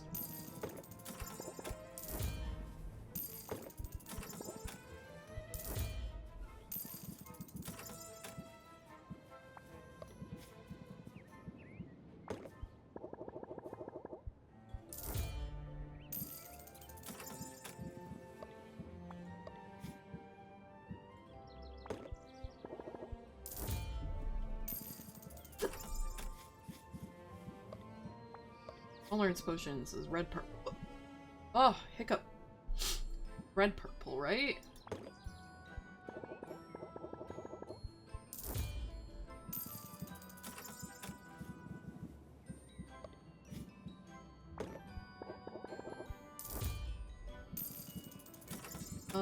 And then probably need some blues. Maybe, I mean, we've got a few. I feel like we haven't been using the blues as much for what we've been making. Definitely need more of these, because they're worth a lot. And then...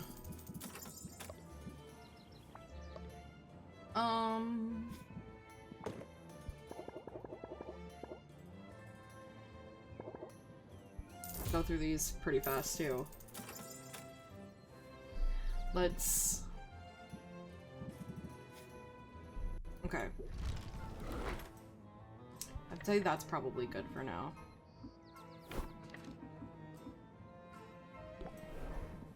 Oh wait, we were really close to ranking up with...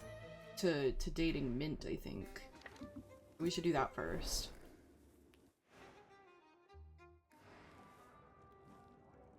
Adventure... no. Hang out.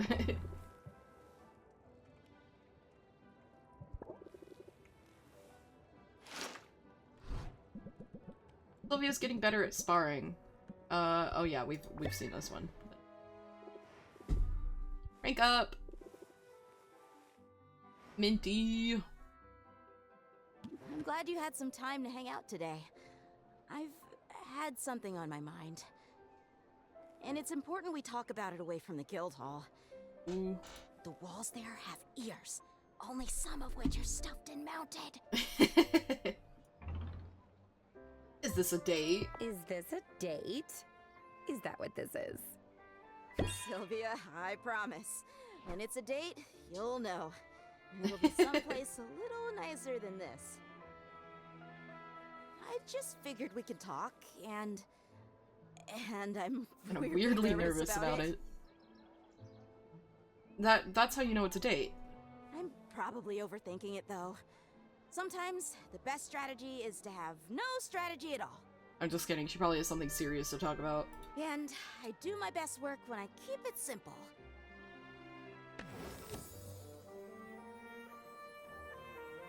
One moment. I'm hearing something I need to go check on really quick.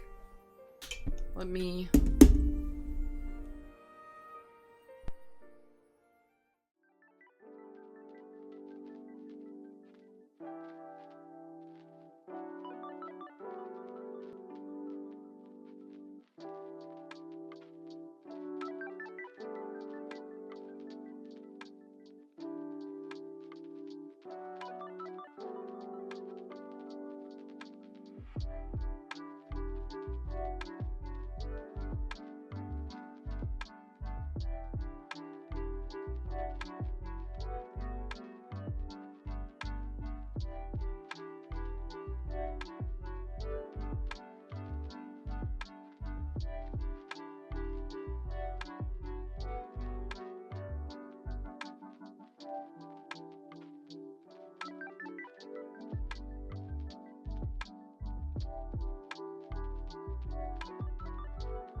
Ooh, okay. It was, my partner was home from work for a second to, I think, grab food or something.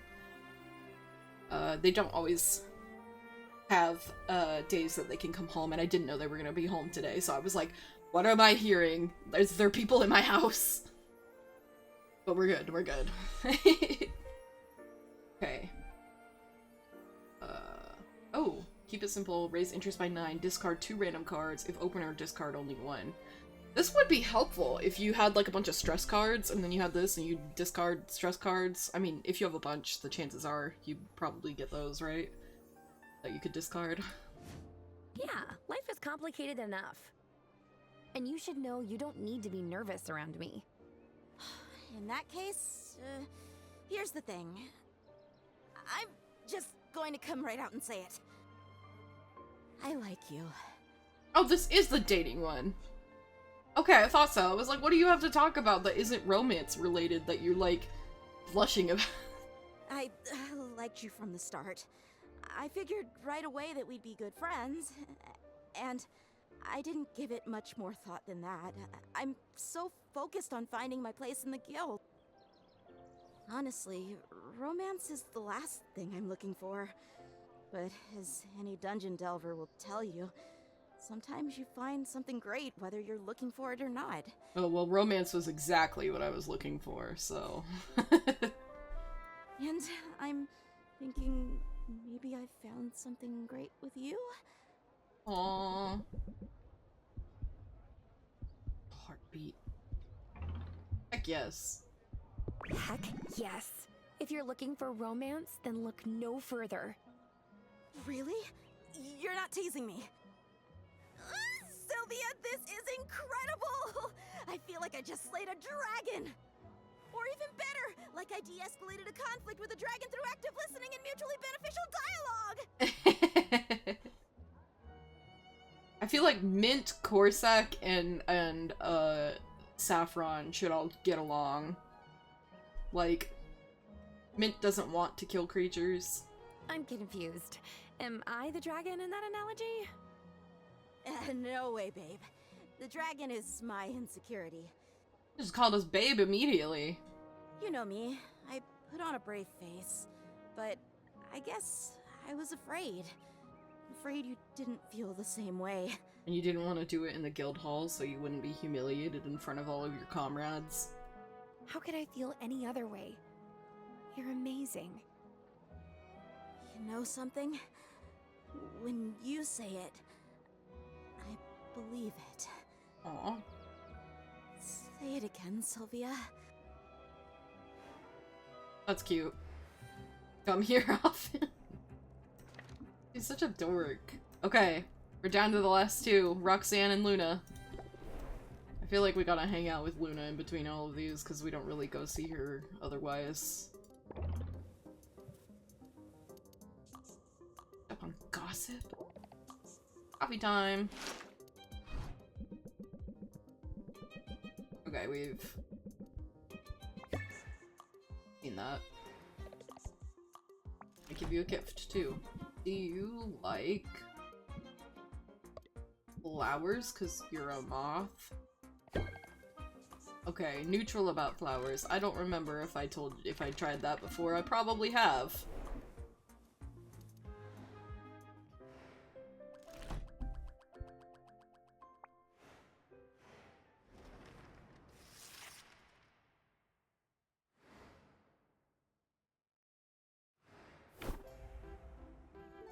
Hot sauce is the new hot gift.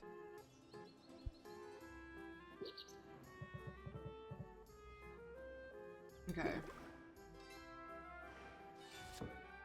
We need so many potions.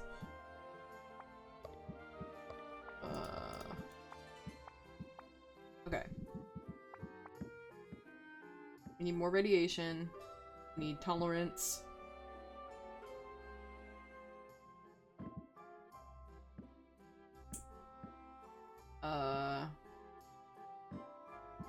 Petrification.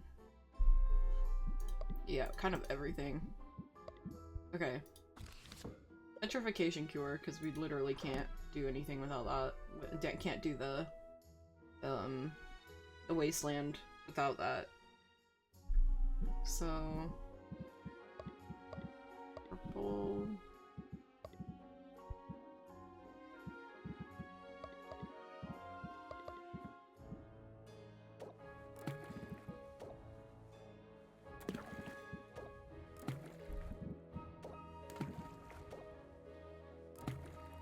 Okay.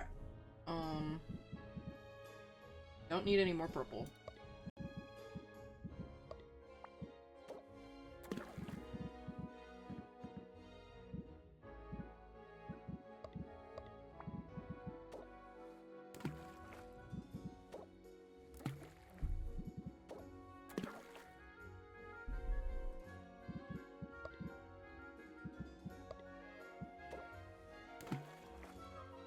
Okay, so this needs to be even with...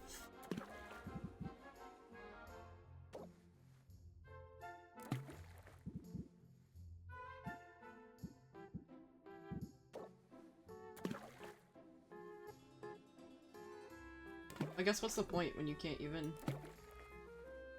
There, I guess it makes 6.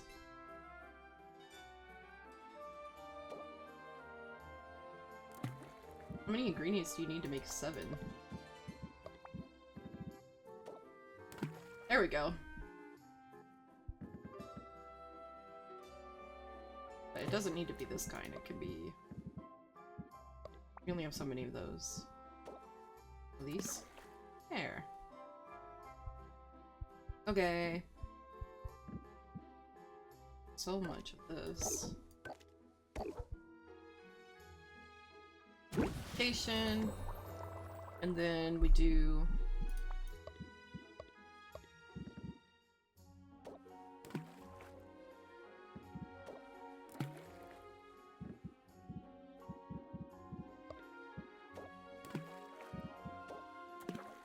Is that not tolerance? I thought tolerance. Oh, it's blue purple.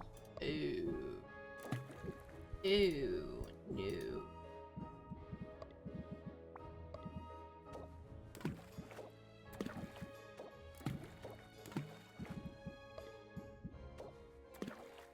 Hee.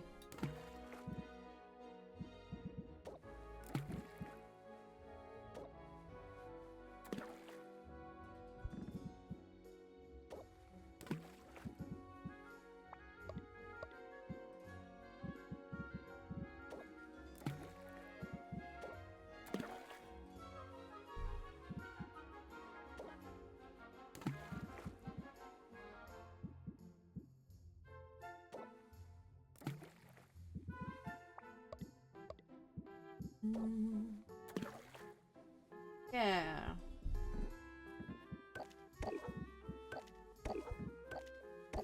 Cool. Masterwork tolerance potion. And then we have 2 curse cures left, so we should probably make more sight enhancers.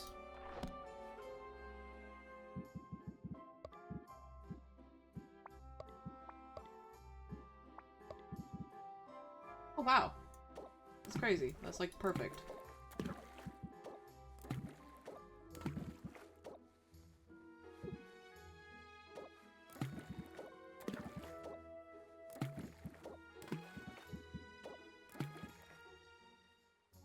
Then more greens. Wait.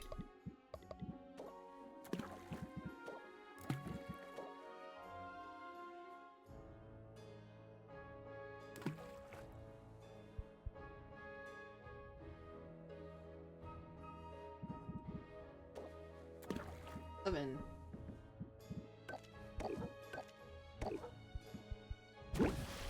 We're making so many potions.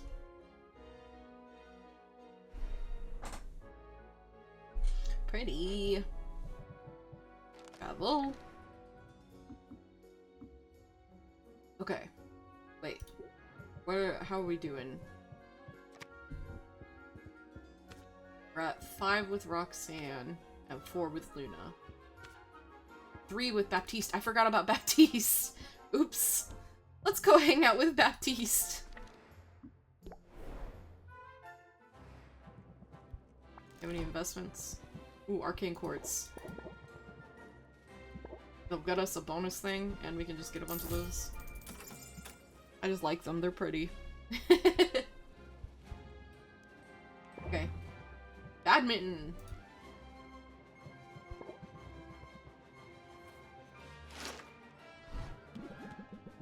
Baptiste leads Sylvia to a small court off the side of the guild hall. It appears barely used. He proceeds to talk her through the objectives of a sport that involves hitting a slow-moving, feather-laden cork back and forth over a net. Maybe he's going easy on her, but she doesn't find it very strenuous. Aren't sports supposed to be a little more challenging? I find badminton really hard. It isn't the most physically demanding of sports, but it has its appeals. Come to think of it, the fact that it isn't physically demanding ranks high on that list. Okay.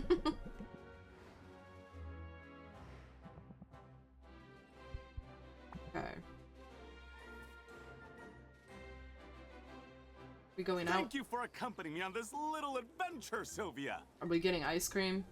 Everybody wants to get ice cream. Sure. Although, I'm not sure how much adventure we'll find in the marketplace. Don't you know? Adventure can be found anywhere. For that matter, so can loot. And I have a feeling Rafta's marketplace is a treasure trove just waiting to be discovered. I realize a shopping day is probably old hat to you, but it's something I've rarely had a chance to experience. Because you're like the son of a duke or whatever. How is it possible you've avoided shopping for so long? Rich family. Well, that's the thing about money. In some ways, it opens up the whole world for you. But in another sense, it makes your world very, very small. Mm-hmm. As a youth, I rarely left my family estate, unless it was to visit another family's estate. And why would we leave? All our needs were provided for. And not just our needs. Our every whim was catered to by servants who fairly tripped over themselves to please us. Forget errands. I didn't even clip my own nails before coming to Rafta. Oh. There must be a part of you that misses that life. Not at all. I'll always choose novelty over comfort and familiarity. Yeah, I feel like you'd get bored. And today, that means seeing all the market has to offer. Only there's a catch. I'm on a budget! That's just how normal people shop. Isn't it thrilling? My heart is beating faster. My heart is beating faster. But I'm not sure it's because of the budget. I'd like to say I always have that effect on shopping partners. But you're my first. The finger gun! That's so cute. Smooth. Smooth Baptiste. Oh! What's that over there? Baptiste dives right into the throng, making a beeline for a nearby stall with tins of instant coffee on display. This looks intriguing. Instant coffee. Huh, how convenient. The merchant offers Baptiste a sample in a paper cup. He downs it in a gulp, his eyes sparkling with delight. Interesting. It's sort of, gritty on my tongue. I never thought of coffee having mouthfeel before. Wow! I'm getting flashbacks to Oron High School Host Club with the instant coffee thing. I have to have it! After purchasing an absurd amount of instant coffee, Baptiste is off like a shot. He purchases centaur flip-flops, cheese wands, silver sporks, as well as dozens of everyday objects that are evidently new to him. It's so cute! Look at that! 4-in-1 soap, Sylvia! Oh no, buddy, you should not use that. You should never use a multiple in one. You should stick to your shampoo conditioner routine. A single elixir that functions as shampoo, conditioner, body wash, and toothpaste! Toothpaste? No! It doesn't do any of it well.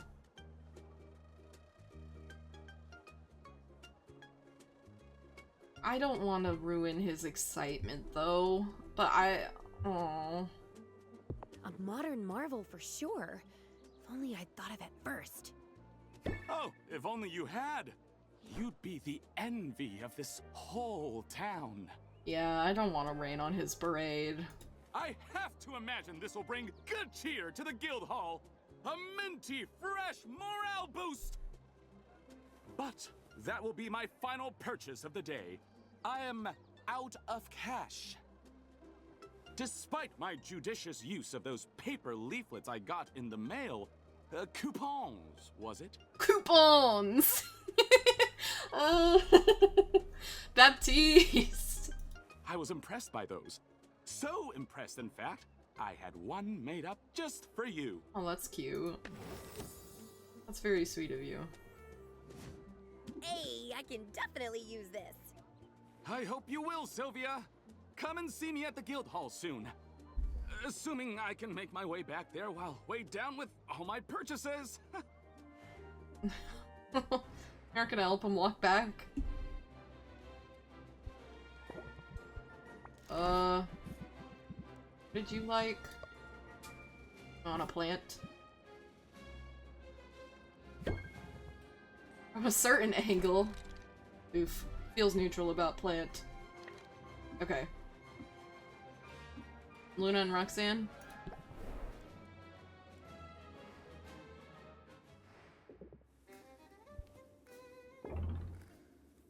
Let's people watch with Roxanne. Actually, let's give a gift and see if we can rank up from just the gift.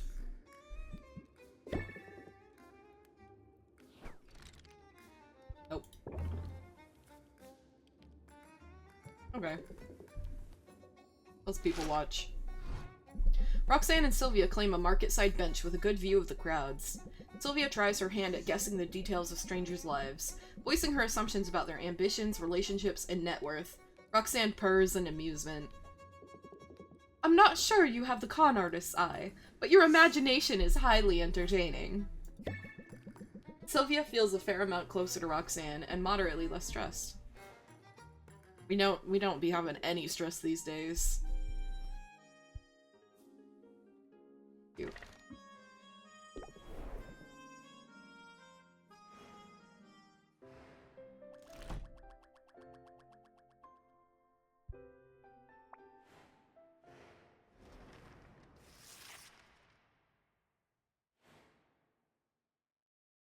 Wowee.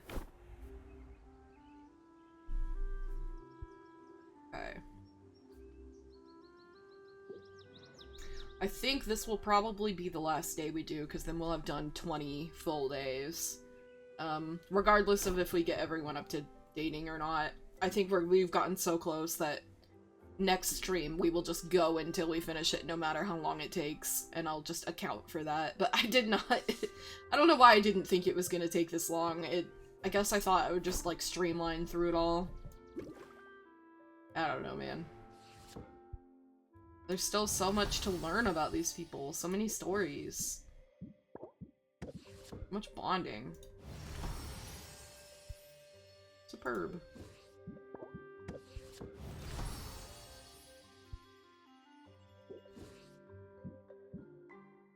Okay.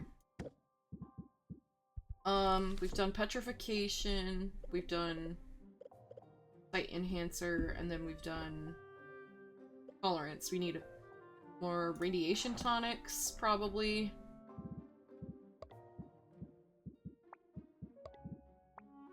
Hello, purple.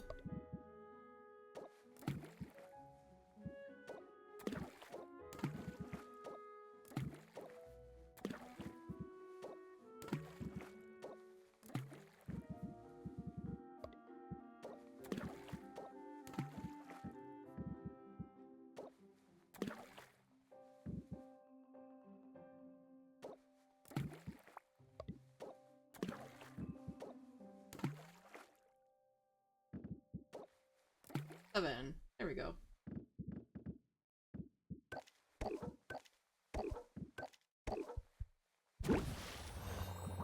Okay, radiation. We should just make more curse cures while we're at it.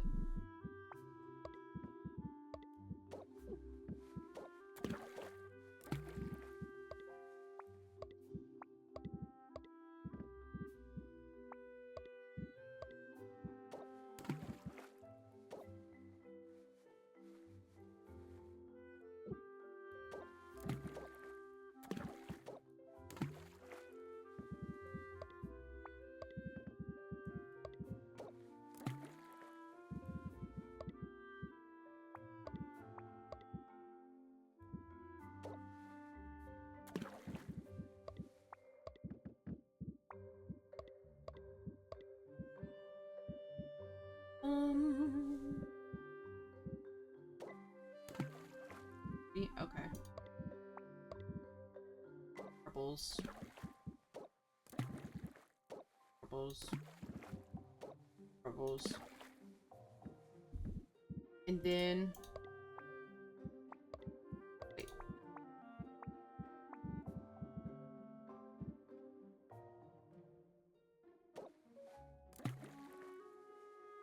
Ow.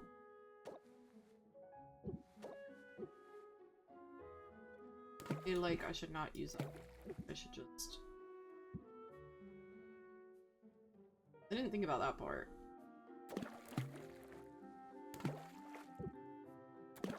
Toss more of these in there.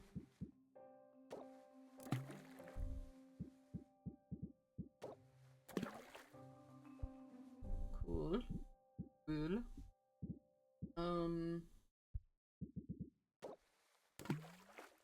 More ingredients for more potions. 7. Yay. Oh, except we should do like a straight.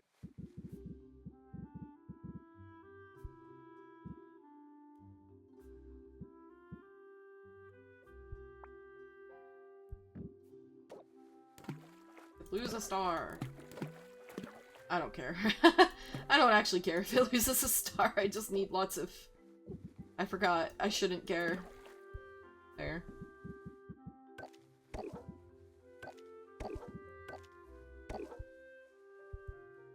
Actually, 8 is fine. And then... Radiation. First, we've done petrification. Sorry, how many? We have 2 health and 3 mana. But we can avoid using health potions if we do the ice and fire and electric instead.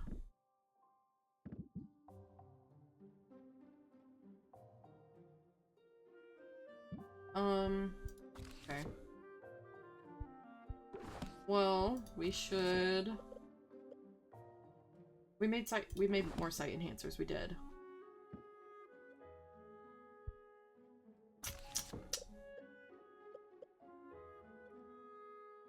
I mean, we kind of always need more mana and health and stuff, but...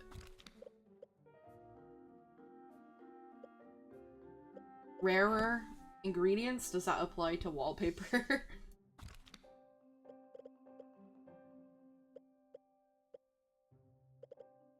I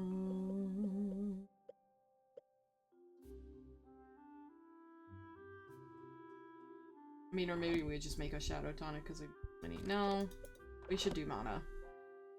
Mana is gonna be the most important, but so are health. Let's do health. Okay. Keep going back and forth.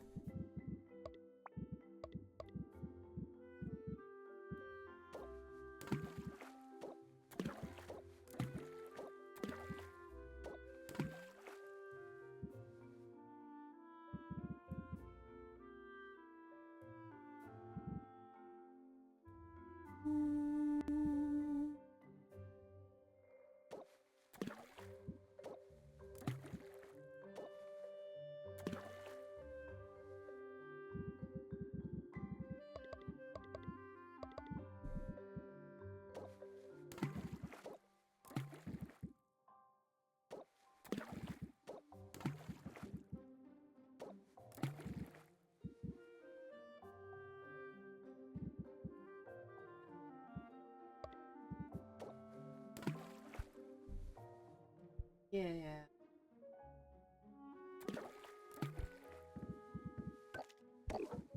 Cute.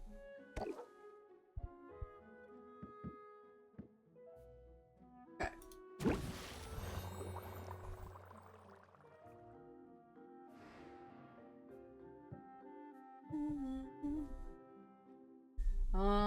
Or maybe we'll do one more day after this, just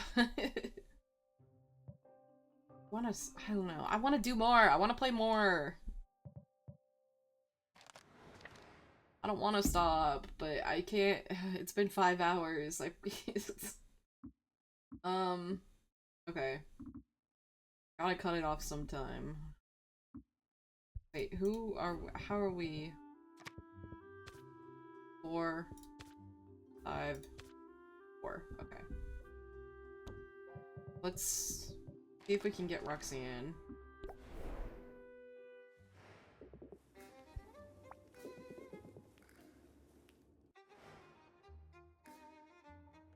I've earned a treat. I think you've earned one too. I do like ice cream. It's time for the ice cream date. Then you shall have it, darling. Just let me do the talking. Roxanne slinks up to the counter and orders a pair of spicy cinnamon ice creams. She goes for her wallet, but it isn't there. She mutters apologies. She pats herself down, searching, coming up empty. And then she bursts into tears. The hapless ice cream merchant, desperate to stem the weeping, offers the treats free of charge. Roxanne quickly brightens up, a little too quickly. What was that? Free ice cream is what that was. That was the performance of a lifetime. And if you haven't yet tried the emotional minefield technique, you very much should. If the customer complains, raises interest by 10, and then applies sympathy for the following turn. That's funny. I'll practice it. But first, ice cream. Ice cream. Sylvia tucks into her ice cream immediately. It's tasty. She devours half of it, and Roxanne still hasn't touched hers. What's on your mind? Oh, just mulling over some of my recent accomplishments. As of this morning, I've submitted all the paperwork and fees required for my business license. Oh, good job, Roxanne. Now all that remains is to schedule my exam. I've heard that test is pretty tough. To which I say, bring it on. If I feared a challenge, I never would have ended up here. Tell me more. How did you end up here? I don't think you've ever said. It wasn't because of any inheritance, I can tell you that much. As a girl, I had an insatiable interest in the surface world, inspired by the bits of debris that made their way down from the human cities above. Empty flasks and loose change, bootlaces and hair ribbons, I'd pore over all of it. That's really sweet. That's really endearing. That's, like, pretty wholesome of you, Roxanne. But my favorites were the magazines. They were full of images of beautiful women living lives of glamour and luxury. They made it all seem so very attainable. And though there were no demons pictured in those perfumed pages, well, my powers of illusion were second to none. So I decided to ascend. I left a note for my parents and took off into the night. You seen your parents since then? But the surface world was not what I had expected. Those with more money than they could ever need can use their money as a sort of lure, trapping others in an endless cycle of toil, hope, and obligation, all while increasing their own wealth naturally. Class inequality. Faster than I would have thought possible, I went from having nothing to having less than nothing. I was in debt. Deep, dangerous, demoralizing debt. And I realized I always would be. So long as I continued to play by the rules of rich men. Oh, hell yeah, Roxanne. Wow, Roxanne, I had no idea. Why would you? Yes, generally I prefer it that way. But something about you makes me want to come clean. The blushies. It's probably your big bovine eyes. Just call me a cow? Anyway, now you know how I ended up running cons on the streets of Rafta.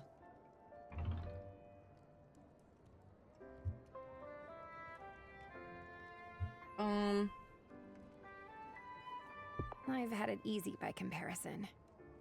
It's easy to lose sight of that. Particularly when my inheritance has been both a windfall and an albatross. I suppose we both had to learn that if something seems too good to be true, it probably is. You're every bit as good as advertised. You're every bit as good as advertised, I bet. Well, I certainly haven't received any complaints yet. I have a minor complaint, actually. You haven't touched your ice cream, and now it's all melted. Oh, good. This is how I prefer it, you see. So you just want to drink sugared milk? Ice cream headaches are my greatest vulnerability. Wow. We must really be friends if you're telling me your weaknesses. Weakness. Singular. Singular. You're Make that welcome clear. to look for more than one. But I don't like your odds, dear. What if I become another one? Okay. Ocean lesson.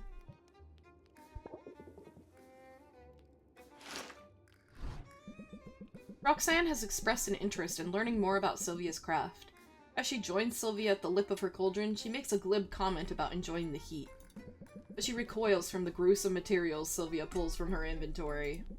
Although she declines to touch anything, Roxanne watches the entire process with rapt attention. I'll admit, I've got a new appreciation for what you do. But are you sure I can't teach you to make fake ones? It's altogether less slimy. Sylvia feels a good deal closer to Roxanne. Can't rank up again? Can we give you another present?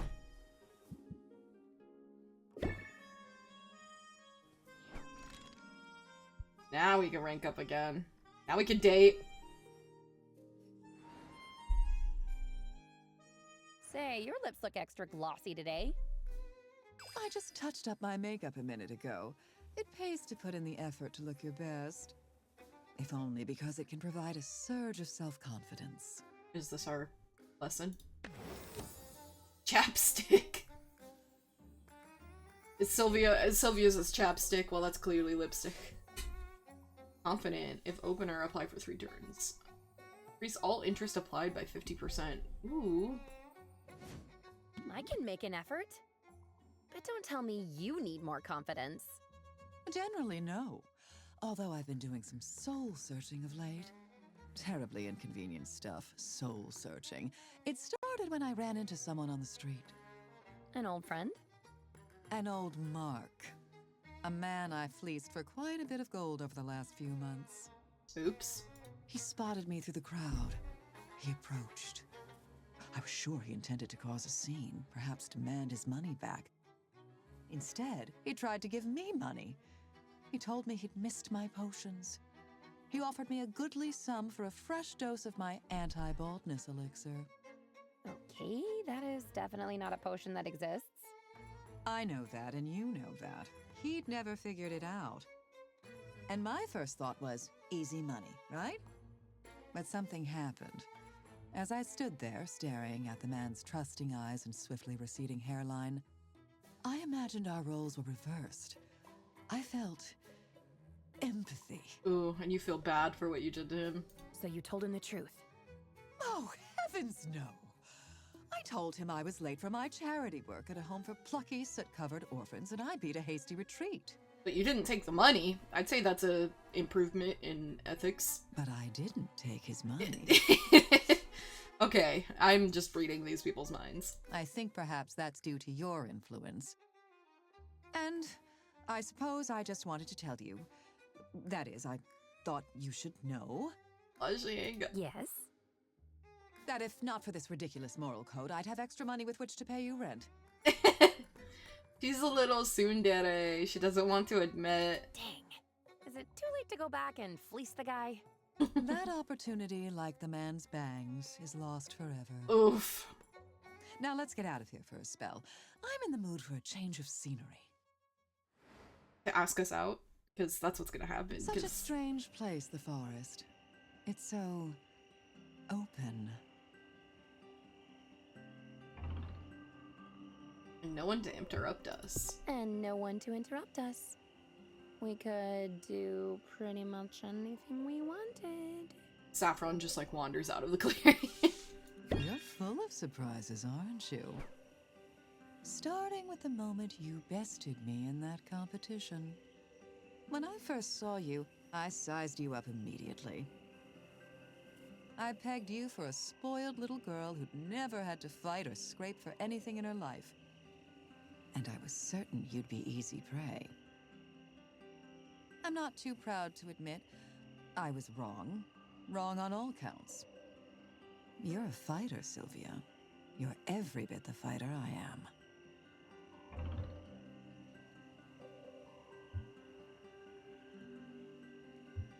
Thank you for acknowledging that. And you're right. I'm tough as nails and twice as sharp. She didn't like when we disparaged ourselves before, so we're not gonna make that mistake again. There, see? You don't even need the compliment. I can get out of the way if you want to pat yourself on the back. My point is this. We have common ground, and a lot of it. I thought that made us enemies. Then I thought it made us allies. But we're more even than just allies, aren't we? Sylvia, I've noticed your rather adorable attempts at catching my eye. Cute. And I find myself thinking that we might have fun together. But I have to ask, do you think you can handle all this? Yes. Oh, I can handle it. In fact, I'd really like to. Oh, you thirsty thing. Very well, I'm game. The buttoned-up ones always end up being the most fun. But if we're going to date, I need you to know something. As you may have guessed, I'm quite comfortable in my own skin. Typically, I can separate the physical and emotional aspects of coupling.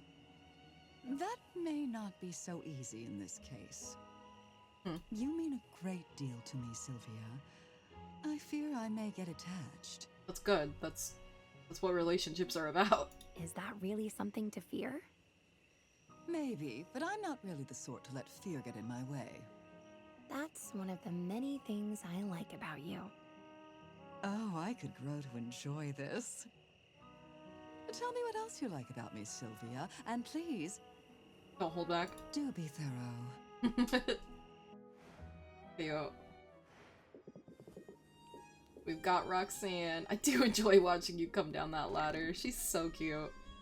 Hey, it's just Luna and Baptiste. I mean, we might as well keep going until we've started dating them as well. How can I cut it off now?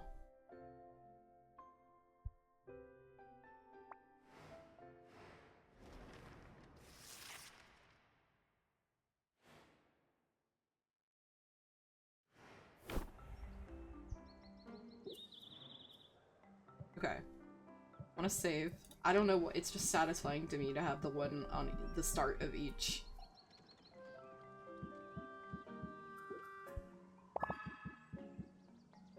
Okay.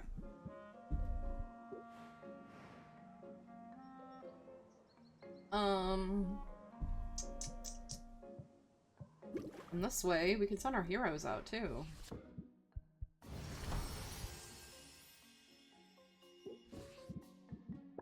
I keep saying I'm gonna, like, do shorter streams, but then... Blood Brew. But then while I'm streaming, I'm like, I don't want to stop yet, I want to keep going!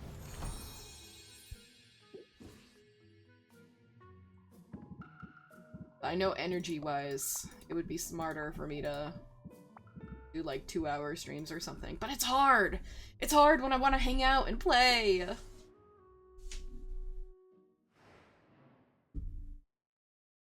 Okay.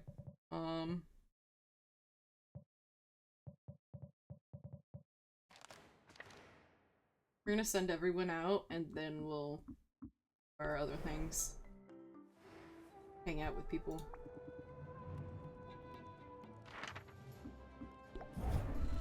Come on, give me a cool floor. Okay. Mana. We're gonna do fire and ice.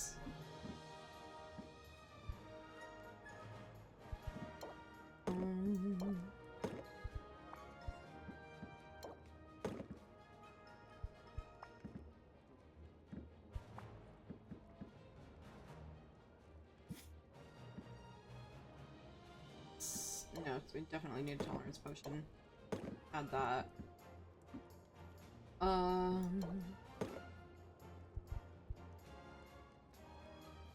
Oh, we made more health potions. I forgot.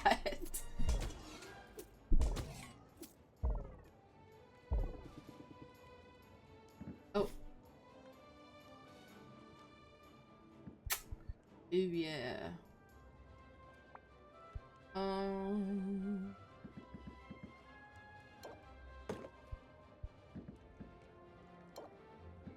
guess you wouldn't need these if I just did the health potion anyways then. And then...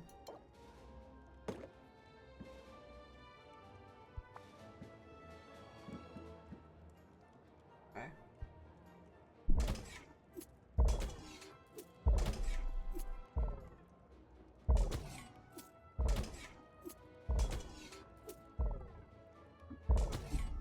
There we go.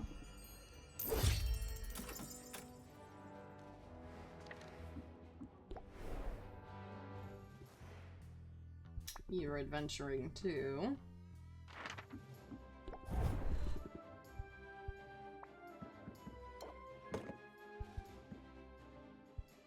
25.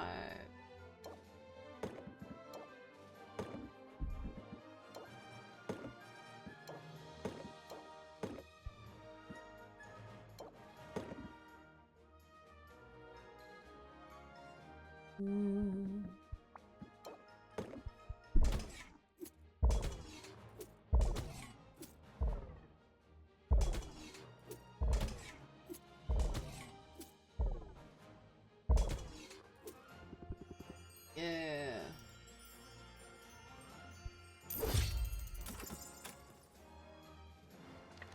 Now Minty.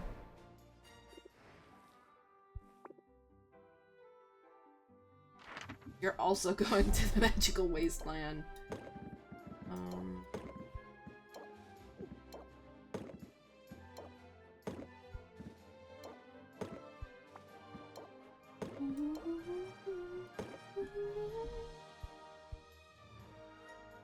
$25. 5. Wait. 30, 45. 25 plus 45.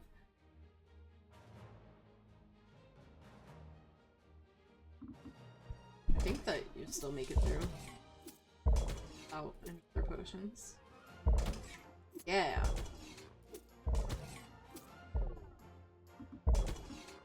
Wait, I forgot this. Embark. So many potions. Okay. Got Baptiste and Luna.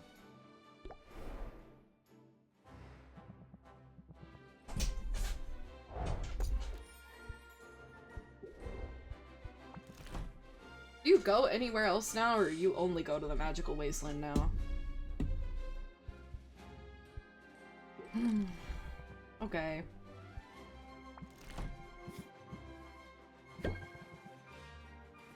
You do not like the gemstones as much, but that's okay.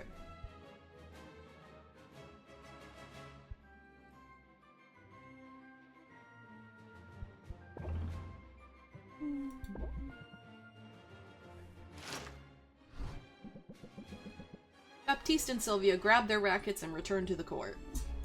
This time, Baptiste breaks out some advanced moves. He looks unerringly graceful, but Sylvia has to strain to keep up. You see, easy to learn, but there is an art to mastering the sport. I'll teach you.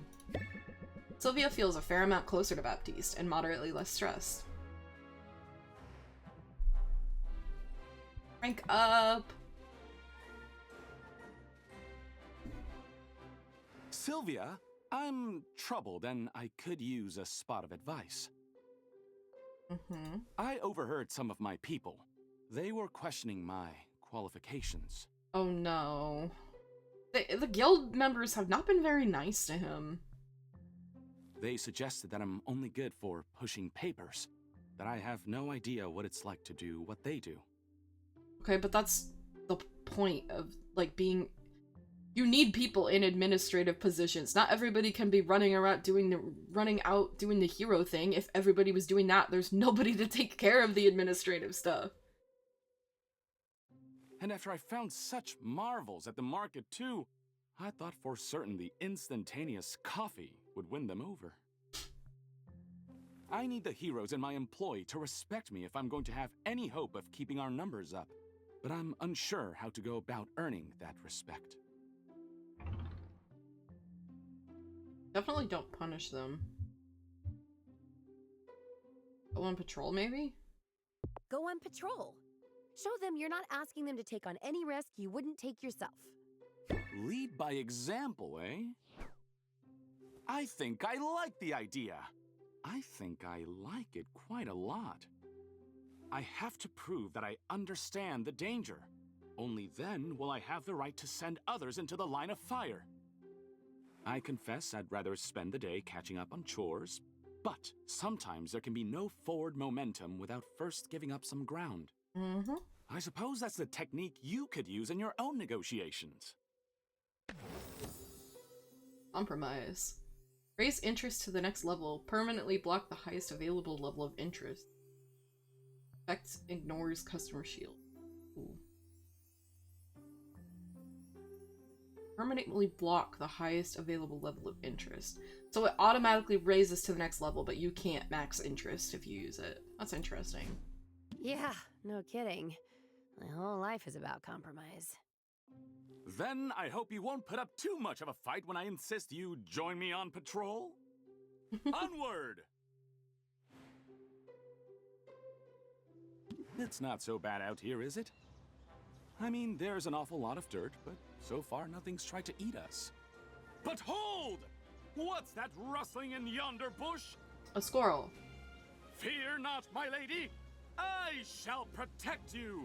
His little blushies. Oh, slime. Baptiste steps in front of Sylvia just as a slime leaps into the clearing. Sylvia freezes, unsure what to do. She has no experience fighting slimes. But neither does Baptiste. Should she help somehow? Before Sylvia can act, Baptiste pulls a pair of daggers from his boots. He lunges forward, slashing with his twin blades. The slime is cut to oozy ribbons in a matter of seconds. His little light blush there, he's proud of himself. Well, I wasn't expecting to run into trouble quite so soon. But consider it dispatched. That was hot. That was hot. I enjoyed watching you leap into action like that. And knowing you were watching made me feel bold. Aw. Now, let me harvest anything that might be of use from the remains. And then, we picnic! Is a picnic usually part of patrol duty? Well, no, but I think I've sufficiently proven myself. And there is no sense in letting the caviar I brought go bad. Ooh. Up until now, I've only ever used fish eggs for potions. Then that settles it! We must picnic forthwith! I want to go on a picnic with Baptiste. I bet he would bring the best spread. Because caviar can turn quickly. And what a shame it would be for us to vanquish a slimy foe. Just to be vanquished by slimy eggs? Only to be vanquished in turn by spoiled roe. Slimy foe, spoiled roe. You're a poet. Beautiful. We already... Oh, okay, no. Then we go to Luna. Luna's growing on me, but I still... I bet as we learn more about her, she'll grow on me more. Fruit. Oh, she loves fruit. Okay, no flowers, yes fruit.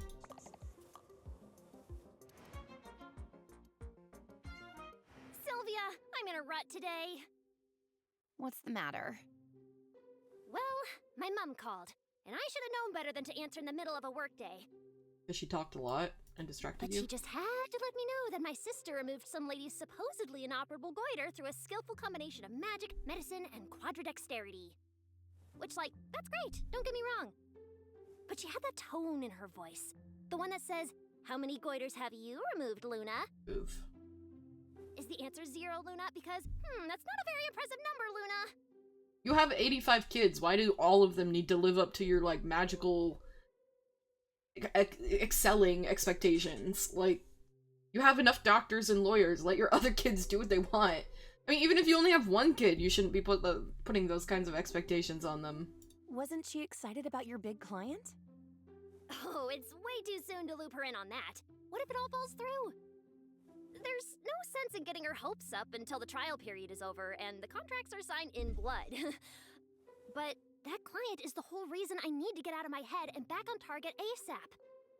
I'd set aside time today to brainstorm some bold new ideas for them, but I've just been staring blankly at these screens. Holy shit, she has so many screens. I didn't even realize. Got 9?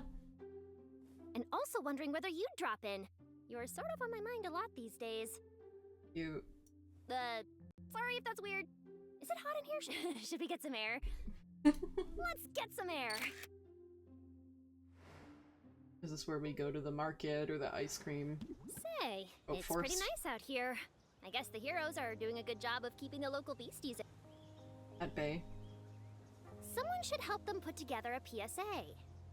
I have some connections, if you want me to put in a word. That's nice of you to offer, but I'm officially all booked up. Oh, is this where if we were dating Baptiste, she would say something about, yeah, I know you have connections. You're really close with that one guy. In fact, hold that thought. I've got to check in on something real quick.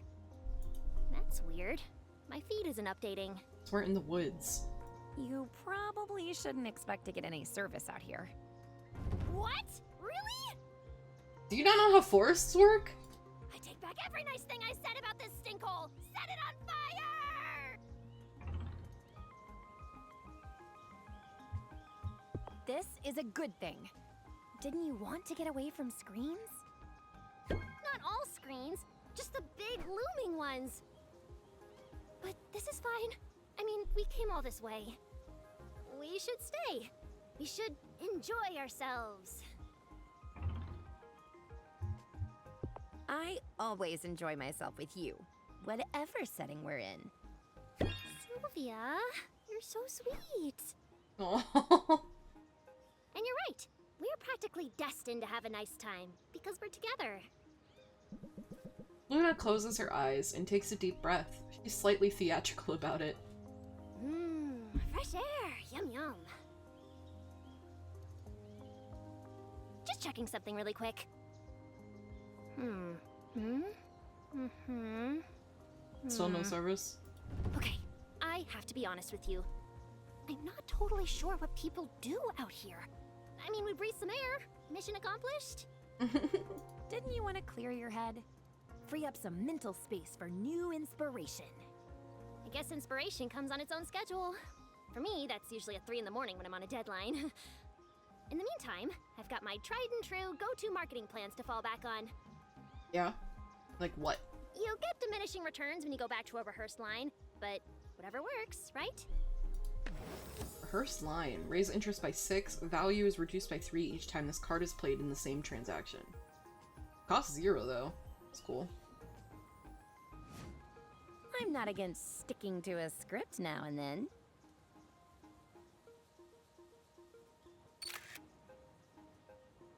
Right? I knew you'd get it.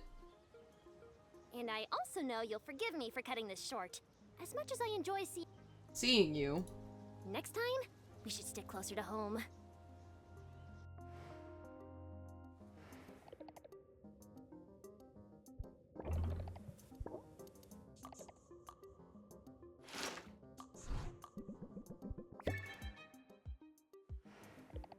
Okay. We're so close to dating all of them.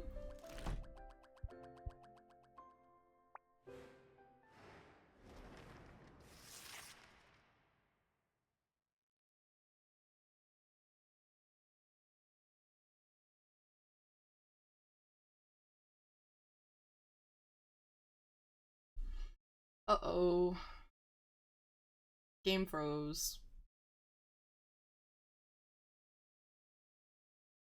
Hello? Oh, there we go.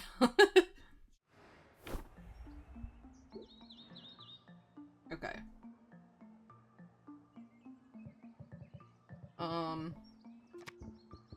We're at 5 with both of them, I think? Okay. So 2 more rank ups with each of them.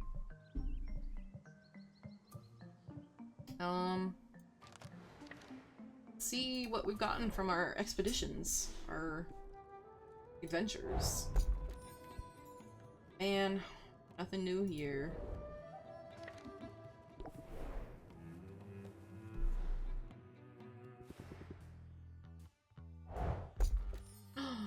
magical wasteland floor! Yes! Oh yeah.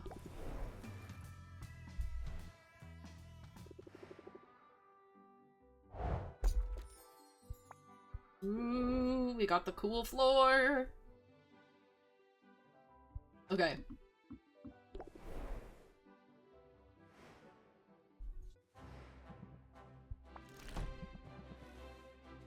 Focus locus. Because I can't remember if we gotten those. Okay. Let's gift you.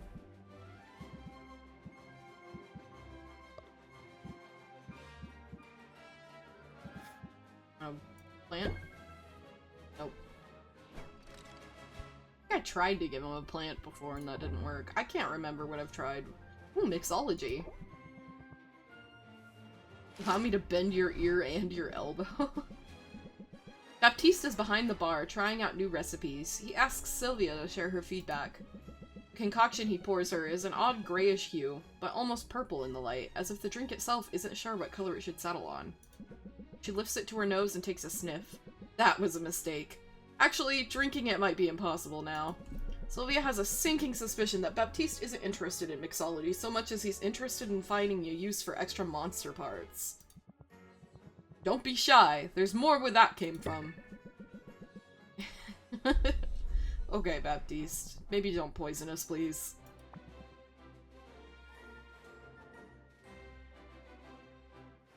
I hope you can overlook the throbbing vein in my temple, Sylvia. Generally, I'm quite good at keeping my composure when upset, but that vein will betray me every time. Were people being mean to you again? Should I beat them up? Seeing you, of course, is the greatest balm I could ask for. Aw. Stay for a spot of tea?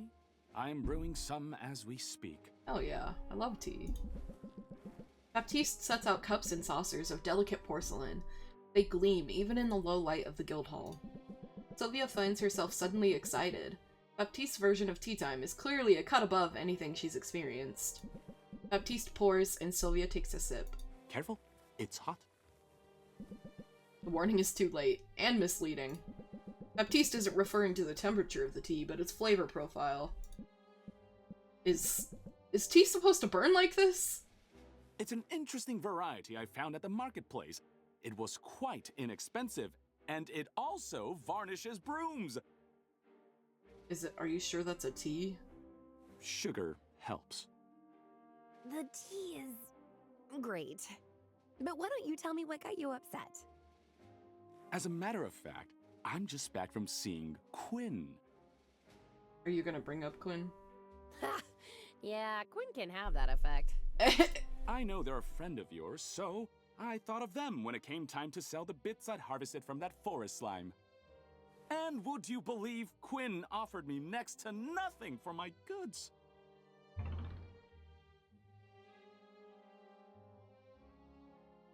I'm not sure Quinn wouldn't try to rip him off.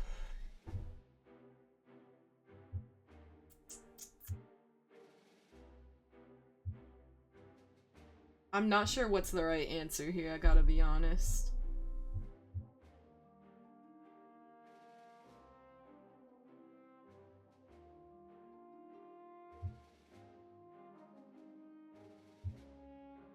Quinn wouldn't try to rip you off.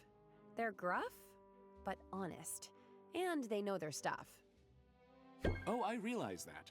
Because after seeing Quinn, I went to 3 other merchants. They all gave me a similar quote. Low-level monster guts just aren't worth all that much. And they're worth less every day as we gain access to more potent and dangerous reagents. I did the math, Sylvia. A hero would have to bag 30 of these things to afford a single meal. Oh, so that's why he's upset, that his heroes have been struggling to make ends meet. Well, you're used to pretty exorbitant meals. But I take your point. Struggling to make ends meet and having to put themselves in danger, and now he understands why they didn't feel like he was qualified, because he didn't know about this. It's hard work to be a hero. I knew it was hard work. I knew it was dangerous work. I had naively assumed the compensation would reflect that. So, heroes don't get any sort of salary? The guild pays each hero a token stipend. The sum is so small it's mostly a formality.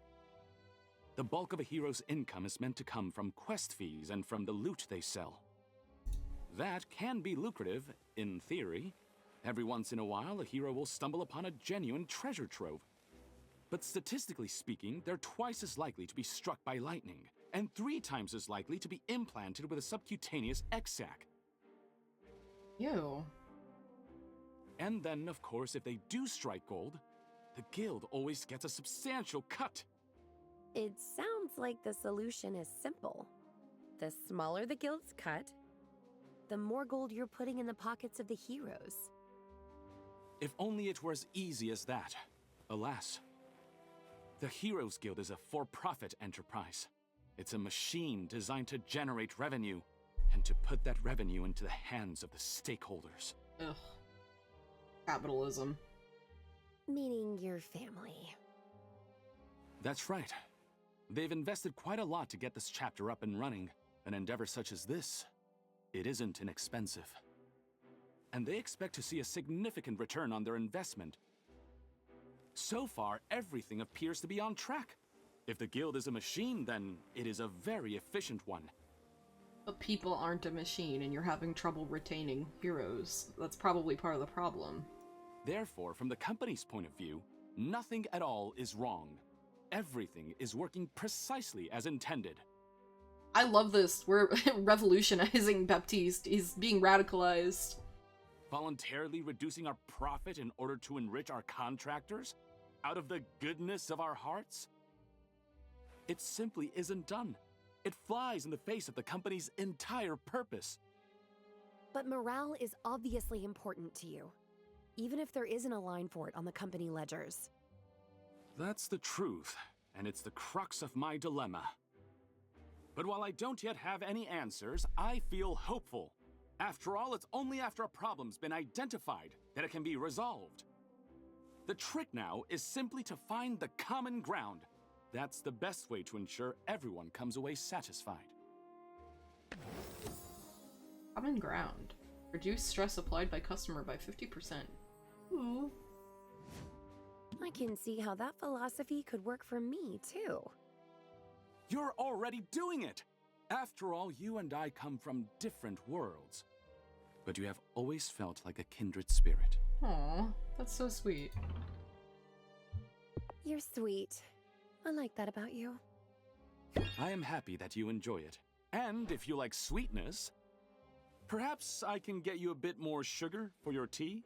I notice you haven't touched it, and I feel we should drink it down quickly. Before it melts my good porcelain. If it's gonna melt your porcelain, you probably shouldn't put it in your body. Okay, we've already hung out and gifted and everything.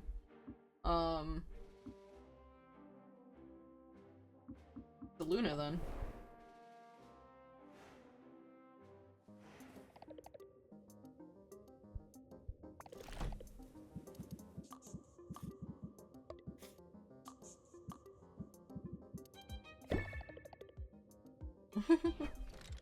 Okay.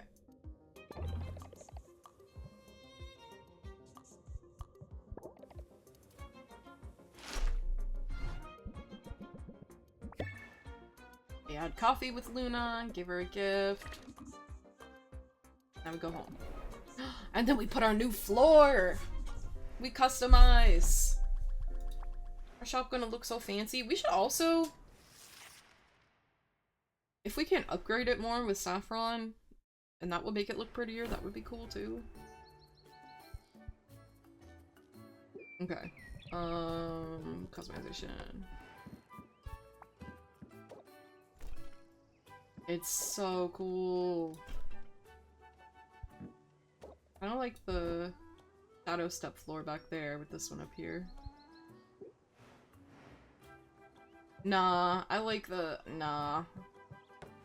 I'll probably just go the full floor. It's so cool! I'm moving. Pretty. I'm satisfied with this. This is so pretty. Okay. Let's save just to...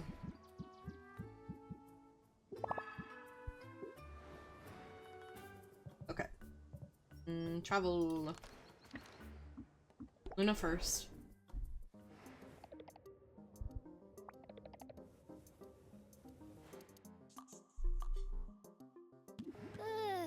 My energy is lagging today.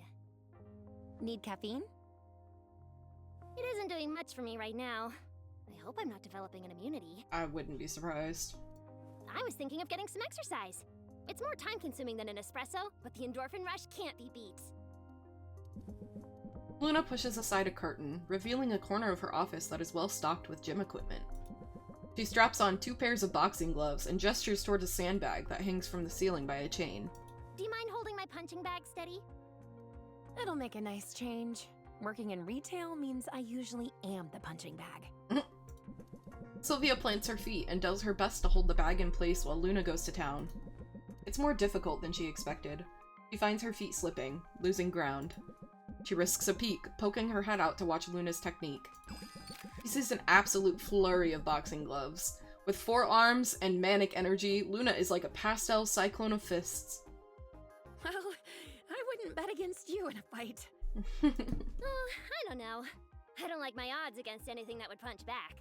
Let the heroes pull aggro. I'm happy keeping my head down. Now, could I interest you in an ice-cold ampheterade? What the hell is an ampheterade? Does it have amphetamines in it? I've got grape, lemon lime, and cashmere. Isn't that the stimulant-enhanced sports drink that's banned in 6 kingdoms? Yeah, it's not easy to get a hold of, but I just got a care package from home. Your family? My mom loves a challenge, and she does not love interkingdom trade restrictions. Tell me more. Your mom sounds interesting. She's a fierce lady. There was this time in high school I got a B+ on a history quiz. She gave you a hard time over a B+? Oh, she didn't say a word about it, but she somehow got her hands on my classmate Sol's quiz. Sol's the daughter of my mom's best friend, and she had aced the quiz. She even got the extra credit question right. So my mom ended up putting Sol's quiz on the fridge. I had to see that big, bright A+ every time I went into the kitchen. Okay, I don't like Luna's mom anymore. You should not be putting that kind of pressure on your kids. Like, clearly, if she did her best and her best got her a B+, like, what are you gonna shame her for if she's doing her best? Like, oh, you're stupid. You didn't get as good as your blah blah blah classmate. Like, tough shit then. Not everybody is gonna... not everybody retains memory the same way. It, like, processes information the same way. It feels, like, pretty ableist to say stuff like... I don't know. It rubs me the wrong way. Be proud of your kids for what they can do. Don't berate them for what they can't. I was left to wonder if she wanted me to study it and learn from it, or if she was threatening to replace me as her daughter. Nobody should have to feel like this. Wow, that's definitely going the extra mile. Like I said, she's fierce. Oh, also she makes the best banana bread you ever tried. It's award-winning, Sylvia. I don't know. This... What about your dad? Well, he's a terrible baker. Aside from that, the two of them are in perfect alignment. Same values, same priorities, same mastery of psychological warfare. I think this is part of my deal with, like, Luna. Luna's perspective is not healthy. The workaholic perspective, that's not good for anyone. Like, it might be productive, it might get you where you want to go. It's not good for you. And, like, the fact that her parents reinforce it and then she seems to be like, I know it's probably because that's how she's raised, but I don't like that. That's not my vibe. That's not my energy. Both of my parents really push the importance of school, although they aren't big on learning for the sake of learning. I also don't like that. I like to learn for the sake of learning. I don't like to learn for the idea of, like, that's why, even though I did well in academics, I didn't enjoy it because it felt like learning for somebody else's Like, it felt like learning because I had to, for like a piece of paper, not learning to learn to enrich myself as a person. Education was always a means to an end. My siblings and I had to get good grades so we could launch right into successful careers in law, medicine, or banking. I don't like Luna's parents at all now. I don't know. You'll notice I didn't say anything about marketing.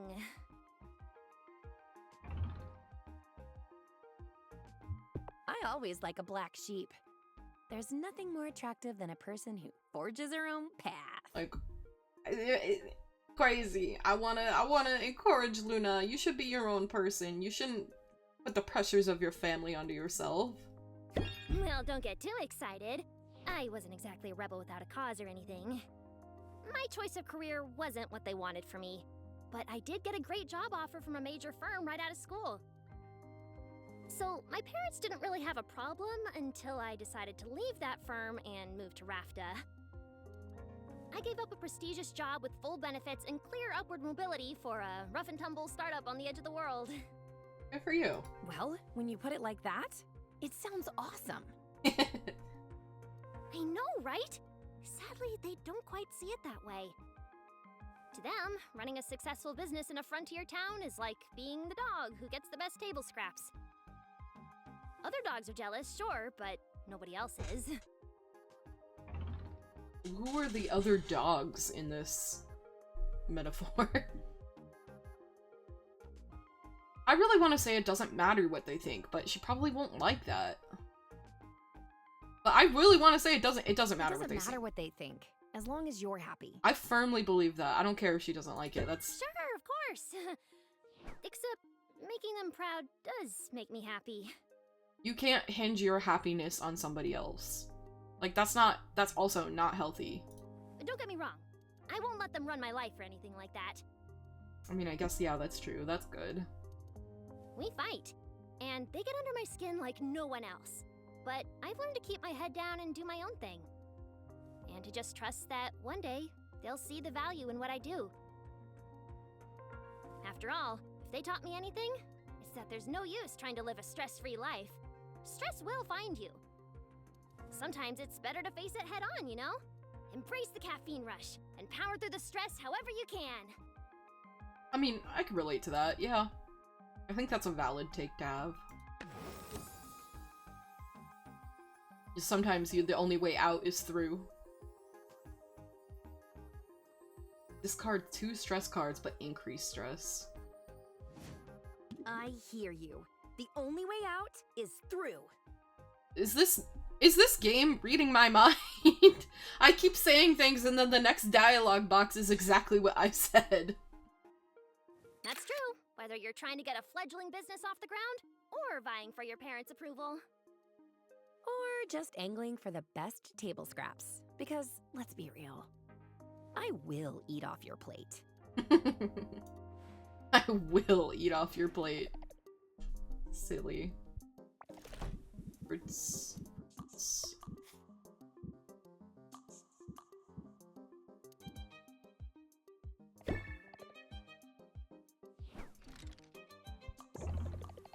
Knitting circle.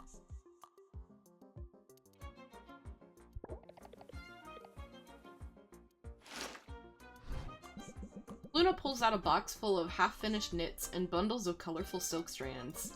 She hands Sylvia a spare set of needles and gives her a brief tutorial. Then they each set to work on their individual projects. Sylvia's attempt at a simple scarf ends in a horrific knot of rainbow carnage, whereas Luna, putting all her arms to the task, produces dozens of cute little booties in a matter of hours. My siblings are gonna start having babies any day now, Sylvia, and Aunt Luna will be prepared with booties for all her nibblings. That's cute. That's so cute. Oh, I love that she used the term nibblings too. That's so cute.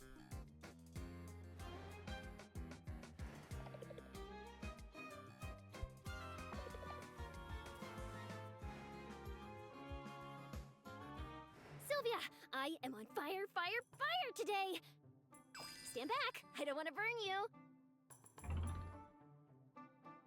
You've always been hot. You've always been hot, though. And I'm not afraid of getting burned. Well, my cheeks sure feel red hot at the moment. I only meant to say that I'm getting a ton of work done today. Seriously, I'm on a productivity streak so massive, they can probably see it from space. What's the secret to your success? That's easy. Do you remember when I said you could use stress to your advantage? Yeah. It turns out, I really undersold it. A bit of stress can help you a bit, but a lot of stress? It can push your brain and body into overdrive. Dig deep and try it for yourself.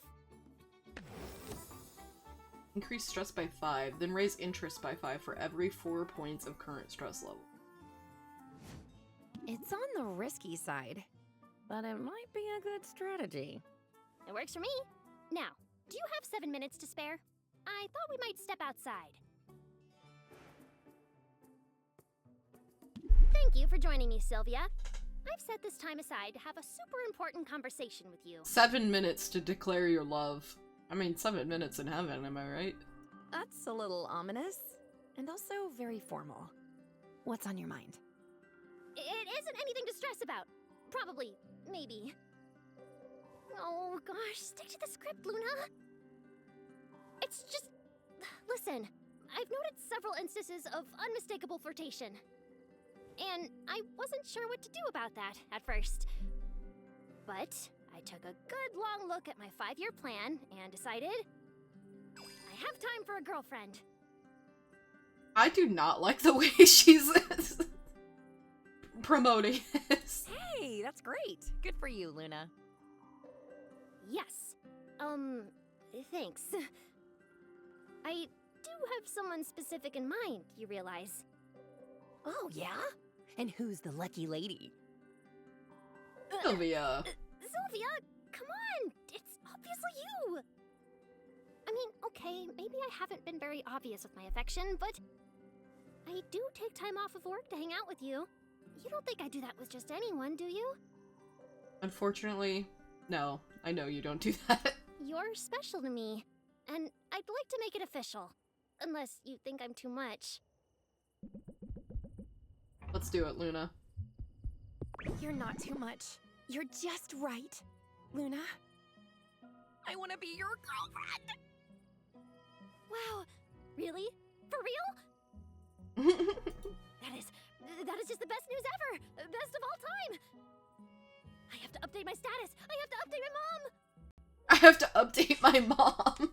Tell her hi from me. I'll be honest, I wasn't sure how this conversation was going to go. There are so few guidelines for this sort of thing, and no metrics to help me figure out how things are going. Yeah, because I'm a people and not a project. All I know is, you sort of just let me be my neurotic self. No judgments, no expectations.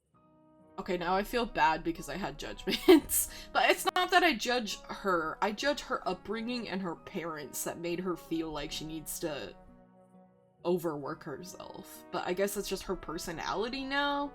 It makes me feel so relaxed around you. I mean, relatively speaking. Same here. I mean, that's why I come around so often. Oh, but I only set aside 7 minutes this time. I'm due back at work. Although, maybe I can spare another few minutes. Look at that. I'm a bad influence already. Oh, I don't know. I think maybe you'll be good for me. Cute. I think maybe you'll be the best thing ever. Cute. Oh, God. Why do you have to be so cute? Okay, she's very sweet. That's very cute. I can't dislike any of these characters. They're all just so endearing.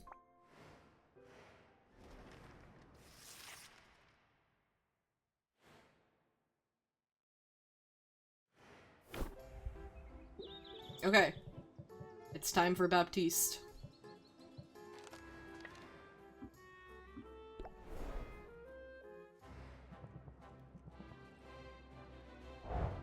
Wowee. Yeah, it's just gonna be the same things forever now. Okay. Would you like a fish? Does not want a fish. What would you like? Let's mixology.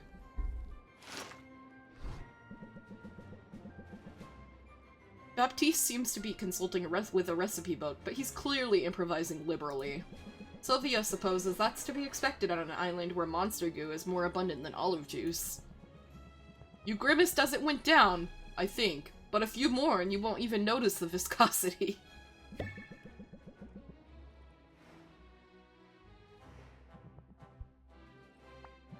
It's time. Sylvia, I was thinking about you earlier. Although not just you. To be honest, I've had a fair bit on my mind. I'm still puzzling out how to best serve the guild. How best to serve its people. Contemplation's a good look on you. Contemplation is a good look on you. I like a bit of thoughtful intensity on a man. Oh, I don't know. Brooding is fine in moderation, but I wouldn't like my face to get stuck that way. And sometimes, a step back is the way forward. I'm sure you've already realized the value of an occasional strategic withdrawal. Increase patience by 3, but permanently block the highest available level of interest. All of his are like... I mean, I guess I never really made it to max interest much anyways. Yeah, I know just what you mean. Good. Because as pressing as the guild business feels, it can, in fact, wait. There's something else I'd like to discuss today, if you're amenable. Let's find a quiet spot. Keep an eye out for slimes, would you? As we have learned, it's scarcely worth the effort to smite them. But I would hate to get any sludge on our shoes. Are we looking for bigger monsters?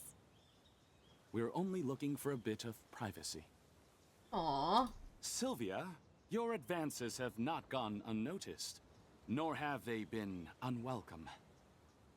There's a charming boldness in you that engenders boldness in me.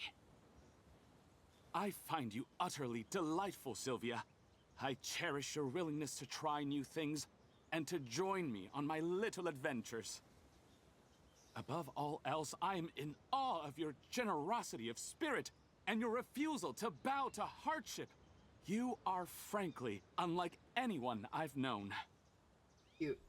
And you inspire me to be better in every way.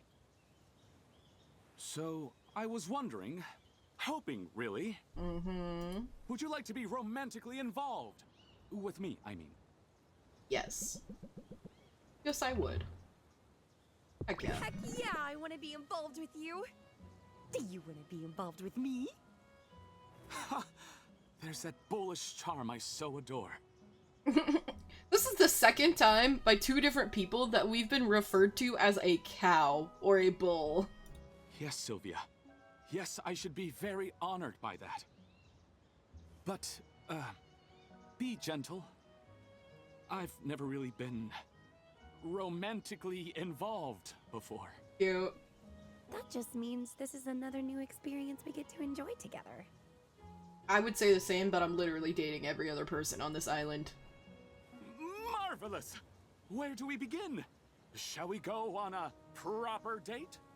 I've got some ideas. You liked that cheap coffee and the cheap tea. How do you feel about cheap ramen? I can't say for certain, but I can tell you I'm intrigued. Sylvia and her ramen obsession. Well, hold on to your coattails, baby. Because I make the cheapest ramen there is. Oh, I am so on board for this! And it's just like noodles in hot water. Cute. We are officially dating everyone. Might as well come hang out with the cats, because can't date the cats, but we could level up. Oh, that's cute. I never realized that their whole ship was a narwhal.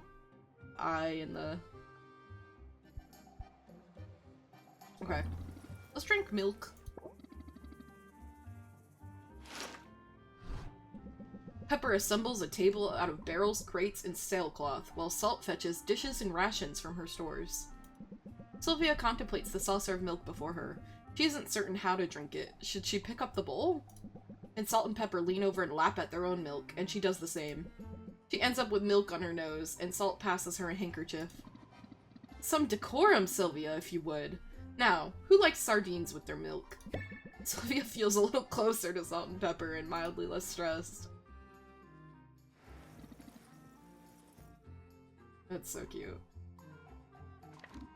Okay.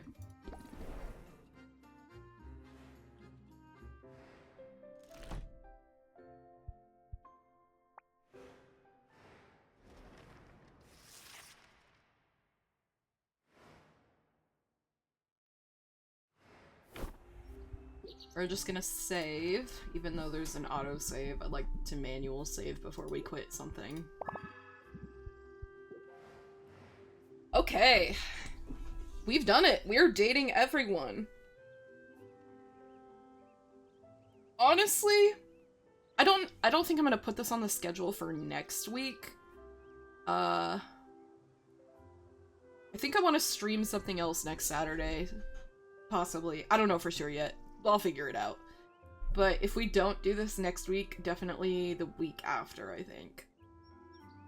I want to come back to this. I just want to maybe take a break from it, because this is this is the longest stream I've done yet, and I feel like maybe there's more to come. There's I don't know if one more stream will be enough with how many ranks we still have with everyone. Like, it took us a long time to get everyone to dating. We've got some people higher than that. But I want to see more of their stories, so I don't know. We'll see if we can do it in one more stream. I would like to do it in one more stream, because I would like to... I have other potion-related games I want to play, but I don't want to overload my schedule with all potion-related games, so I'd like to finish Potionomics, but before I move on to something else like Potion Craft, the Alchemist Simulator, or the Potion Monger, or, you know, any of those kinds of... There's so many potion-related games that I think look really cool that I would like to play. But I wanna really, like, finish up this one first, so we will definitely play this game at least one more stream. Possibly more. I would like to do it in one more, though, so we'll just have to see. But this is where we're gonna wrap it. Yeah. So, next week, we'll be back on Wednesday, because I did not stream this Wednesday, but next Wednesday I'll be back. And then we'll just be back on our normal schedule.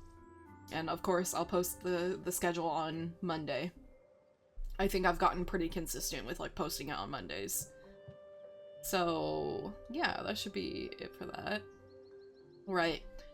Thank you if you stopped by live to watch this stream. I appreciate you wanting to spend time with me.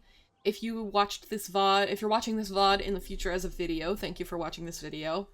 Also, you're crazy for watching a 6.5 hour long video, but I so appreciate it. I think that's so cool that there's people out there that want to see what I'm doing. Let's see, what else? Oh, yeah, I'm so scattered. I appreciate you spending time with me regardless of if it's live or not. I think this is all for today, so I'll take us to the ending stream, and I'll see you all next Wednesday, or whenever I see you. Goodbye. Bye-bye.